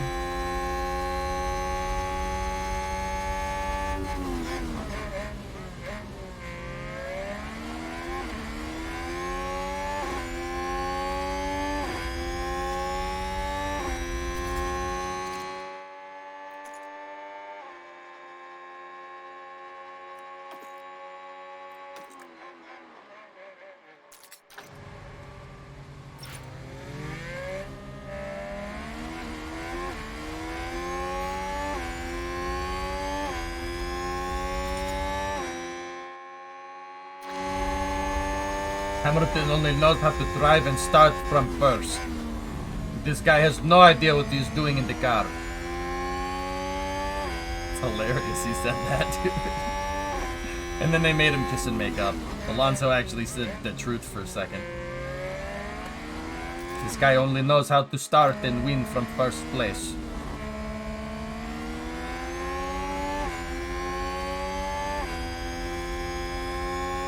I don't know if you're talking about real life or this 10th, but yeah, I don't recall that crash off the top of my head.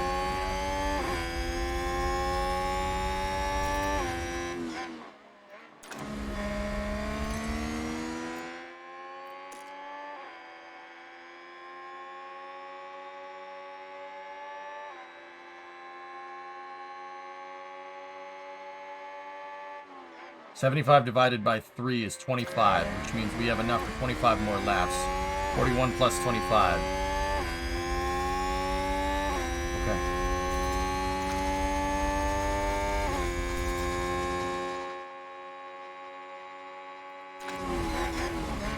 But what's 1/3 of...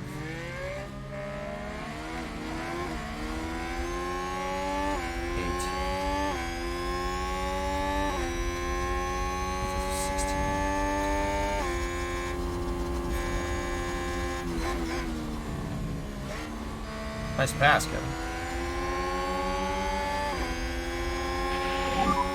Okay, good job. That's one.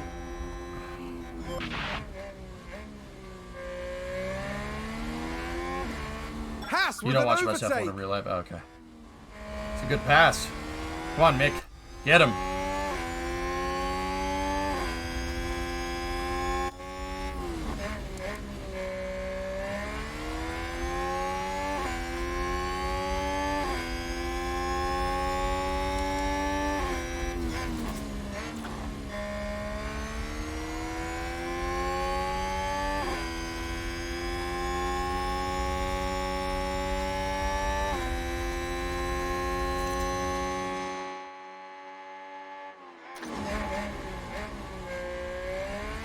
I'm trying to think if there's any slight adjustments that I can make to their pushing strategy to make them change. No, pretty much no.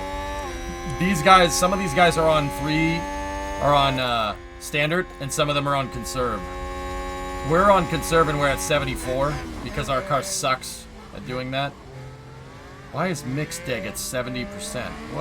What's that about? Uh-oh.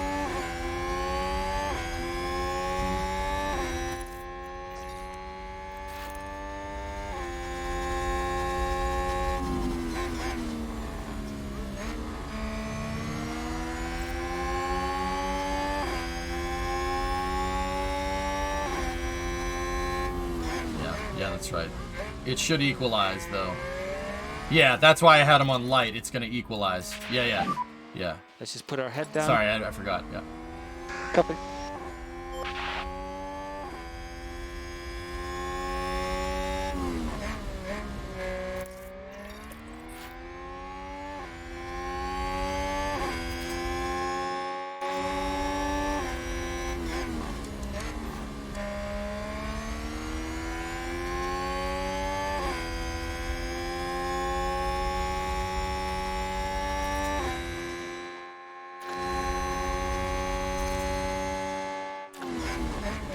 At this rate, we'll be at 25% deg by the end of the race. Doesn't leave much time for pushing, to be honest, fellas.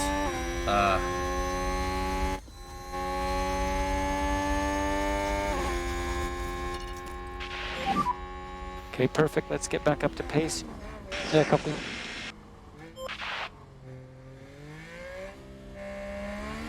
They're already set to push on fuel.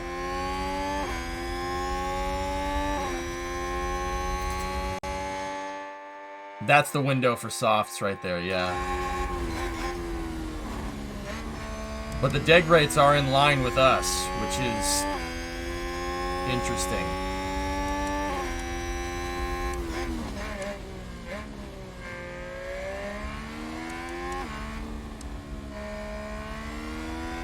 Pitting right now would be suicide. You'd come out down here.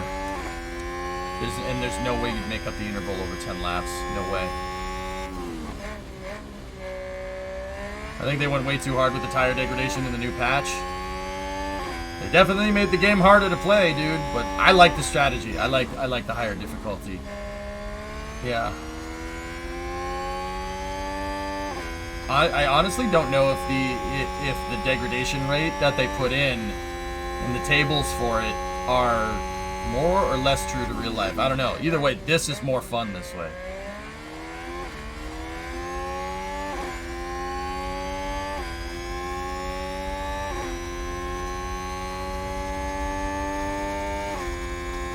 I mean, I'll be honest with you. It was just, we were doing the same thing. One stop push. One stop strat push. All the time. You really never used a two stop. If you wanted to use a two stop, yeah. Now, because we're doing it once, we did a one stop, we had to be a lot more conservative with this.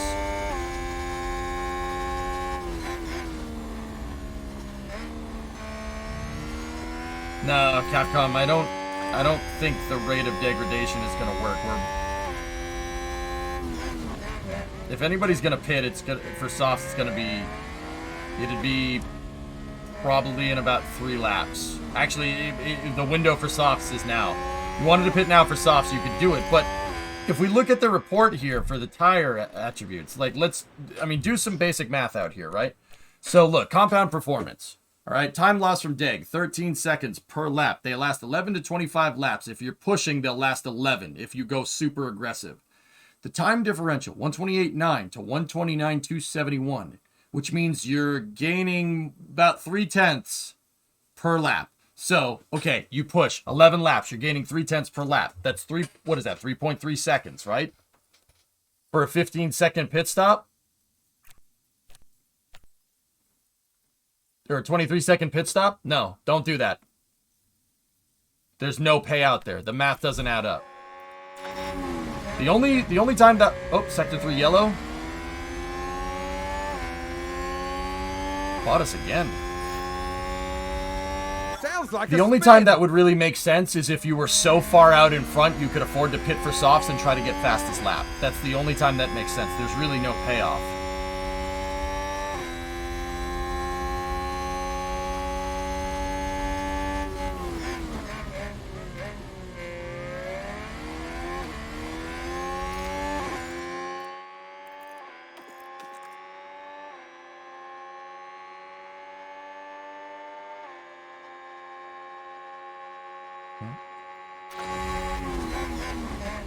Whoa, whoa, whoa, whoa, whoa. Careful, kid.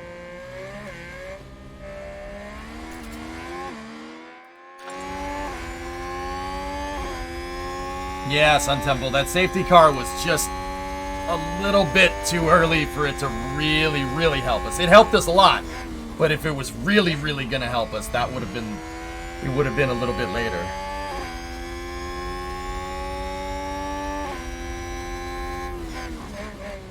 Okay, Bandit. Was this something that we didn't know? Don't get me wrong, it did help us. It basically negated...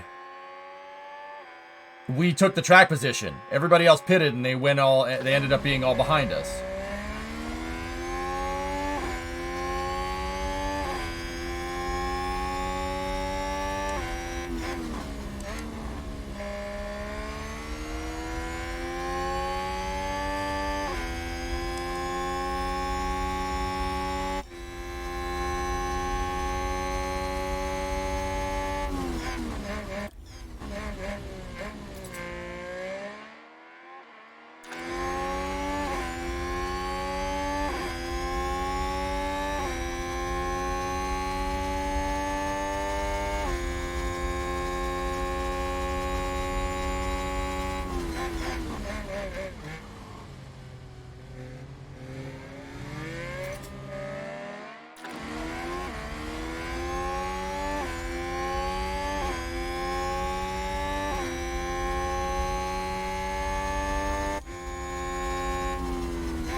I don't know, Capcom. There was a safety car before we saw really what the deg would be like down there.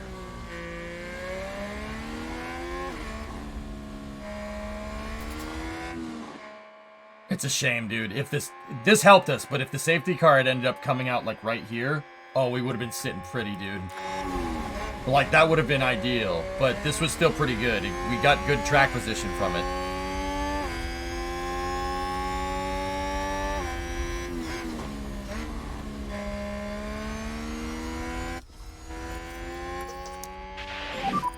Charge on.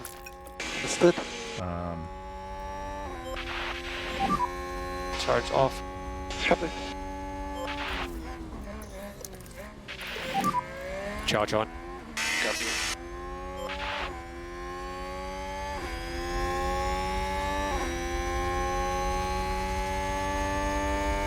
Yeah, 10th, if we don't do anything, we're still gonna get double points. I'm trying to run through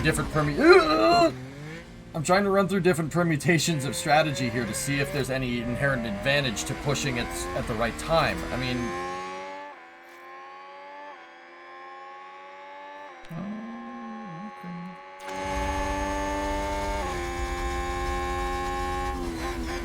like, what would be the right time to do this? But yeah, see, okay. As grip increasing, tire degradation rate is going down per lap. Deg rate 2%. It's down to 2% from 3% because of the rubber on the track. The rubber's gotten a lot better on the track. We had a little bit of bump in the fall off in the increases right there because of the red flag, but our deg rate should go less and less over time. But don't get me wrong, the computers should as well. So if we have slightly better tires than everybody else here, we should catch them. 17 seconds. We're not going to catch them. The best we can do is 5th and 6th right now if I do this right.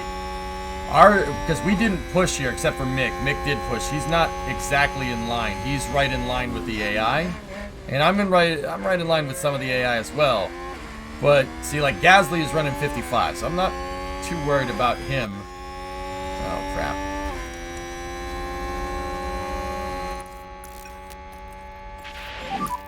Charge off. Copy that. Give me 1 second. I left Kevin It's on not harvest. over for us. Sorry. Okay, make charge off. Copy. Yeah, Mab, pretty much. Oh, that could have screwed me because... Okay, no, we're not out of the DRS train. Good.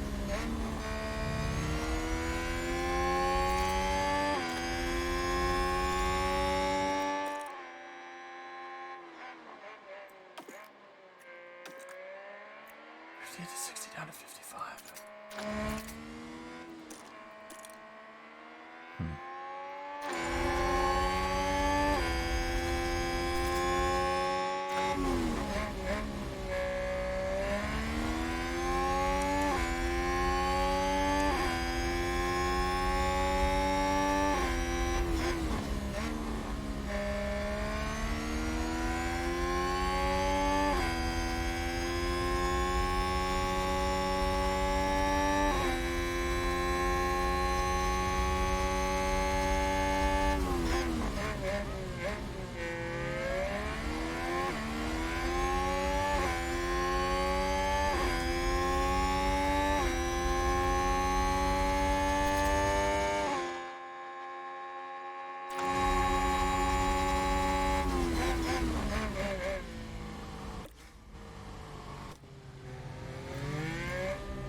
Kevin's a little bit above the deg rate, which means he can push towards the end of the race, as long as he stays with these dudes.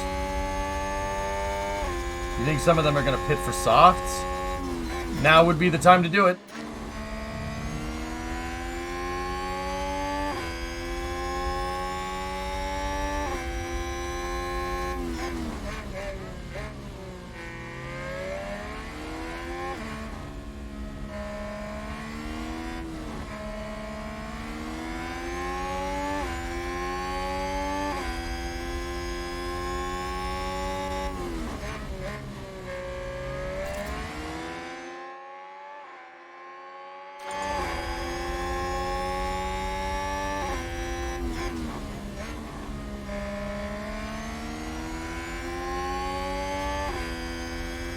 Yeah, that's going to do the same for us, and yeah. I was doing the math out. With a 3% fall off rate, we could be at 25 by the end of the race.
Eventually over.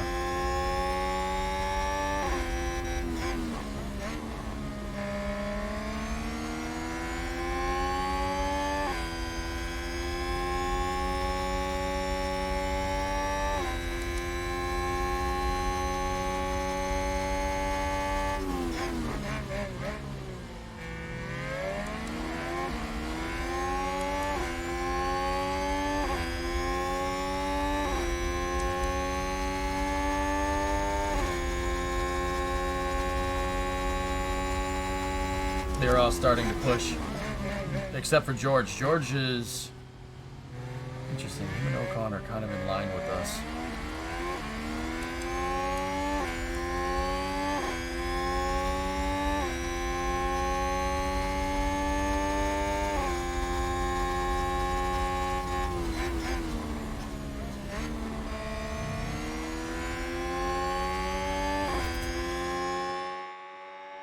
Kevin has some leeway on his tires. We can tell him to push.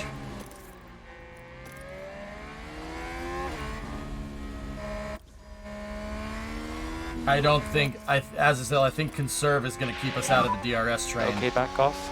But then again, Danny's a little ways behind. If Mick falls out of the DRS train, we're screwed.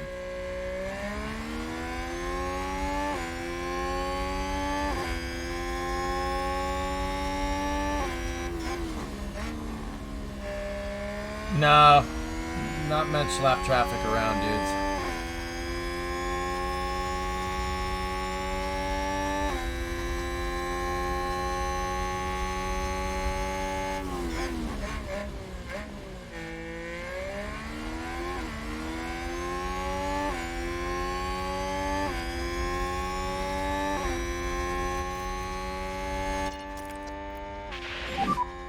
Okay, perfect, Mick. Let's get back up to pace.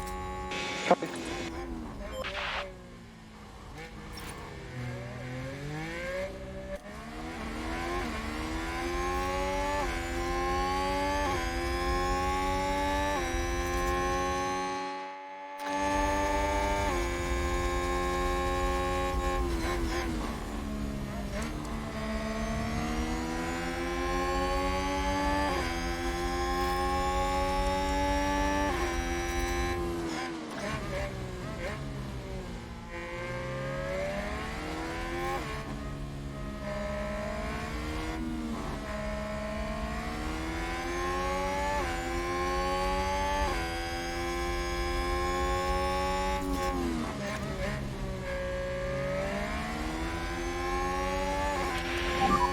Six laps remaining.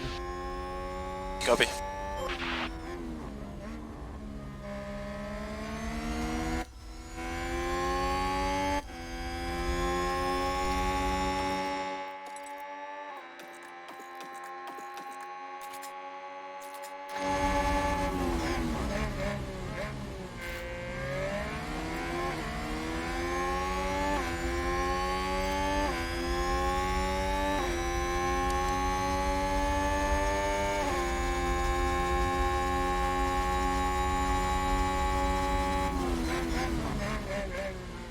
It's okay without the DLCs, Nib, but you should get the DLC if you really want to enjoy the game like what you saw Good job, yesterday. Kev. Kevin is pushing.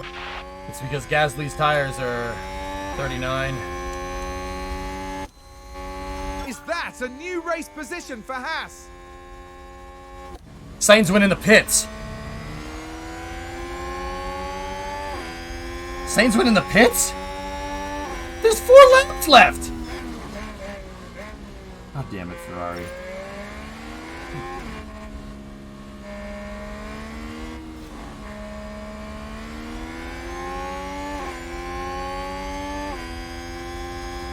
Ocon went in the pits?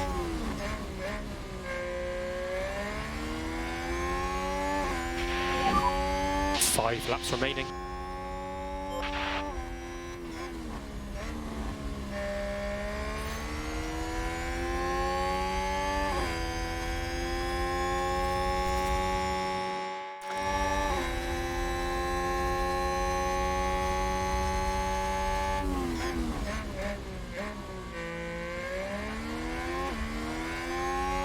Why would...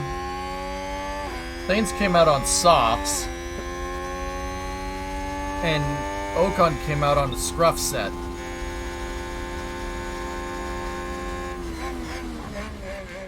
I am so confused.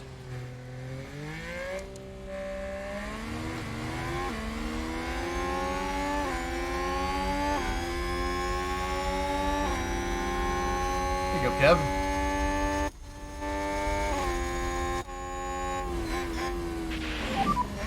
Nice work, Kev.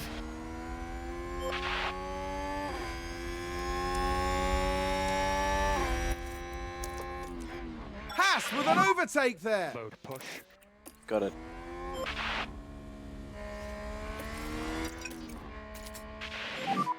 If you've got some margin, try to increase the pace a little bit. Cover that. Oh, crazy bandit. Pierre went in. 4 laps remaining.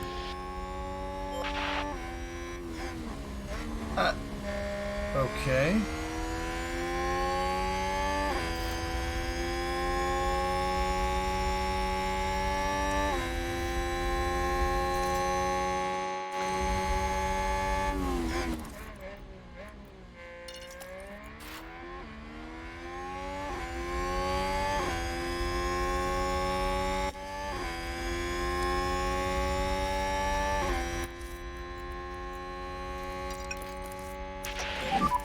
Can push even more. Copy. Sector 3 yellow.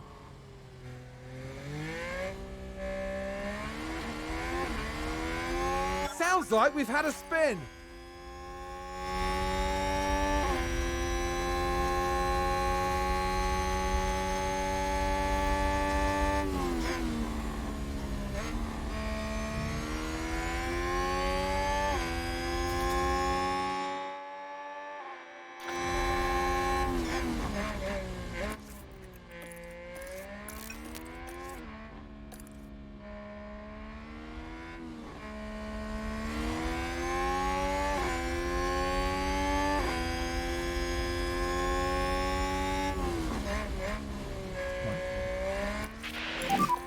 Three laps remaining.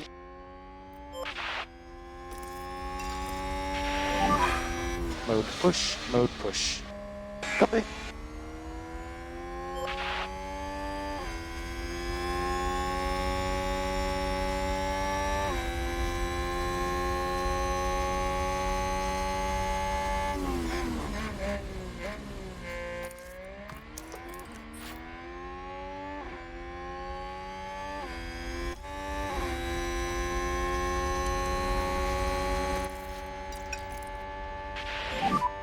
Kev, if you've got some margin, try to increase the pace a little bit. Cover that. Just keep concentrating. It's a race position gained for Mercedes. Frick Mercedes. We need a back off. Copy.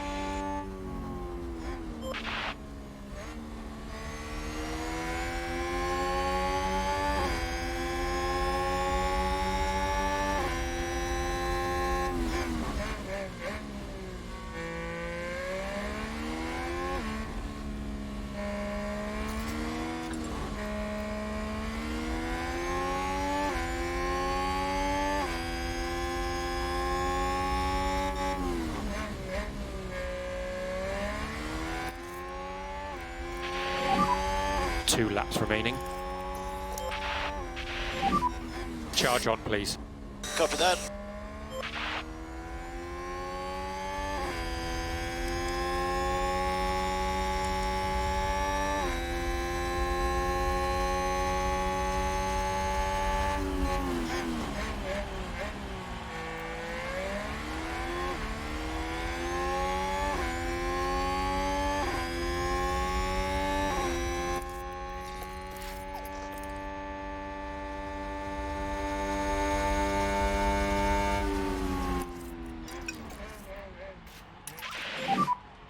Okay, Kev, no management required, so push as much as you can. Copy.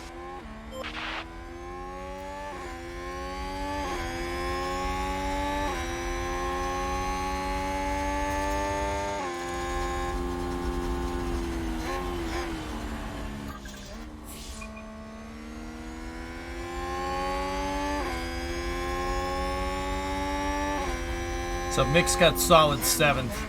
So I'm just gonna tell him to coast it to victory. But Kevin can get George here.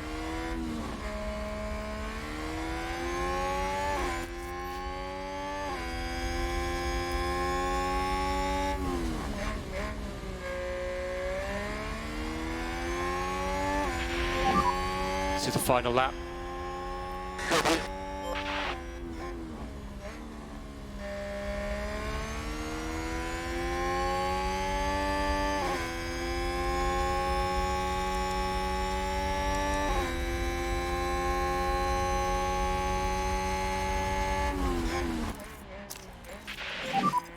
Mode push.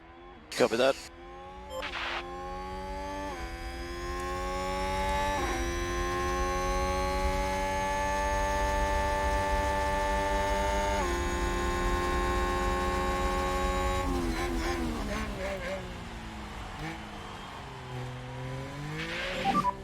Good job.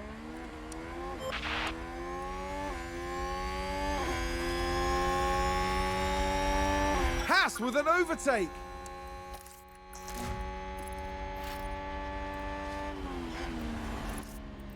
Yet.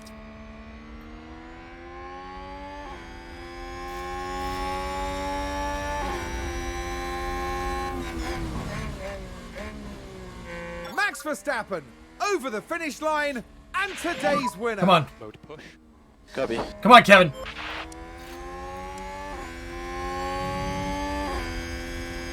We're out of ERS.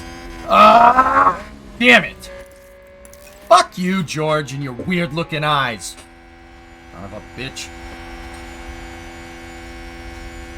Yeah, you passed him right when I switched him to Check a defense, flag. and there's not much I could do. Yeah, good job, guys. Damn. Yeah, Kevin, you did an awesome job. I'll take my time Going out. slow. Okay, checkered flag, checkered flag.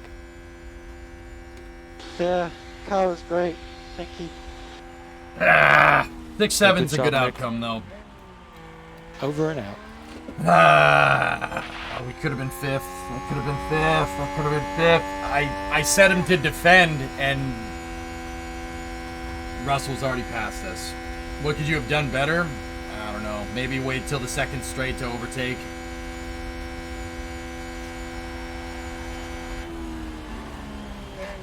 George doesn't have that weird looking eyes, just to be very clear. But also, frick that guy.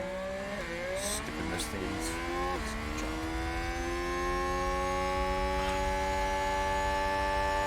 Yeah, we did good. Safety car came at the right time, favored the one-stop strat. We're good.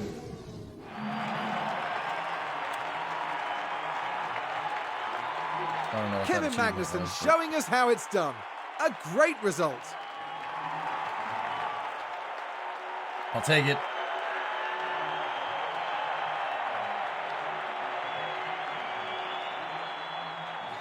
Haas there having a very successful day at the races. Indeed, the team has demonstrated technical skill as well as a great deal of heart. They can be really proud of their efforts this weekend. And after this result, the team is 4th in the constructor standings. And that's it for this season of Formula One. The teams will be working hard in the break, gearing up for another year of thrilling F1 action. Thanks, Karen. we're +3 and +4. Should have been +4, but yeah, George just had the spare he had the spare ERS, which sucks. But we gapped Lewis, which is good. We tied him.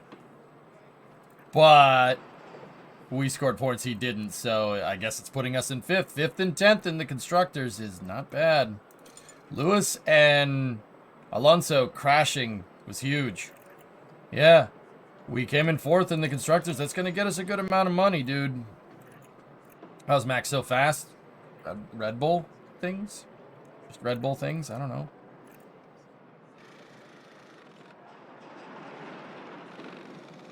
You have a win with K-Mag and Lewis doesn't, so you get the advantage in a tie. Yep.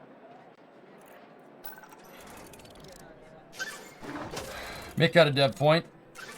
So did Kevin, and Logan should too. Score.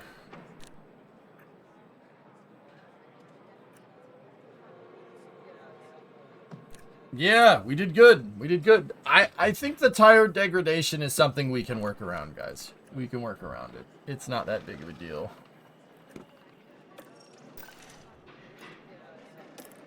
Kevin got a bonus. Mick didn't get his bonus, but we got pretty much...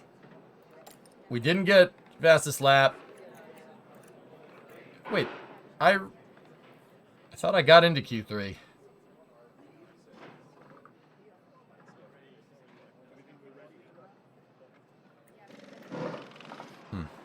Whatever. We made a lot of money there. Good. That's cool, Bandit. Alright, well, let's see.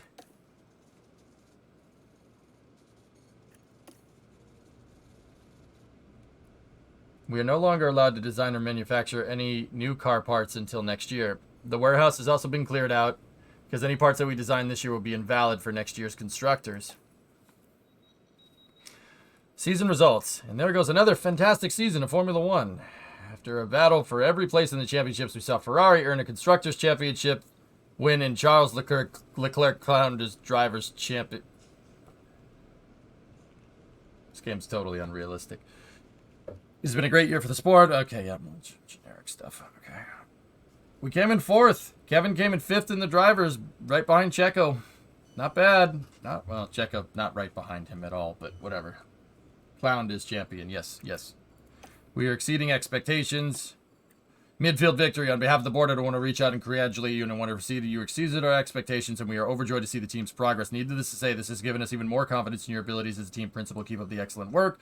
We hope to see Haas climb even closer in the top position of champions again next year. We'll get there.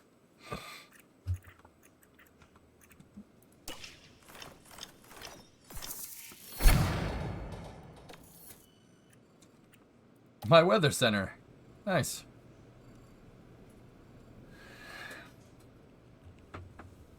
Yeah, of course, Blarg. Yeah, that's probably what he's doing. So, Kevin got a...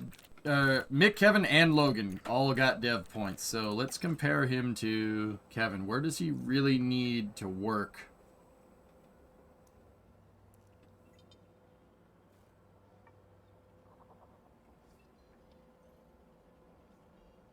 Accuracy and reactions, I think. Braking and cornering is probably what we're going to do.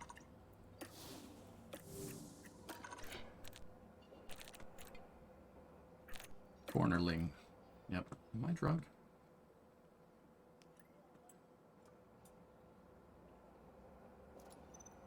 $74 to $75. Kevin is 88. Yeah.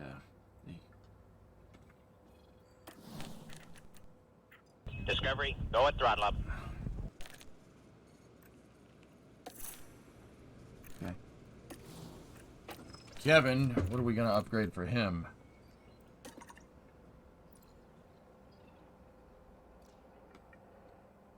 Kevin can get that smoothness under control. He should be... Control the ability to prevent racing incidents. This reduces the likelihood of the driver causing lockups and spins. Okay.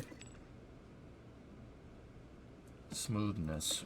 What does smoothness do? The ability to reduce tire wear during racing. This allows the driver to push harder on long stints.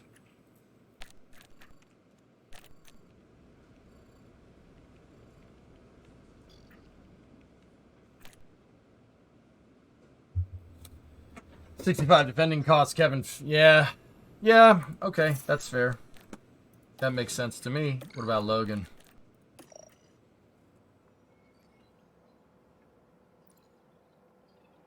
Logan needs better smoothness. Like, desperately better smoothness. Okay. Any staff? No staff dev points. Okay.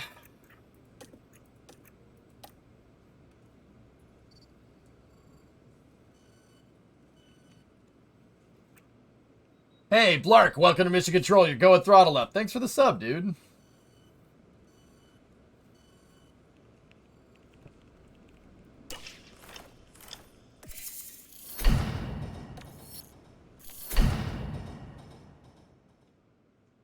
Okay, end of season board review. Season objective. Target position was 6th. We came in 4th. Long-term objective in progress. Score podiums in 25% of this season's races. Got 4 out of 6. Got to complete that by 2024. 2 seasons remaining. Based on the team's performance this season, the highest driver position attained. The board have updated the team rating. Performance, constructors, 4th. Magnussen in 5th. Team rating is still underdog. Nothing changed. Board confidence is high. Team bonus 1,500 or 1.5 mil. With the new season approaching, I wanted to give you an update on why you might be seeing a lower performance from our pit crew. Between new regulations, the pit crew getting a little rusty, and our more experienced members leaving the team and getting replaced, a performance drop in seasons is inevitable. I'll attach a report detailing the changes below.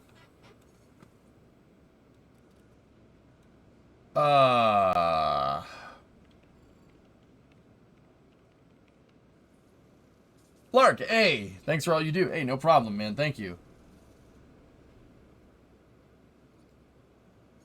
Yeah. Yep, that's gonna stay. Oh, that's gonna stay right there. Damn.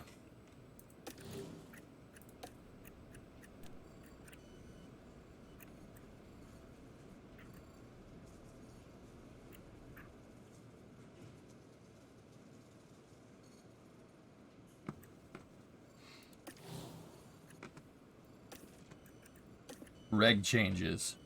Cost cap from 141 to 136.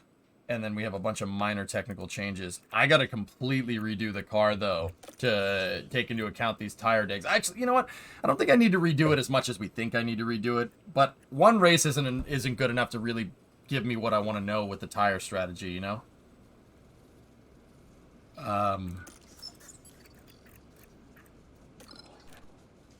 6.7 is not bad, dude. That's not bad at all. That's awesome. Highlight of my Formula 1 manager career thus far.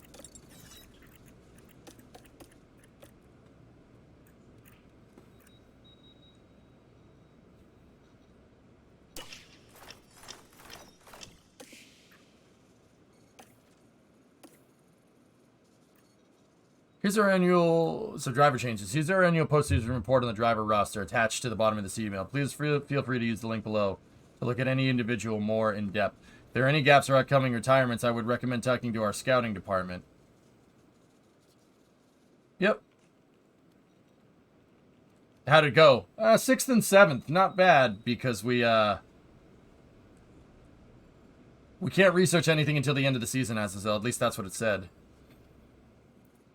Staff changes. Yeah, I paid everybody. So we got Simon, we got Aaron, Gary, and Ed. Yep. Cool. Any upgrade points? I don't think they got any upgrade points, and those guys, we already spent it. Alright, so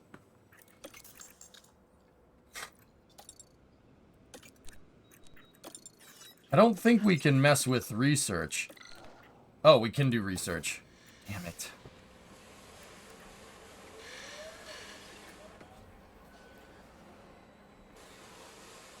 All right.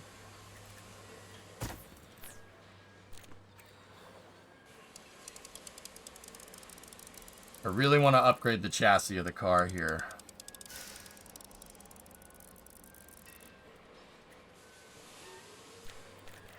The chassis overall is what we need to fix.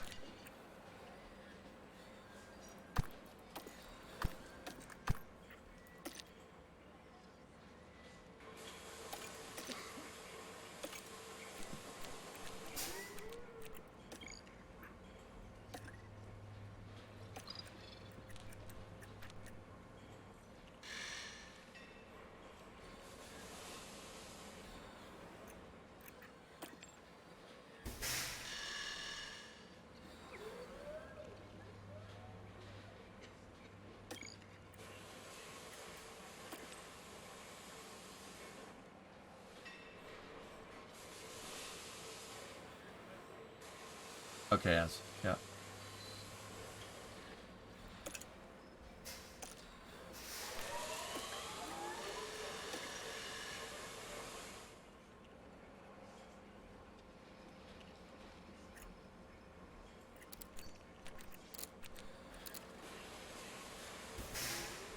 Maxing like that, yeah, they fixed that. You can't max it out anymore. It doesn't make everything green.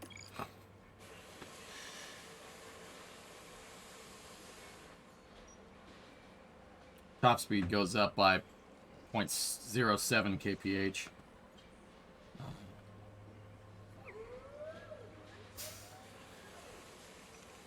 Acceleration is up. You really see some big differences there overall. Okay. We could optimize for race performance. If we do, high speed goes up.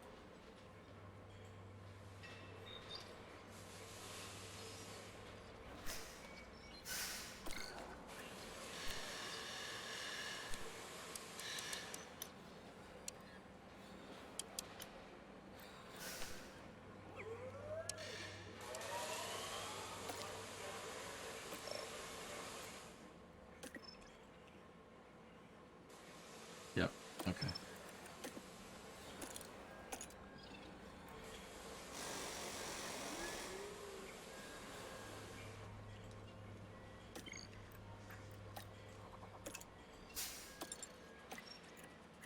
Okay. It's only going to cost us 115. Might as well dump all the money into the chassis there.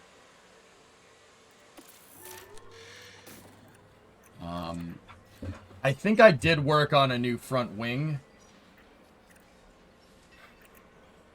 I did.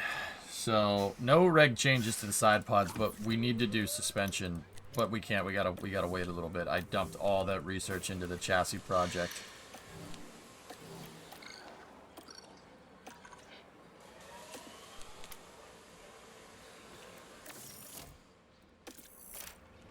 Okay. Let's continue.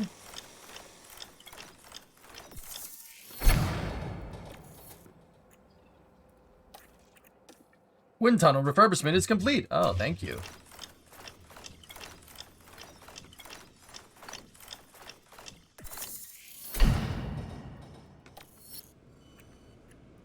Chassis research is complete.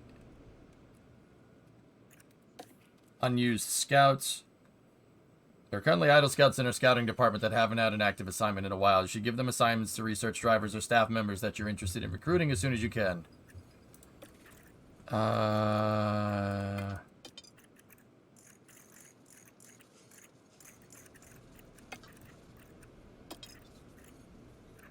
You know what? I want somebody for my scouts to compare to, so give me a detailed scouting on Max, and then give me a detailed scouting on Charles. I want those numbers so we can compare our drivers. We have a measurement for the stats for like a great driver. Oh, Logan got a dev point. See, I want to be able to compare him.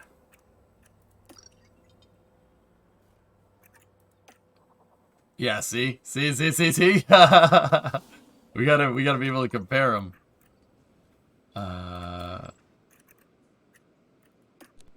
So all I can compare him to is K-Mag right now. Logan really needs to... It's literally just smoothness for the time being. Staff got a bunch of dev points. Hey, Jonathan, thanks for the bits. Oh my gosh, Tori, don't tease you. What is that, Bandit?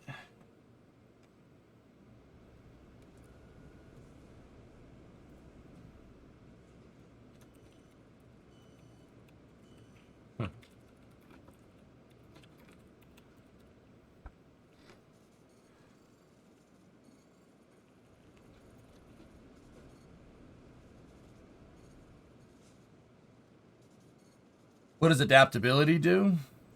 Changes adaptability is for like adapting to the rain. Ice Mage. Technical Chief has a dev point. Chassis. Chassis. All right, now Aaron has a dev point 2. High speed downforce is his low point right there. Okay, cool. Gary and Ed don't get points. I see. These guys are going to rake points because we're doing research. I got it.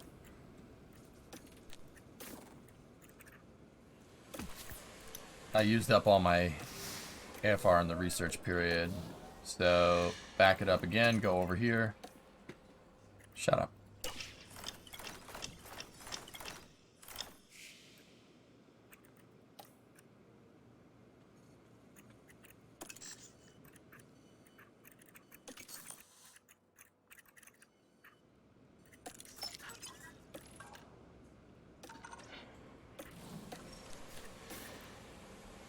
Alright, we got our chassis good to go. It's still worth researching even if you have no points. I want the suspension next.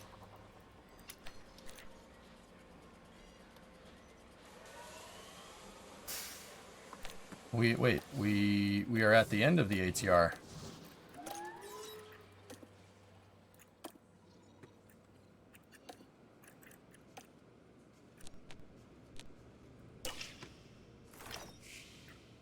Welcome to the new season. It's time to review this year's regulations, manage the season engine, and negotiate obligations with your sponsors. Oh boy. We finished 4th in the constructors, dude. Main fund, 88 million. Team rating, rank 6th out of 10. Sponsor obligations, okay.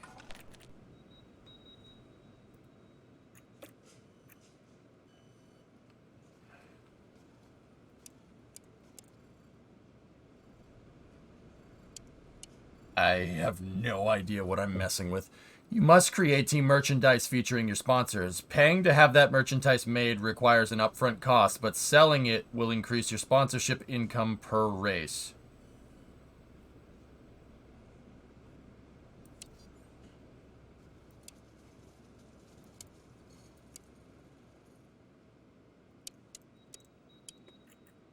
All right.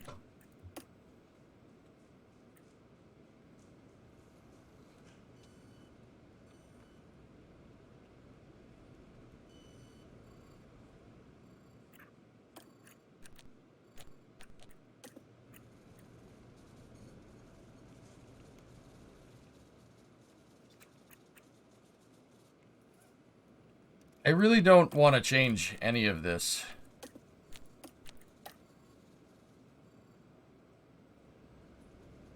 That will bring us income, and the memorabilia, those don't get us anything.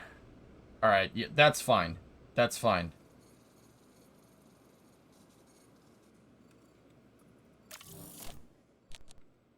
Yeah, okay.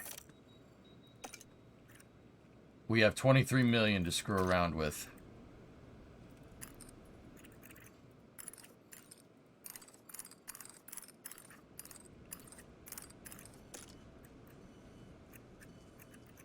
Yeah.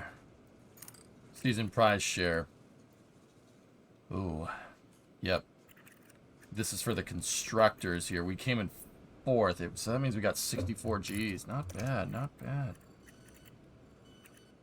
Pole position points bonus, no. Fastest lap, yes. Double points for the last race, no. Points allocation. That's all staying the same. CFD testing limit. that has not changed at all. Wind tunnel test limit. Not changed. Gearbox, yep, everything is the same. Okay.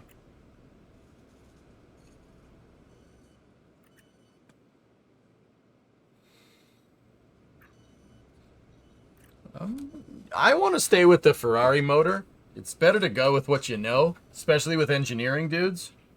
How do I see what my competitors are running for parts? The lap history. You got to go into lap history. In the data view. If you're in a race. So power 95, power loss threshold 80. So Ferrari is they have faster engines, but they dig quicker.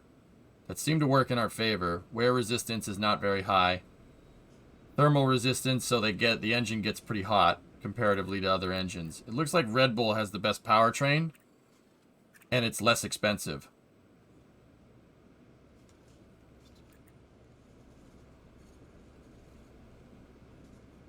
But Ferrari has great gearbox durability compared to like Renault and Mercedes. PRS is, yeah.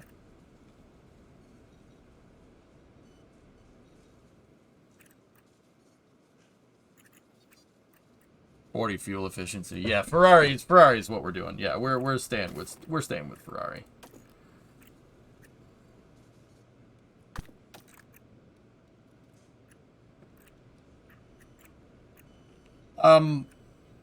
First, second, third, fifth.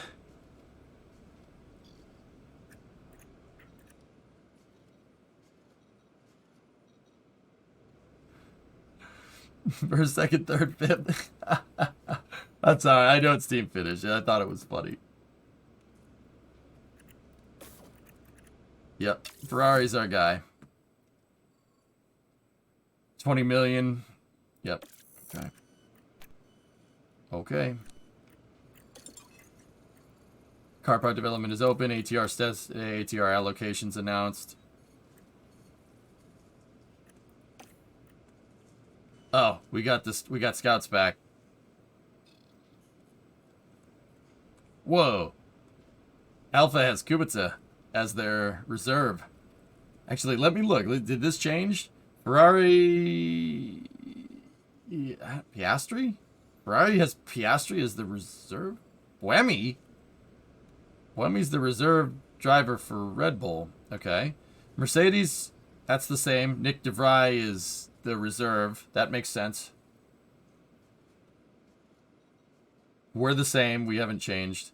Alpine is Gasly and Ocon with Jahan Daravala as the third. Interesting.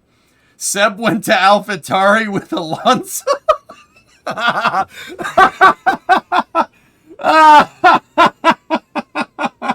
Good luck with that.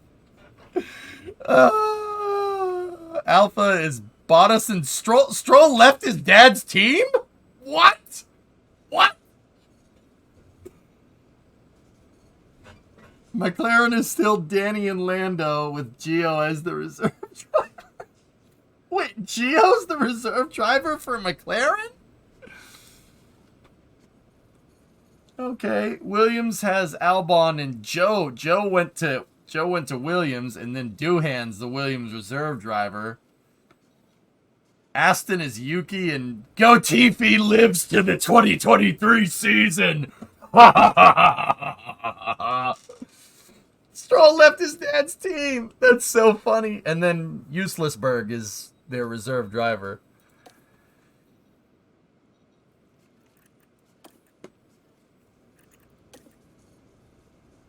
All right. Okay, let's get back into car development. We have a good chassis here. We need a new project. Unavailable until season regulation changes are confirmed. Oh, fug. All right.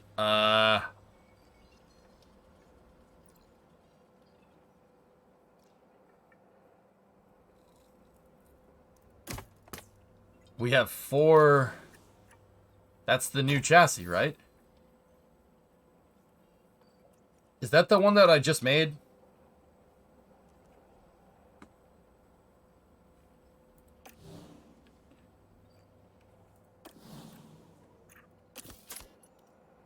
It already wait. I don't...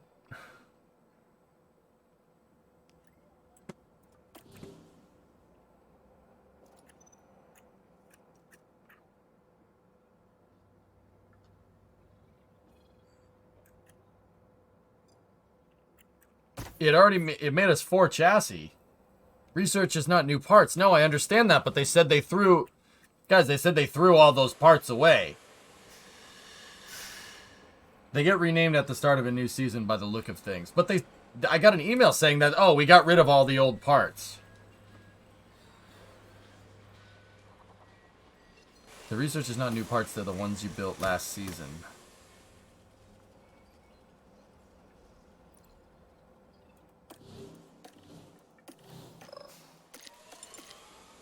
I'm so confused.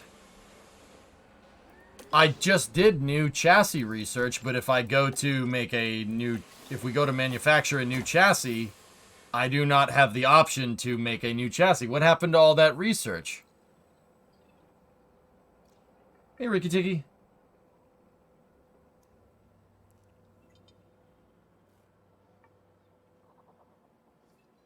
You researched it, not designed it. Yeah, okay. Alright, yeah, I'm stupid. Yeah, that makes...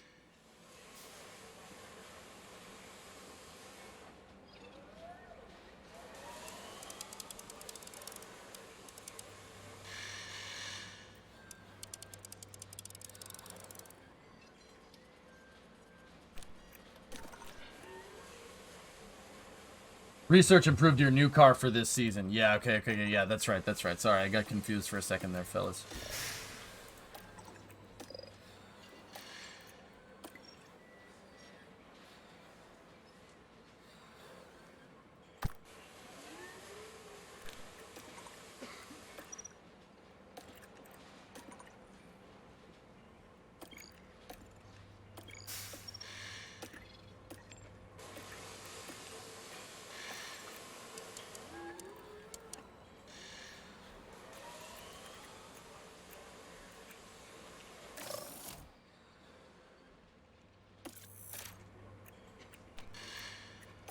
Fine.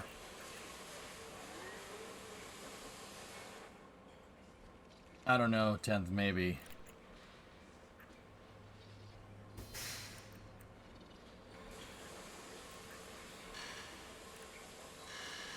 I already researched the front wing.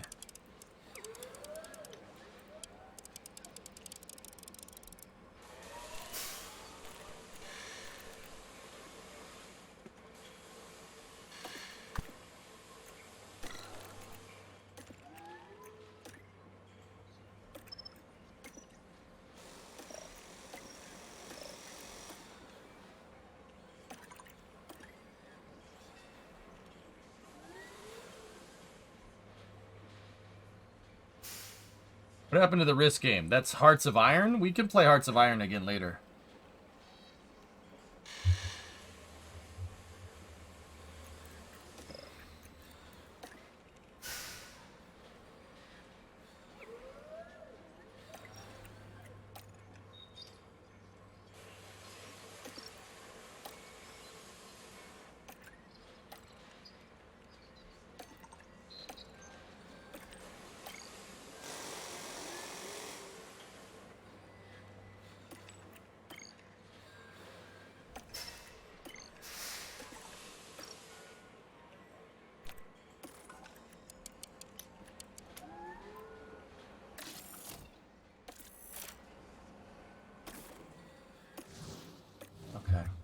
Alright, we don't have a...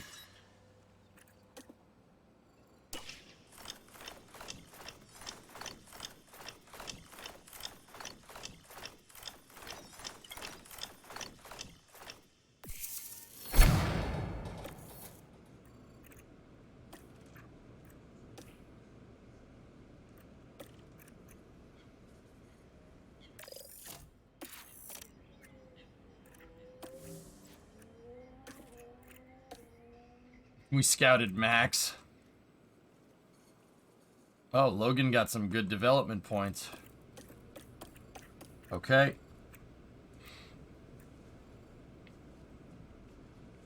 I know Intense is not faster, Azazel. I want to level up my engineers. We have the cash to do it because we came fourth in the constructors. I'm doing that on purpose. I know it's not it's not a time frame increase. I understand.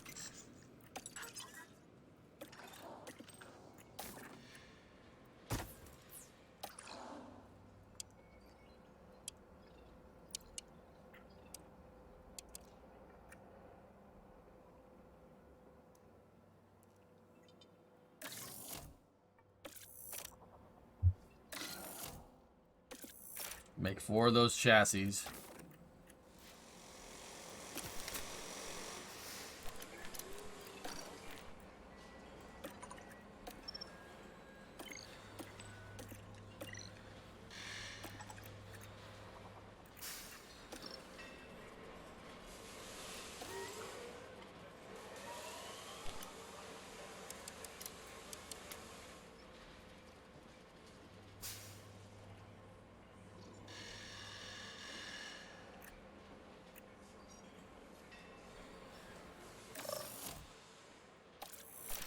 I know we didn't have high ATR for that, guys. I get it.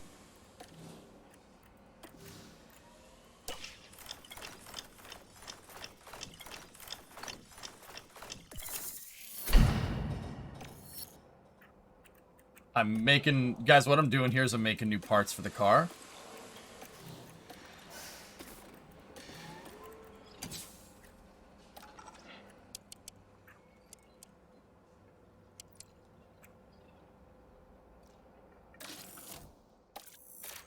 Season 2 preseason, indeed.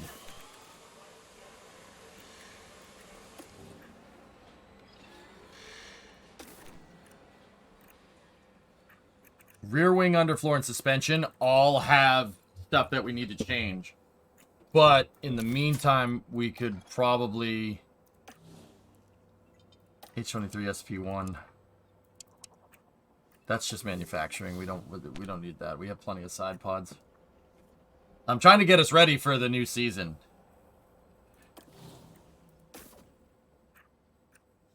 I want to upgrade all this. I want to see if we can do it. We have the budget to definitely do it.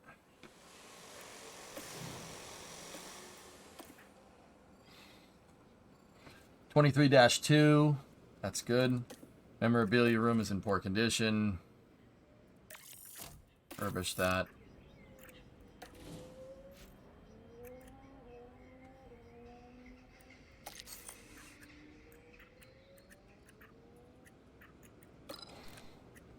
Simon got an upgrade point.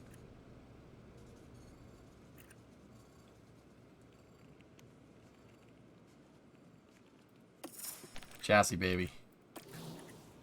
Aaron needs...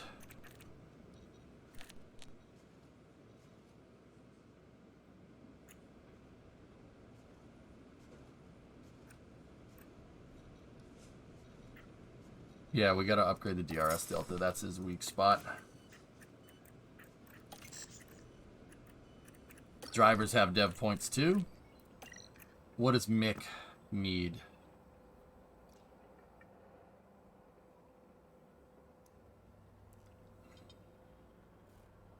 I'm starting season 2, DM, but I'm gonna be switching over to another game here in a moment, dudes. I'm just getting everything ready for season 2 while it's fresh on my mind.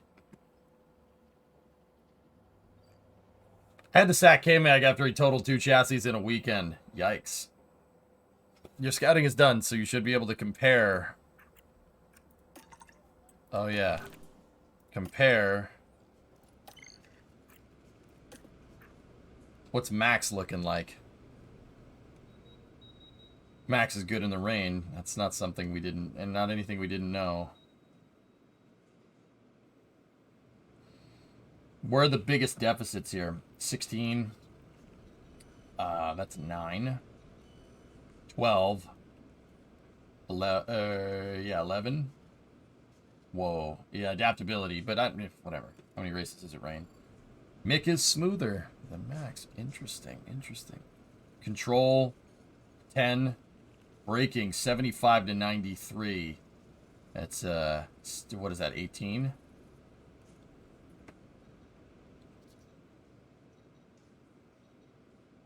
Yeah, braking and cornering is where Mick really needs to improve.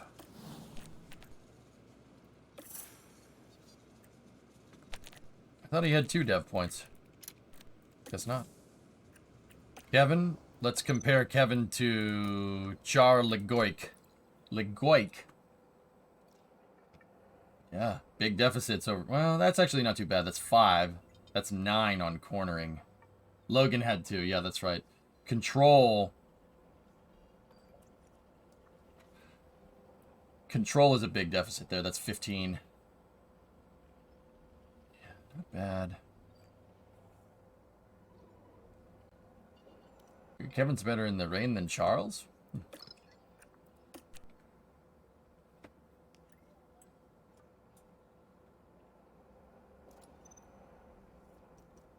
Yeah, accuracy is really where Kevin, I think, that's the biggest one. That's 13.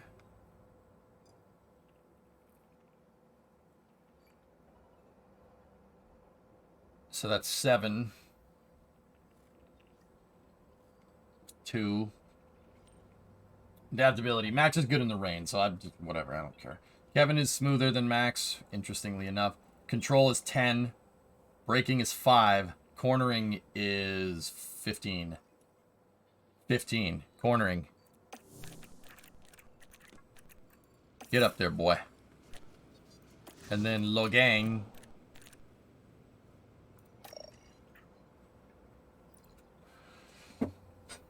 Yeah, control reactions and accuracy.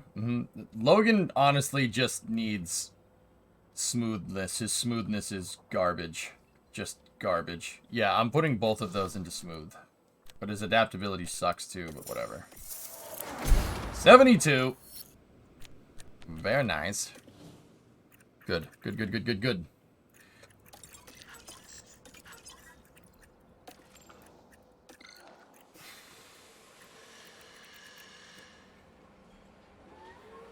Last. Okay. Florida man moment.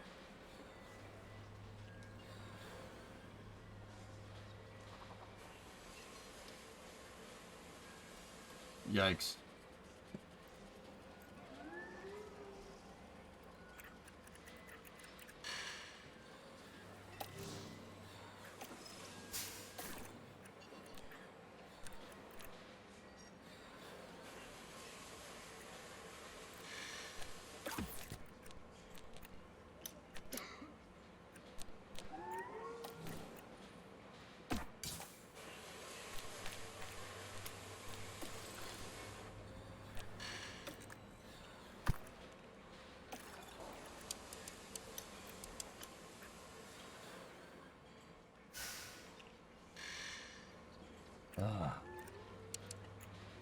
Crap, that's not going to get done in time for Bahrain. 6th and 7th, Alex, the tire deg is completely different. Like, 6th and 7th was lucky.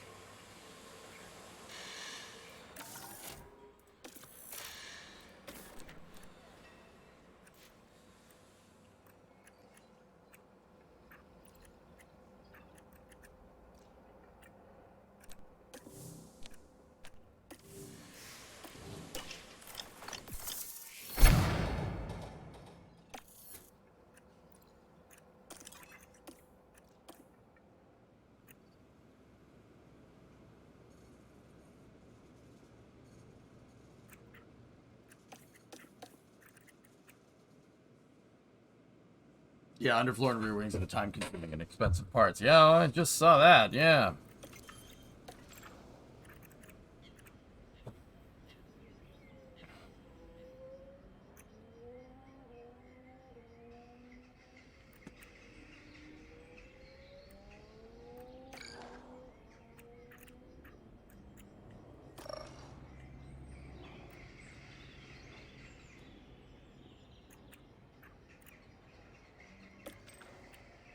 $10 million. Suspension is 17.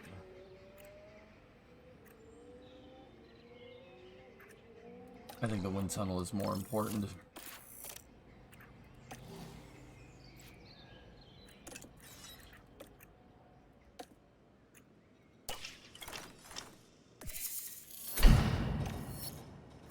Memorabilia room. Unused scouts. Scouting team.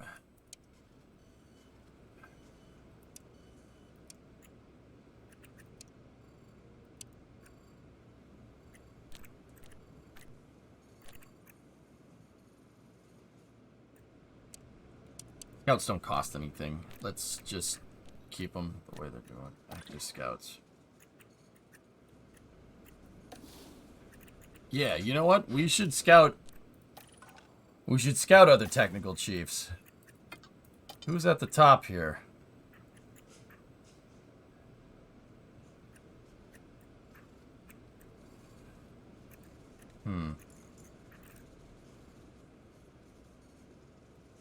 All right, go see what he's up to. Go see what he's up to.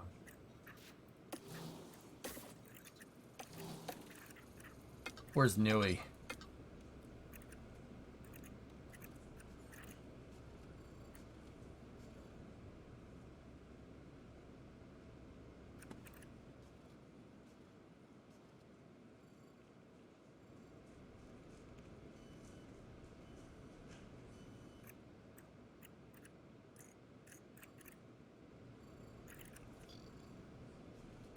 Yeah. Scout that guy. See what that guy is up to. Bono, my scouts, mate, my scouts.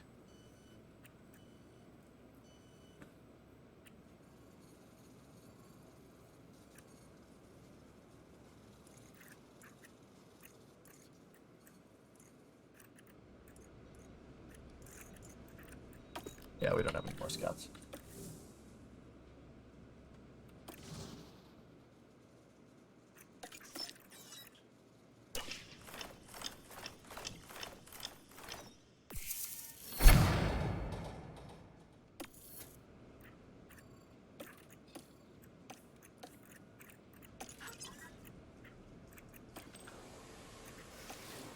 All right, so we're manufacturing a chassis. Underfloor side pods are being designed. They're using both the engineers. We gotta wait for those are done, but we should be able to manufacture something.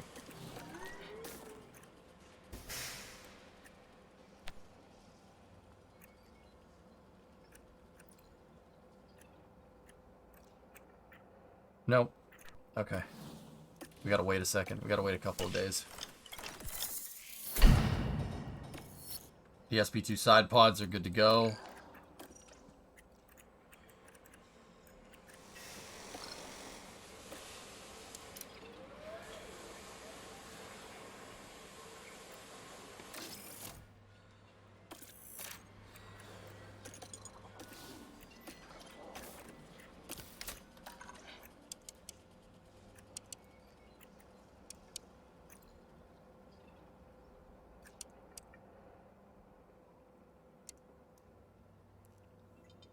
$450. Yeah, they'll be here in time.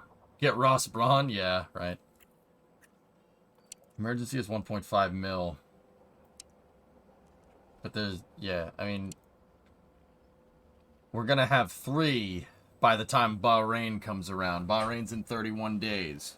If we rush it, we'll make sure we have 4. But how often do we break side pods? So, yeah, let's just go with that. That'll give us what we're looking for.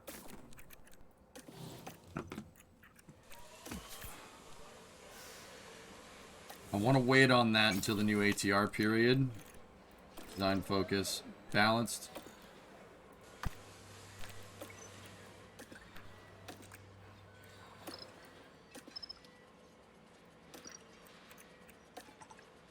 Optimize Aero improves 3 things. That improves 4 things, but you detract 2. That improves 4 things, but you detract low speed. And balanced will just go 4. Yeah, alright, let's do that.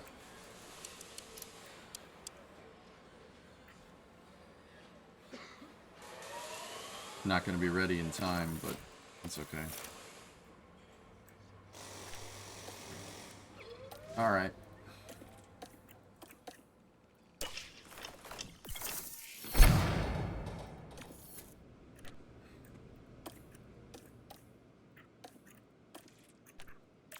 4 million to Oh, that hurt. Oh, man. That sucked.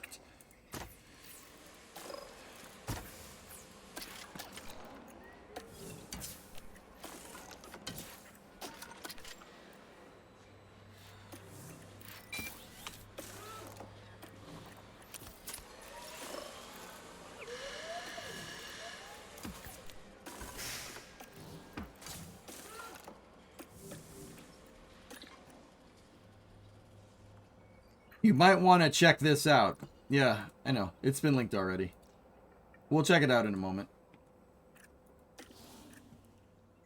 Hey, Killer, what's going on, dude? All right, guys.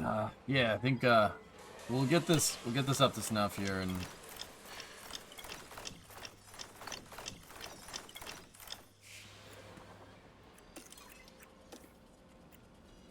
post Barcelona testing results. Oh.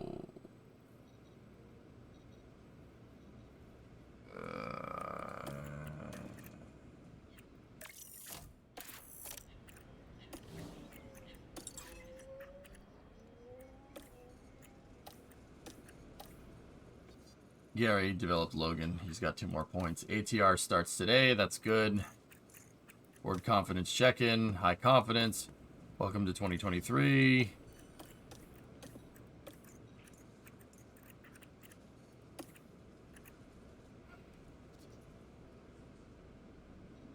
What are you doing to the cars? I'm upgrading in between seasons watching this guy. Yeah. Alright, Killer Fun. Yeah, just be safe, whatever you're doing.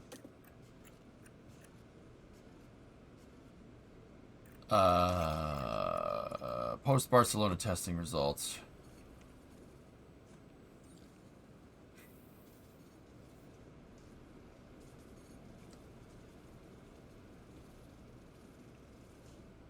Oof.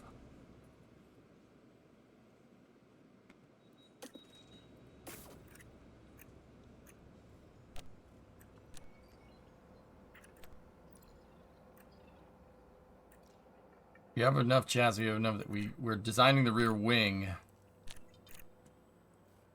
We were working on the underfloor. The last thing would be that we need to design a last thing would be that we need to design a suspension. That's the big one.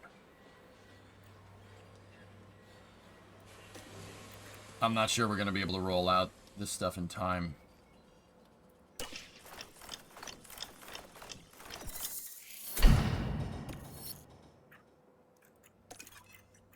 Post Bahrain testing results. Yeah, not good. Not good. Not good. DRS 390, top speed 374, 15th fastest.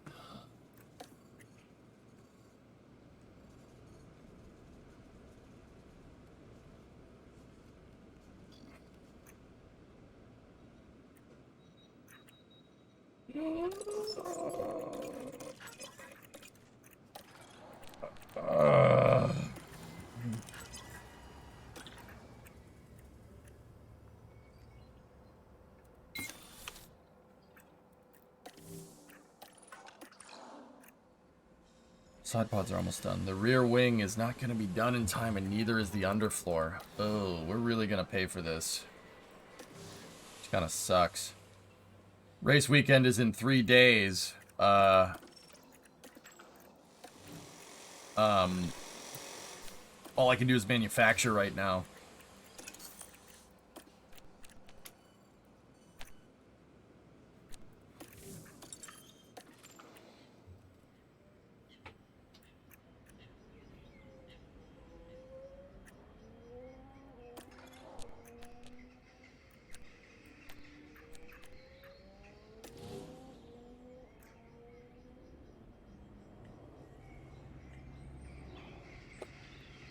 It looks like we pushed right now, passing. But, okay, so if the race weekend is in 3 days, we're going to get paid again. So let's spend the rest on facility upgrades.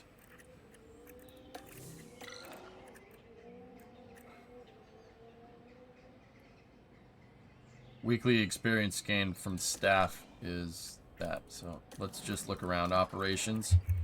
Already, I don't care about that. That's right now. Car development facilities. Can't upgrade that. Design center. Can't upgrade that. Wind tunnel's already been worked on. Can't upgrade that. Suspension.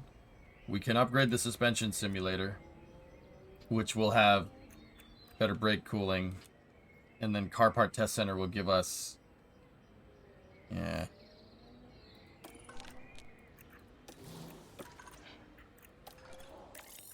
Upgrade the team hub. Save the rest for research and development. We have a really nice helipad. Yeah, we do. We could upgrade the tour center. That'll actually get us some usable income. It's 475. Might as well. This is all slush change left over. 1.8 for the memorabilia room. The weather center. Can't upgrade it. Ain't gonna fit. Alright. Cool. And we have $1 million left on hand. Okay.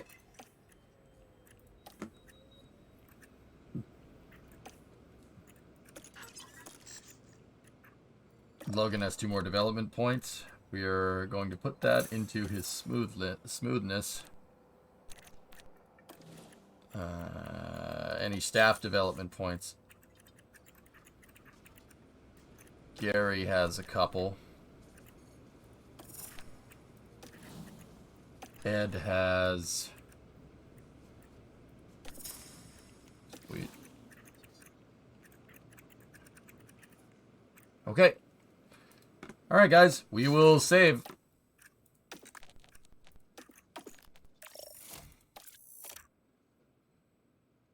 Do you think you got... Do you think you get your last 2 podiums this season? Can get your last 2 podiums this season? Yes. Yeah, I do.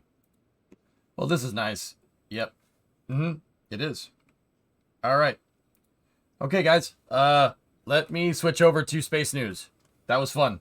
I'm not gonna do hearts on the end, on the other side of the stream, just because the F1 race went a little bit longer than I wanted. But yeah. Cool.